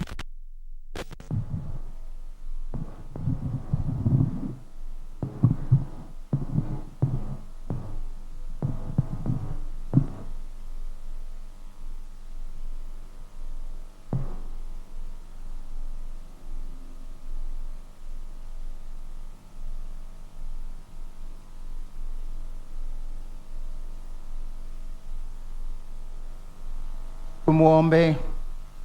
Kwa dhati Mungu Baba Mwenyezi ambaye alimfufua Kristo mwana wake toka wafu kwa ajili ya wokovu wa wazima na wafu.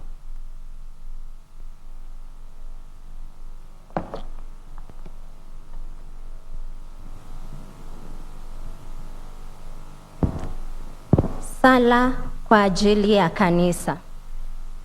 Tuliombee kanisa takatifu ili liendelee kuwa kielelezo cha matumaini, ukweli na haki.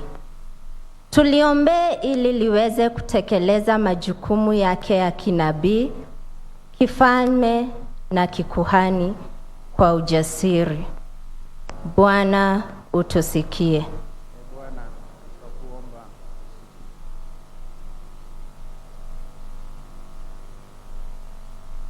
Sala kwa ajili ya taifa. Tumuombe Mungu kwa unyenyekevu ili auelekeze uso wake wa rehema juu ya nchi yetu ya Kenya. Ambariki viongozi wetu na wazalendo wa Kenya ili wajishughulishe na manufaa ya wote. Tumuulize Mungu pia atakaze kwa njia ya pekee hasa wakati huu wa kujiandaa kwa uchaguzi wa kitaifa, ili upendo, amani na haki vidumishwe na vitawale. Bwana utusikie. Bwana twakuomba utusikie.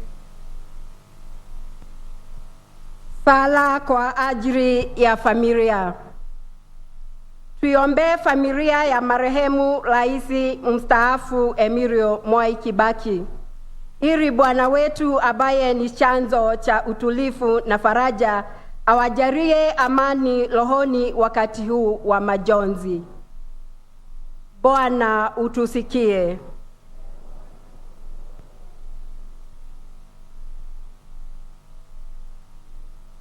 Sala kwa ajili ya marehemu wote. Welekeze roho za marehemu wote mbele ya Mungu aliyejaa neema, ili wapate pumziko la milele kwake, aliye chanzo cha uhai na baraka zote. Bwana utusikie.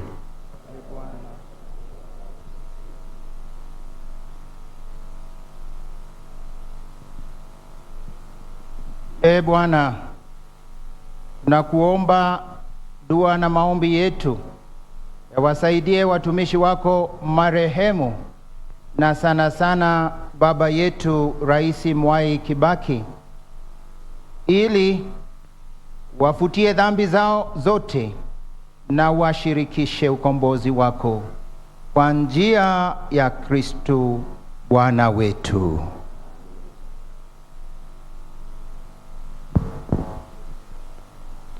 Naomba tuketi.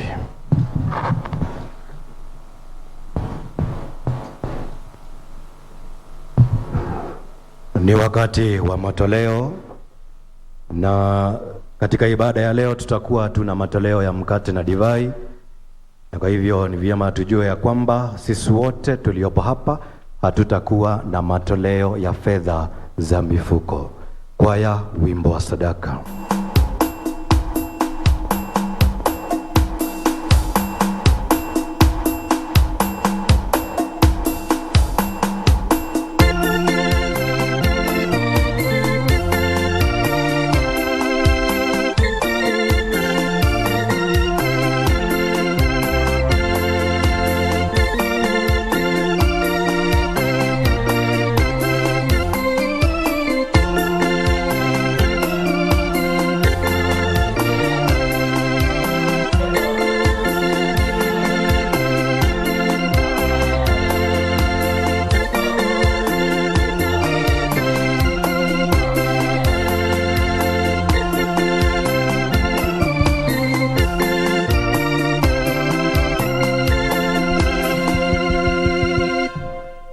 Nataka kurudia tangazo hilo na kufanya clarification ya kwamba hatuna matoleo ya fedha za mifuko.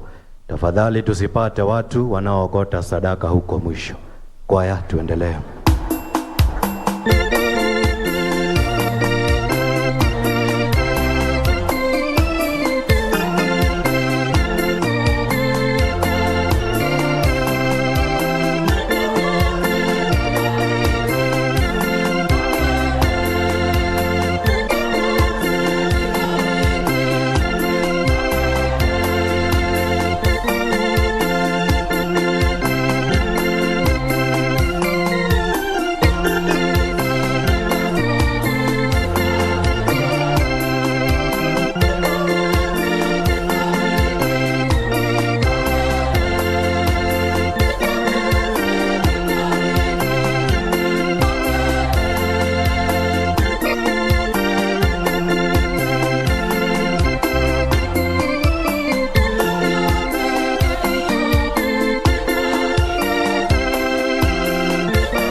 Sasa tunaelekea kufikia kilele cha ibada takatifu ya misa.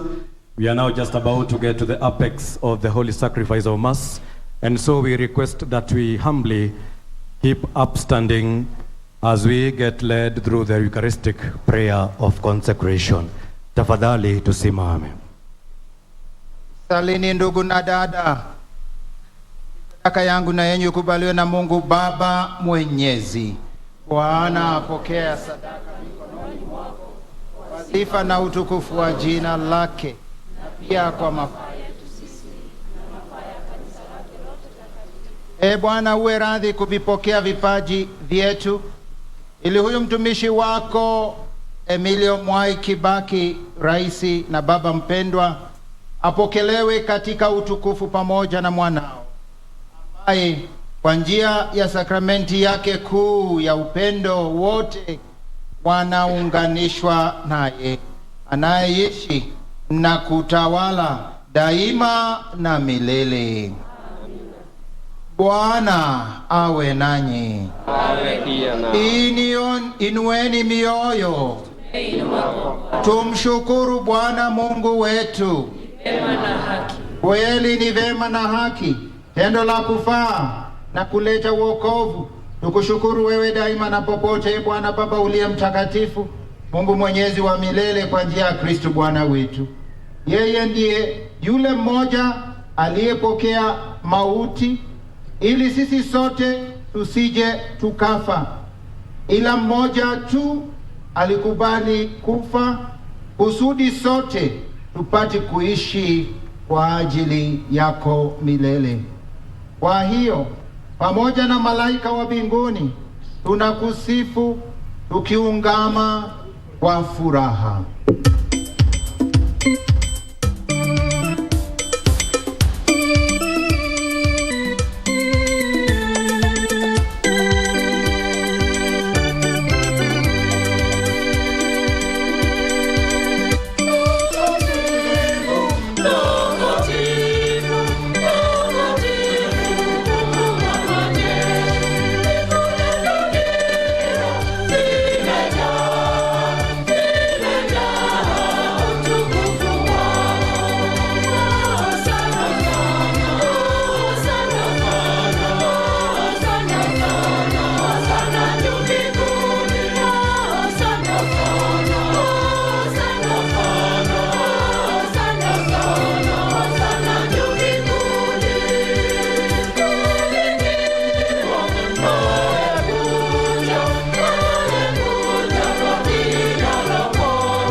Third Eucharistic prayer. Bwana kweli mtakatifu, na kila kiumbe kilichumbwa nawe kinakusifu kwa haki, maana kwa njia mwanao Bwana wetu Yesu Kristo na kwa uwezo tendaji wa Roho Mtakatifu unavitia uzima vitu vyote na kuvitakatifuza, wala uachi kuwakusanya watu kwako, ili toka mawio ya jua hata macheo yake dhabihu safi itolewe kwa jina lako. Basi Bwana, tunakusihi kwa unyenyekevu vipaji hivi ambavyo tumekutolea, ili uvitakase, upende kuvitakatifuza kwa Roho huyo huyo, ili viwe mwili na damu ya mwanao Bwana wetu Yesu Kristo, aliyetuamuru tuadhimishe mafumbo haya. Maana yeye mwenyewe usiku ule alipotolewa alitwaa mkate, na akikushukuru aliubariki, akaumega na kawapa wafuasi wake akisema, twaeni mle nyote, huu ndio mwili wangu utakaotolewa kwa ajili yenu.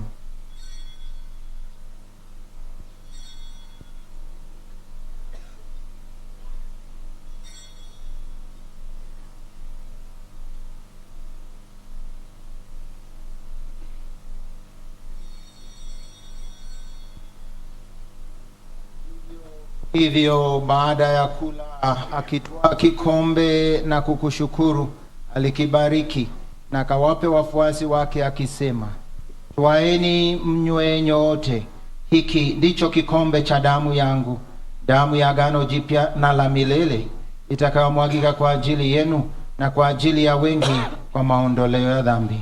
Fanyeni hivi kwa ukumbusho wangu.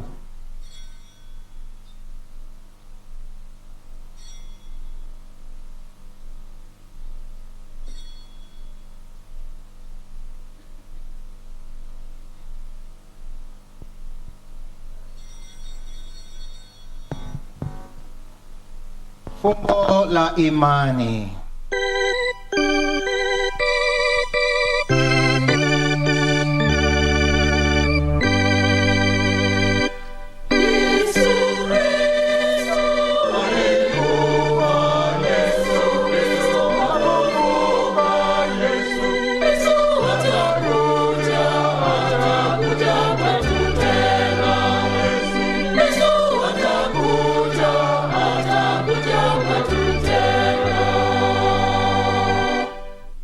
Kwa hiyo Bwana, tunapoadhimisha ukumbusho wa mateso ya mwanao yaletao wokovu pamoja na ufufuko wake wa ajabu na kupaa kwake mbinguni, na tunapoutazamia ujio wake wa pili, tunakutolea kwa shukrani sadaka hii iliyo hai na takatifu. Na kuomba uyaangalie matoleo ya kanisa yako, na kwa kutambua yeye aliye kafara ambaye ulitaka kutulizwa na sadaka ya kifo chake, tujalie sisi tunaotiwa nguvu kwa mwili na damu ya mwanao na kujazwa Roho wake Mtakatifu, pate kuwa mwili moja na roho moja katika Kristo.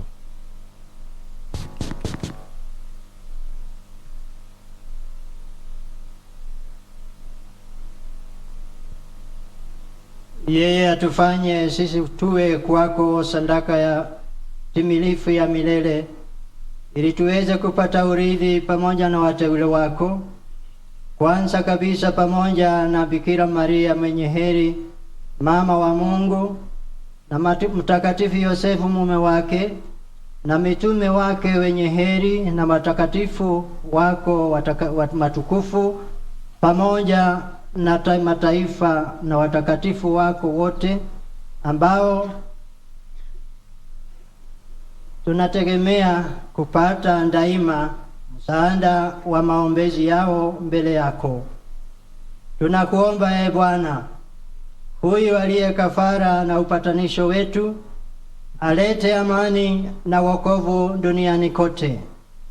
Upende kulimalisha kanisa lako, kuliongeza imani na mapendo kanisa hili lako linalosafiri hapa duniani, pamoja na mtumishi wako Baba Mtakatifu wetu Francisco, askofu wetu mkuu Antonio, pamoja na maaskofu wote, wakilelo wote, na watu wote unaofanya kuwa taifa lako.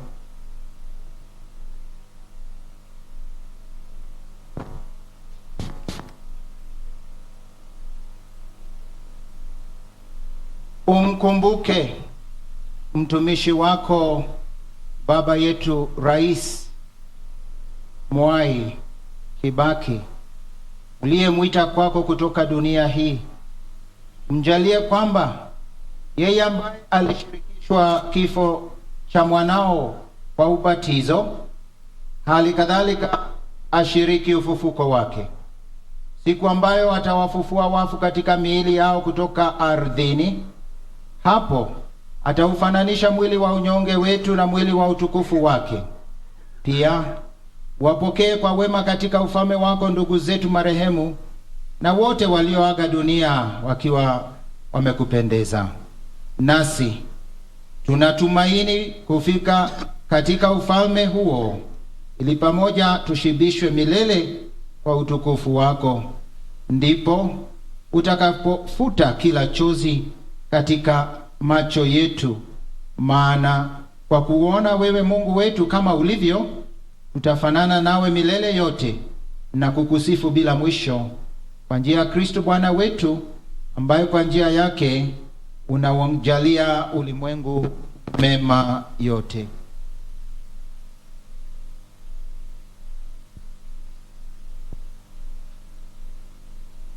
kwa njia yake na pamoja naye na ndani yake, wewe Mungu Baba Mwenyezi, katika umoja wa Roho Mtakatifu, unapata heshima na utukufu wote milele na milele.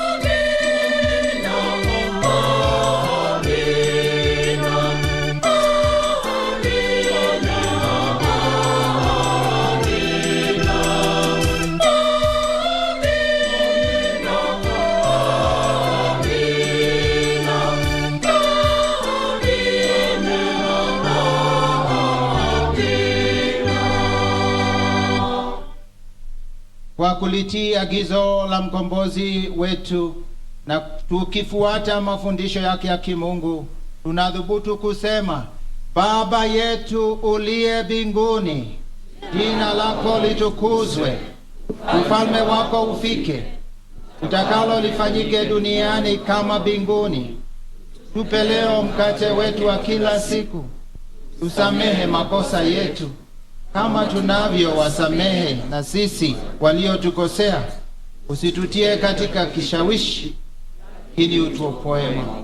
Bwana, tunakuomba utuopoe katika maovu yote, tujalie kwa wema amani maishani mwetu, kusudi kwa msaada wa huruma yako tuopolewe daima na dhambi, wala tusifadhaishwe na jambo lolote, tunapotazamia tumaini lenye heri na ujio wa mkombozi Mwokozi wetu Yesu Kristo. Kwa kuwa ufalme wako na nguvu na utukufu hata milele. Bwana Yesu Kristo, uliyewaambia mitume wako, amani na waachieni, amani yangu na wapa, usiwatazame dhambi zetu ila tu imani ya kanisa lako.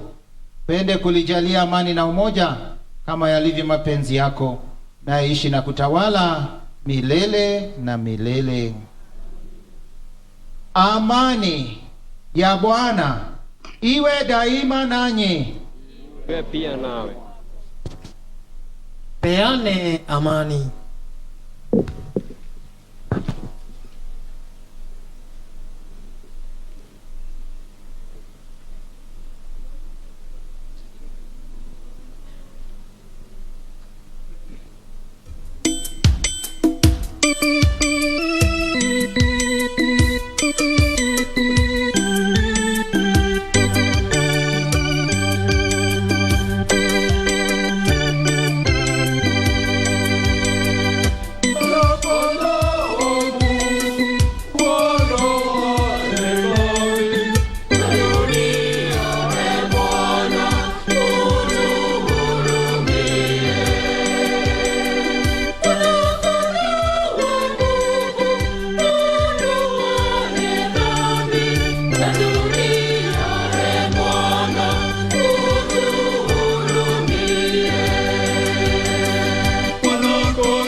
Tazama mwana kondoo wa Mungu.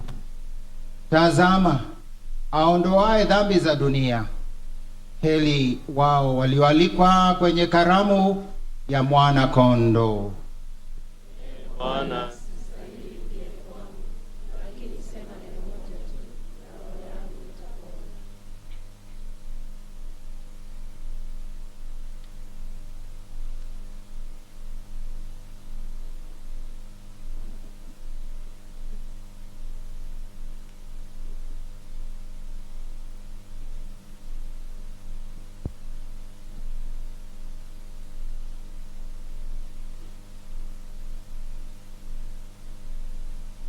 Mimi ni ufufuo na uzima, asema Bwana.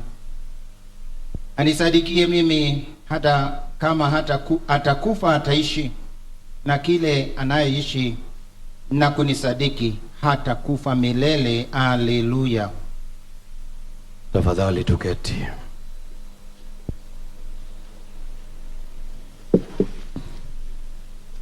Ni wakati wa kupokea Ekaristi Takatifu, na watakaopokea ni Wakristo wa Katoliki pekee ambao wameruhusiwa na ambao wamejiandaa. Kwaya, wimbo wa komunio.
Naomba kwa unyenyekevu tusimame.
Tuombe.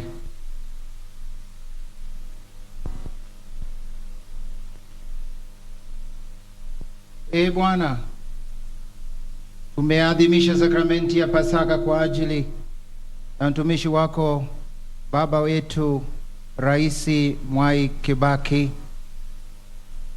Tunakuomba umjalie aingie katika makao ya mwanga na amani kwa njia ya Kristo Bwana wetu.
Inamisha vichwa tupokee baraka.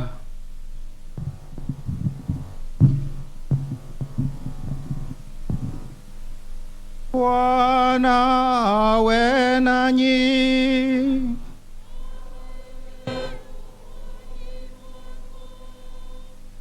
Mungu aliyependa kuwajalia mema ya ukombozi na kuwafanya wana wa ufufuko wa mwana pekee, awajalie mfurahie kwa pamoja baraka yake.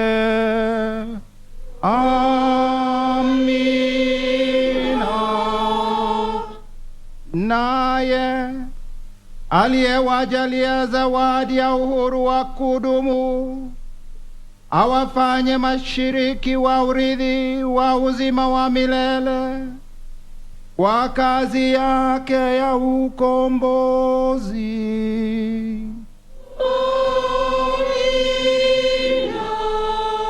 Nanyi mliofufuka katika ubatizo kwa njia ya imani, mstahili kuunganishwa naye katika makao ya mbinguni kwa kuishi kiadilifu hapa duniani.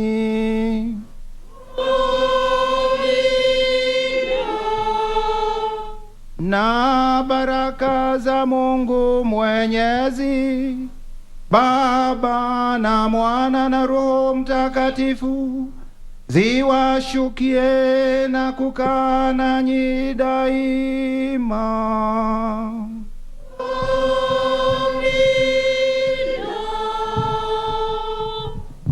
Nendeni na amani. Haleluya, haleluya. Tumshukuru Mungu.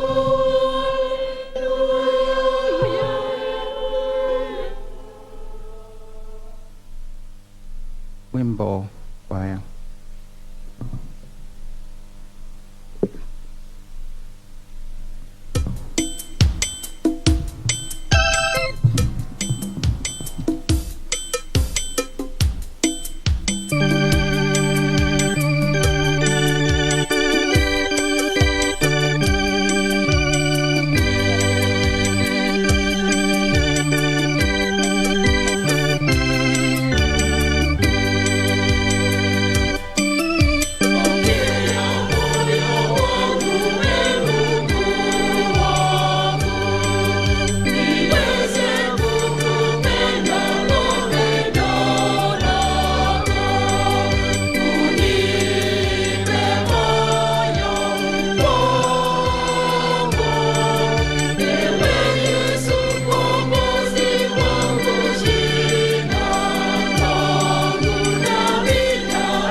Tafadhali tuketi.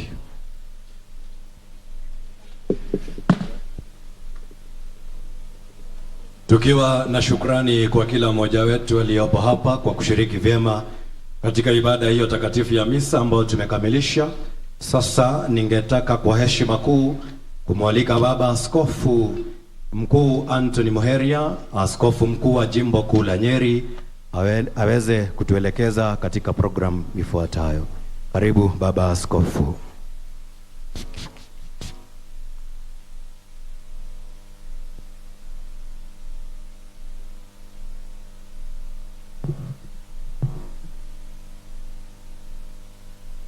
Your Excellency,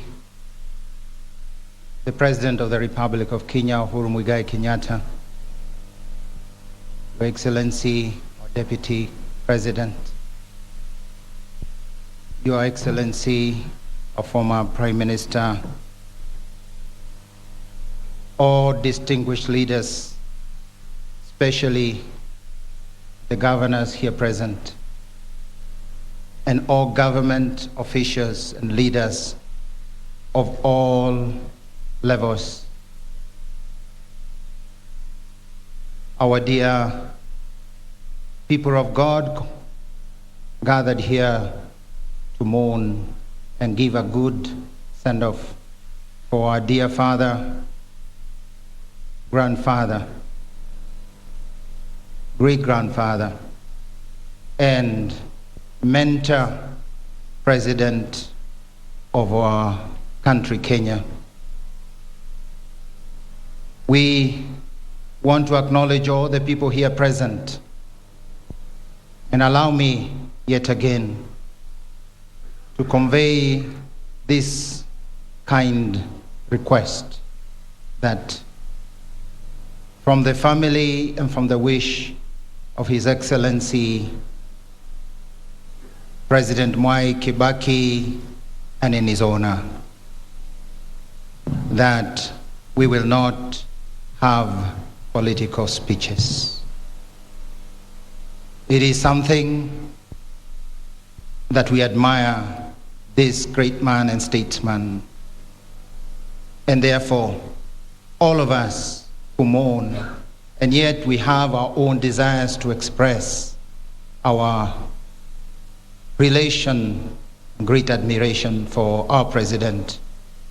Let us be really satisfied with a good prayer wherever you are, and giving this great man the respect and honor he deserves. Having said that, allow me to, within this spirit of prayer, we will say the last prayer, which will be led by our Bishop Philip Solometi of commendation. But before then, it is only fair that we give a few moments to the tributes for the family and also from a few of us. Before that moment, let us invite the persons reading the eulogy to come and read the eulogy of our dear President, Mwai Kibaki, so that we can all feel with his life and unite ourselves to pray for him.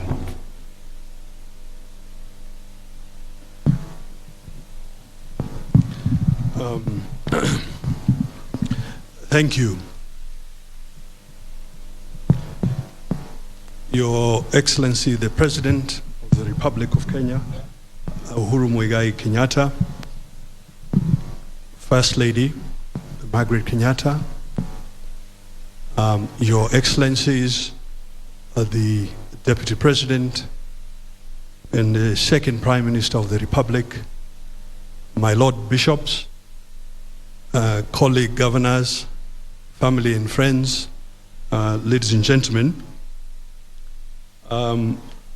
Reading the eulogy for you is myself, Nerito Muriithi, and Ryan Mwai. I am a grandson of His Excellency, the former President. Or as he is more popularly known in the family, Big Mwai. Your Excellency, perhaps heeding the bishop's request and in honor of the departed president, and the bishop did request that we should learn to say sorry more often. May I just request, please, turn to the person sitting next to you and say sorry.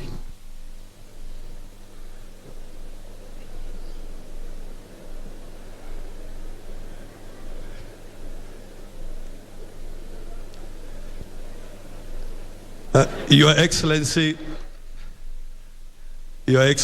and the congregation, we thank you. So here it goes.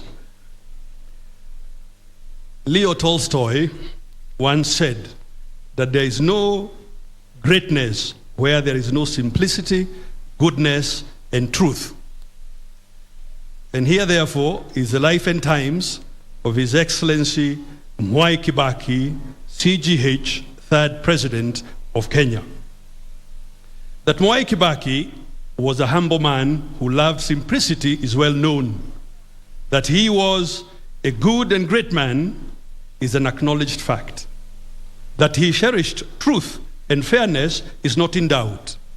Mwai Kibaki recognized that serving others is life's greatest joy and its ultimate reward. To millions of Kenyans, he was the brightest of 1,000 points of light. In him, Kenyans found reason to hope, the courage to dream, and a man to emulate. Mwai Kibaki's life is intertwined with, with our nation's history.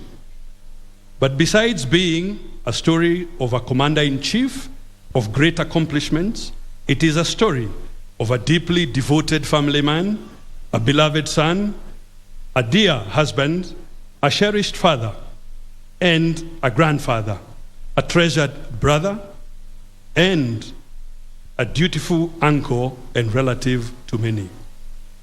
Mwai Kibaki taught us that public service is noble and necessary. He showed us that one can serve with passion and utmost integrity. In fidelity to our shared humanity, he heeded the call to serve his country and never looked back. Earning the profound privilege to serve as a teacher, lawmaker, cabinet minister, vice president, leader of the official opposition, and as president of the Republic of Kenya. He undertook his duties with a distinct sense of civility and dignity, and will undoubtedly inspire many in Kenya, East Africa, Africa, and beyond for years to come. Sunrise. Mwai Kibaki was born to Kibaki Gethenji and Teresia Wanjiku on the 15th of November 1931 in Thongori village in the present-day Othaya sub-county in Nyeri County. He was the last born in a family of 6. His siblings are the late Wagui, the late Gethenji, the late Kenywa Waitherero, who is here with us today, the late Derito, and the late Waruguru. During his childhood, a time when Kibaki and his age mates routinely engaged in tending goats and calves near home, a peculiar structure erected in the area caught his fancy. He was to learn later that the unusual edifice constructed by Catholic missionaries was essentially come school. As fate would have it, young Kibaki ended up being part of the new world that this new phenomenon portended. He attended his preparatory school, dubbed Sub-A and Sub-B there. At first, his father was a little skeptical about young Kibaki's peculiar venture. However, Kibaki's enthusiasm to become part of the novel adventure was unstoppable, and so his long and illustrious academic enterprise started in earnest. After successfully completing his foundational schooling, Mwai Kibaki joined Gatuyaini Primary School, where he spent 2 years. Back then, there was no telling where this journey would land him. However, being the diligent and bright boy he was, his prospective fortunes were already ascertainable. As it came to pass, Mwai Kibaki was destined for greatness. Those who knew Mwai Kibaki from his childhood days through his time at Makerere University speak of a man who, right from the start, knew what he wanted to become and the path he wanted to follow to achieve it.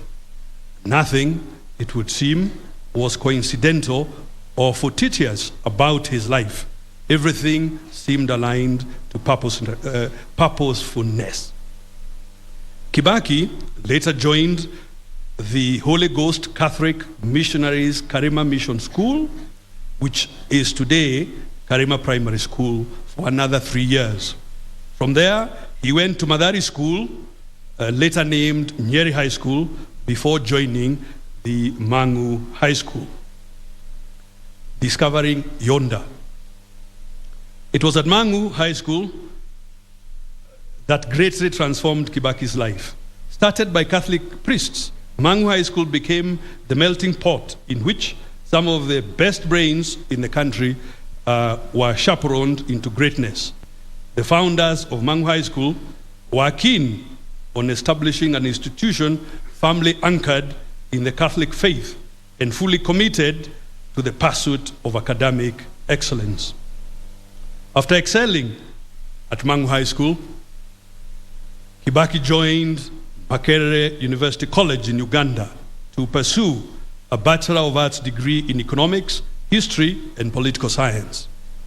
He emerged as one of the best students in the Faculty of Arts in 1955, attaining a first-class honors degree. After graduation, Kibaki was employed at Shell Uganda as an assistant sales manager. He resigned when he secured a scholarship to study for a Bachelor of Science in Political Science, in Public Finance, sorry. I repeat. He resigned when he secured a scholarship to study for a Bachelor of Science in Public Finance at the prestigious London School of Economics and Political Science, LSE. At LSE, Kibaki became the first African to graduate with a first-class honors degree. Mwai Kibaki returned to Makerere as an assistant lecturer in the Department of Economics. The university would, years later, in 2012, bestow upon him an honorary Doctor of Laws degree as a testament to his distinguished and outstanding contribution to public service at the national, regional, and international levels. The tree and its branches.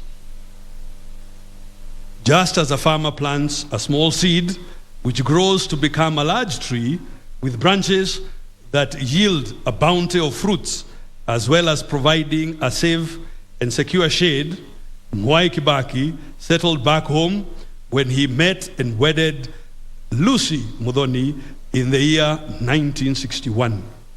Their union bore them one daughter and 3 sons, Judy Wanjiko, Jimmy Kibaki, David Kagai, and Tony Githenji.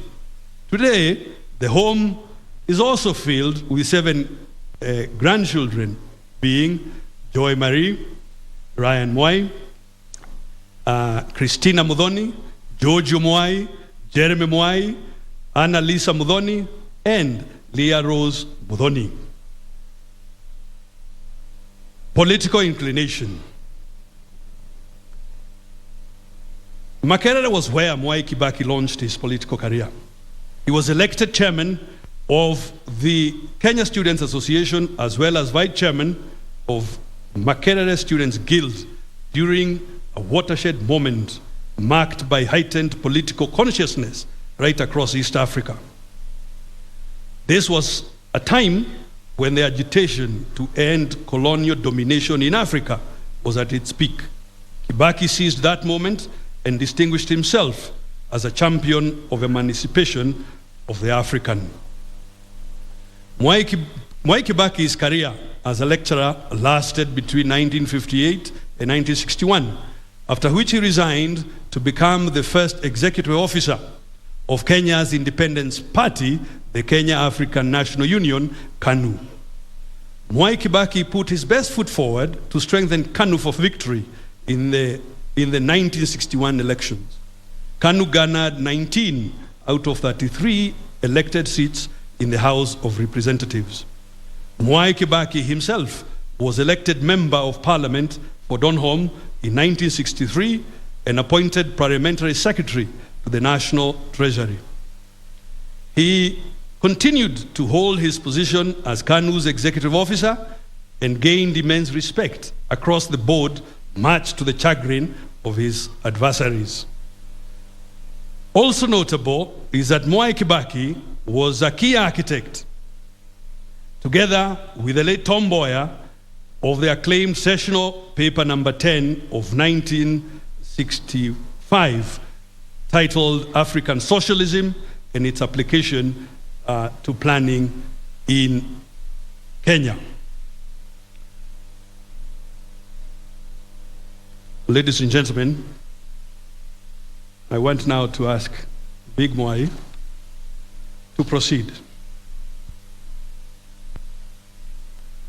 Joining the cabinet.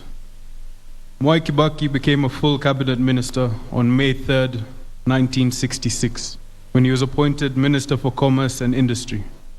He would 3 years later be appointed to serve his nation as a Minister for Finance. During his tenure at the National Treasury, Mwai Kibaki guided the country through a global economic turndown and managed to steady the fortunes of a relatively young economy to safe shores. Given Kibaki's notable exploits in the arena of leadership, former World Bank President Robert McNamara described him as one of the greatest economic brains to have emerged from Africa. Kibaki's former lecturer at Makerere, Professor Kenneth Ingham, believed that Kibaki had stayed long enough in academia. He would have ended up as a president of the World Bank. A rising star. Upon the demise of the founding father of the nation, President Jomo Kenyatta, in 1978, Kibaki became President Daniel Arap Moi's vice president. Kibaki's star was clearly on a climbing trajectory. While at the Ministry of Finance and later as vice president, Kibaki's adeptness, guided by his economic and fiscal outlook, transformed Kenya's economy. During that period, Kenya benefited from a commodities boom, propelled by monetary policies that led to consistent economic growth. Mwai Kibaki represented his people for 50 years, effectively becoming one of the longest-serving MPs in the Commonwealth. That, though, does not mean he did not have antagonists and detractors. His unyielding resolve to succeed and conspicuous political charm handed him serial victory at the ballot. In 1988, Mwai Kibaki was moved from the twin docket of Vice President and Minister for Home Affairs to the Ministry of Health. He took this unseemly turn of events in his stride. Neither did he cause a stir nor turn into a rebel. In fact, Kibaki went on to tattoo an indelible mark in the ministry when he momentarily waived cost-sharing measures imposed on healthcare service delivery by donors. The 1980s were uncertain times for politicians. The ruling party, KANU, had tightened its grip on dissenting political voices than ever before. Through this difficult stretch, Kibaki maintained an aura of calmness and decency. Opposition leader. In December 1991, Mwai Kibaki announced his resignation from government and formed the Democratic Party, DP. He thus started a new political journey. When Kibaki lost the presidential election in 1992, coming third after the late President Daniel Arap Moi and Kenneth Matiba, he found himself in unfamiliar territory, the opposition. For a man who had been in government all his political life and vice president for a decade, this presented a new opportunity to serve Kenyans. He even brought a fresh wit and humor to the House, and later in his presidency by treating the public to many memorable light moments, usually in Swahili. Kibaki's political triumph finally came in 2002, when the National Rainbow Coalition, NOC, picked him as its preferred presidential candidate. He got more than 65% of the vote. On the 30th of December 2002, Kibaki was sworn in as the third president of the Republic of Kenya on a wheelchair, having survived a near-fatal accident while on the campaign trail hardly a month earlier. He served as the head of state and government until 9th April 2013, when his successor, President Uhuru Kenyatta, ascended to the presidency. Inking history, the indelible mark. No doubt a leading figure in Kenya's post-independence history, Mwai Kibaki won countless hearts of Kenyans. He has many admirers right across the globe, fondly referred to in several quarters as the gentleman of Kenyan politics. Kibaki will be remembered as an insightful and eloquent debater with a unique sense of humor.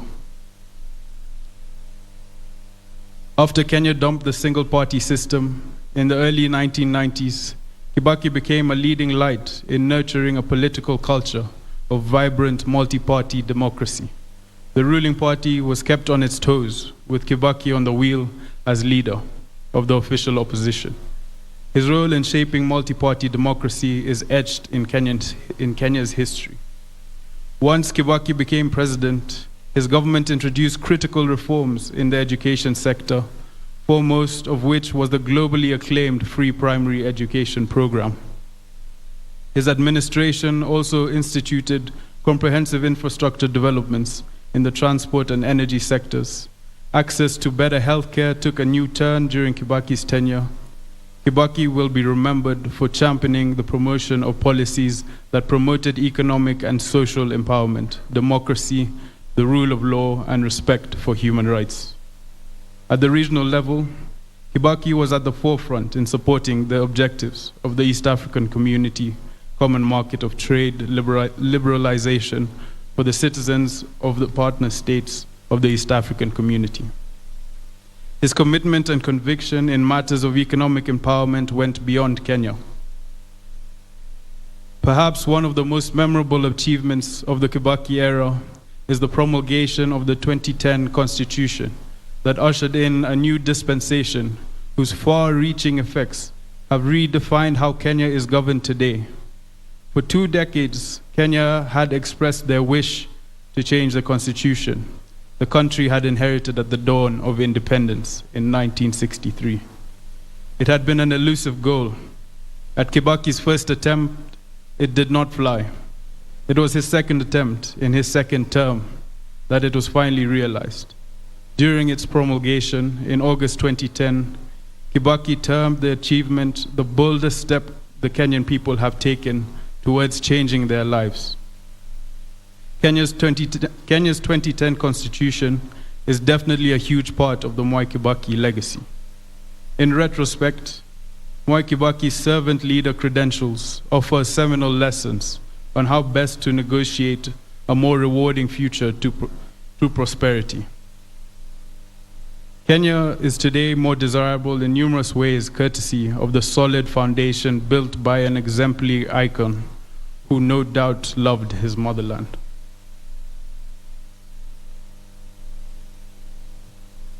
Fare thee well. In victory, he was gracious and magnanimous, and a magnanimous winner who brought unity. When he lost, he accepted the outcome with dignity and strove to come back better.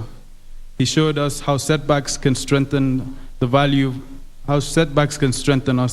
of patience, and the power of never losing sight of one's goals. None of his disappointments could compare with one of life's greatest tragedies, the loss of his dear wife, Mama Lucy Kibaki, 6 years and 4 days ago. If there can be any consolation as we bid farewell to Mwai Kibaki, it is that he has been reunited with the love of his life, as well as with his departed parents and siblings. Mwai Kibaki knew how to be a true and loyal friend. He honored and nurtured his many friendships. He taught us what it means to protect one's family as a husband, father, and grandfather, as well as what it means to be leader of formidable accomplishment.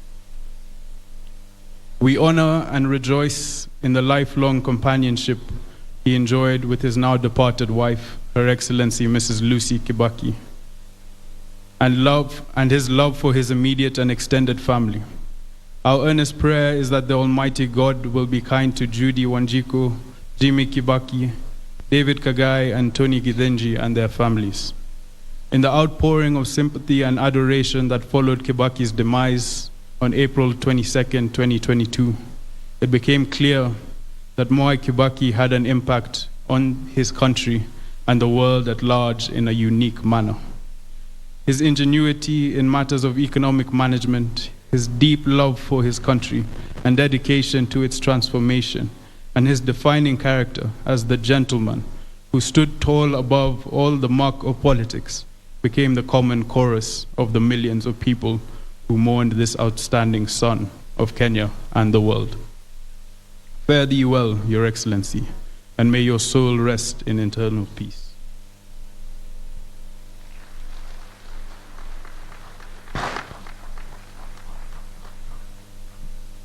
Allow me to make an unusual request.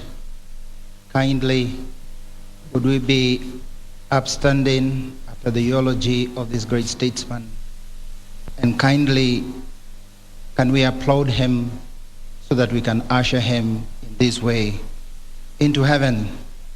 And all of us have a participation in the eulogy.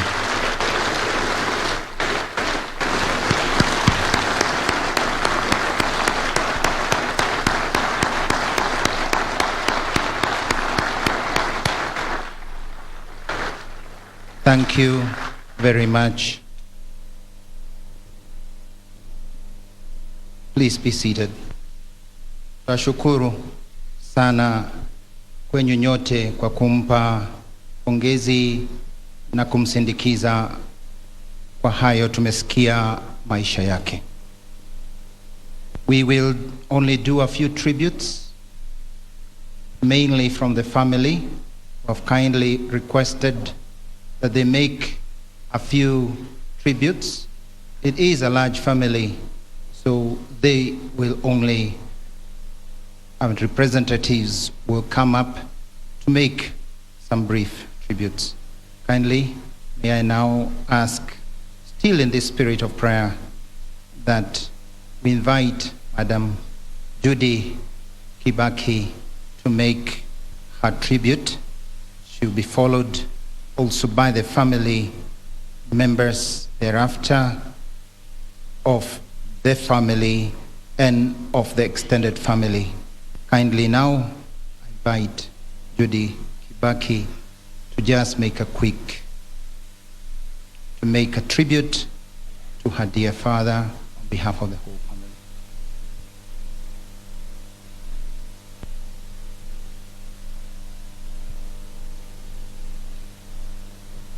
Let us welcome her also with at least an applause.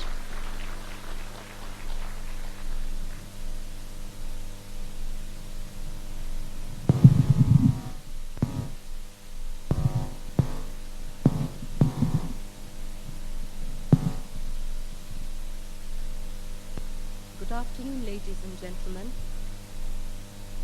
My name is Judy Wanjiku. I am the daughter of the late President Mwai Kibaki, and I wish to make this tribute to a very special man, my father. Mr. Mwai Kibaki was known by many names. His Othaya constituents called him Mheshimiwa. For the first 30 years he was in government, he was also called Waziri. At some point during that period, he was also called Vice President Mwai Kibaki. Then in 1993, the media started referring to him as Opposition Leader Mwai Kibaki. This title lasted 10 years. Then he was sworn in as president in December 2002. And everybody started referring to him as Your Excellency the President of the Republic of Kenya. Through his journeys of transformation from Mheshimiwa to His Excellency the President, Mwai Kibaki remained just dad to me and my 3 brothers. He did everything a dad is supposed to do.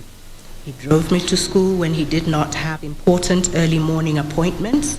He attended the parents-teachers meetings when they were convened and listened keenly to what the teachers had to say about my progress, or rather lack of it, much to his consternation. He seemed to be more appraised about my diligence in making numerous friends, but not in scoring A's. He took all this in his stride, just as he did so many other things in his life.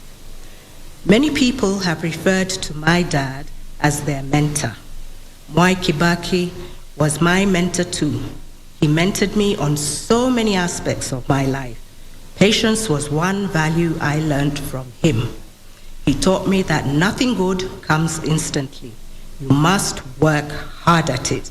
He said, stay focused. He often said, and those who chose to listen to his wise counsel, me included, managed to navigate the challenges that life presents. We shared Dad not just with his constituents here in Othaya, but with the rest of Kenya and in fact the whole world. People often wondered how such a high-ranking leader could have time for his family. Dad had plenty of time for me and my siblings. He blocked off his diary when we were on school vacations and took time to be with us. When our birthdays rolled around, he hosted our friends in the garden of his home for our birthday parties. Ever the jovial personality that he was, he would invite my friends' parents to stay on and be part of the celebration. They all knew Dad and his kind hospitality. By being present on our special days, and as much as possible when time allowed, he remained part and parcel of my life. He found time to fly to the United States to attend my university graduation, which was on a Sunday. He flew out of the US the same night, was back in Nairobi on Monday night, and was able to participate in his then political party's election on Wednesday morning. It was a KANU election at that time. It was a balancing act all his life, and he managed it well. You gave me sufficient time, Dad. Dad gave me time, so I also dedicated a lot of time to him too. Just as he supported me through my formative years when I was through with education, I spent a considerable amount of time supporting him in the development of his assets, something which I enjoy doing even today. This has been a lesson on give and take. One of those investments was his political career. I can honestly say that Dad's political victories were hard-won battles. I was in the thick of his 4 presidential campaigns. They were not easy, but my siblings and I came to know many people and we made many friends. These were true lessons on resilience. Dad's public life was his. He did not drag me into his public rallies and harambes. It was voluntary. Dad was a Democrat even in his own home. He knew I had other interests I wished to pursue, and he encouraged me to do so. He did not want to make me into a replica of himself. No. Dad wanted me to grow into a well-educated, focused individual with a strong character and a unique, defined personality. This is what he dreamt and hoped for every Kenyan. So he worked at it all his life because he sincerely believed that a nation of well-developed individuals would surely prosper to great heights. This was Dad's vision. My father was a great man, yes. He also had fine human qualities. He was kind and very generous. He dedicated his life to the service of Kenya. He served Kenyans with humbleness and humility. He participated in 10 general elections over a span of 50 years. Each time, going back to request his constituents to re-elect him as Member of Parliament to enable him to continue serving them. Each time, they did re-elect Dad because they believed him and he lived up to his promises. I can say there are many lessons that can be learned from my dad's life. One of the more important ones is that victory can be gained peacefully. Dad was peaceful at home and in his work. Your work has been diligently done, Dad. You carried yourself with so much dignity. I am at peace. Rest in peace, Dad. I will always love you.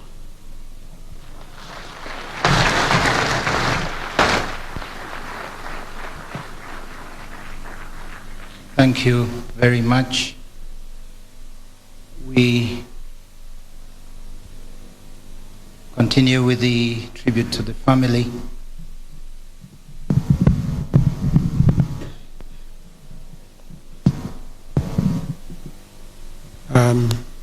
Your Excellency the President, Your Excellency First Lady Margaret Kenyatta, Your Excellency the Deputy President, Your Excellency Mrs. Rachel Ruto, the Right Honorable former Prime Minister Raila Odinga, and Mrs. Ida Odinga, ladies and gentlemen, before I give my tribute, I just want to call Mr. Jimmy Cairo. I know I'm breaking protocol, but Your Excellency, please indulge me. There's a reason why I'm calling here. Jimmy, are you around?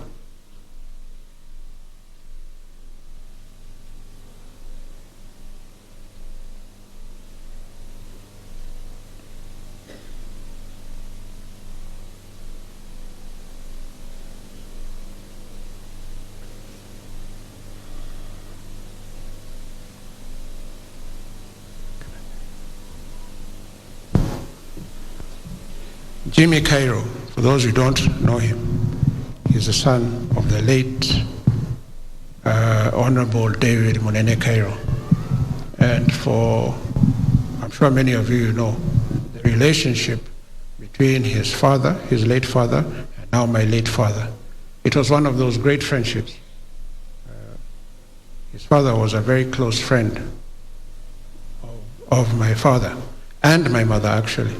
I don't know which was the greater friendship, between your father and my father, or my father and your mother, but they were very close friends. Indeed, the first time I ever saw my father shed a tear was at your father's funeral.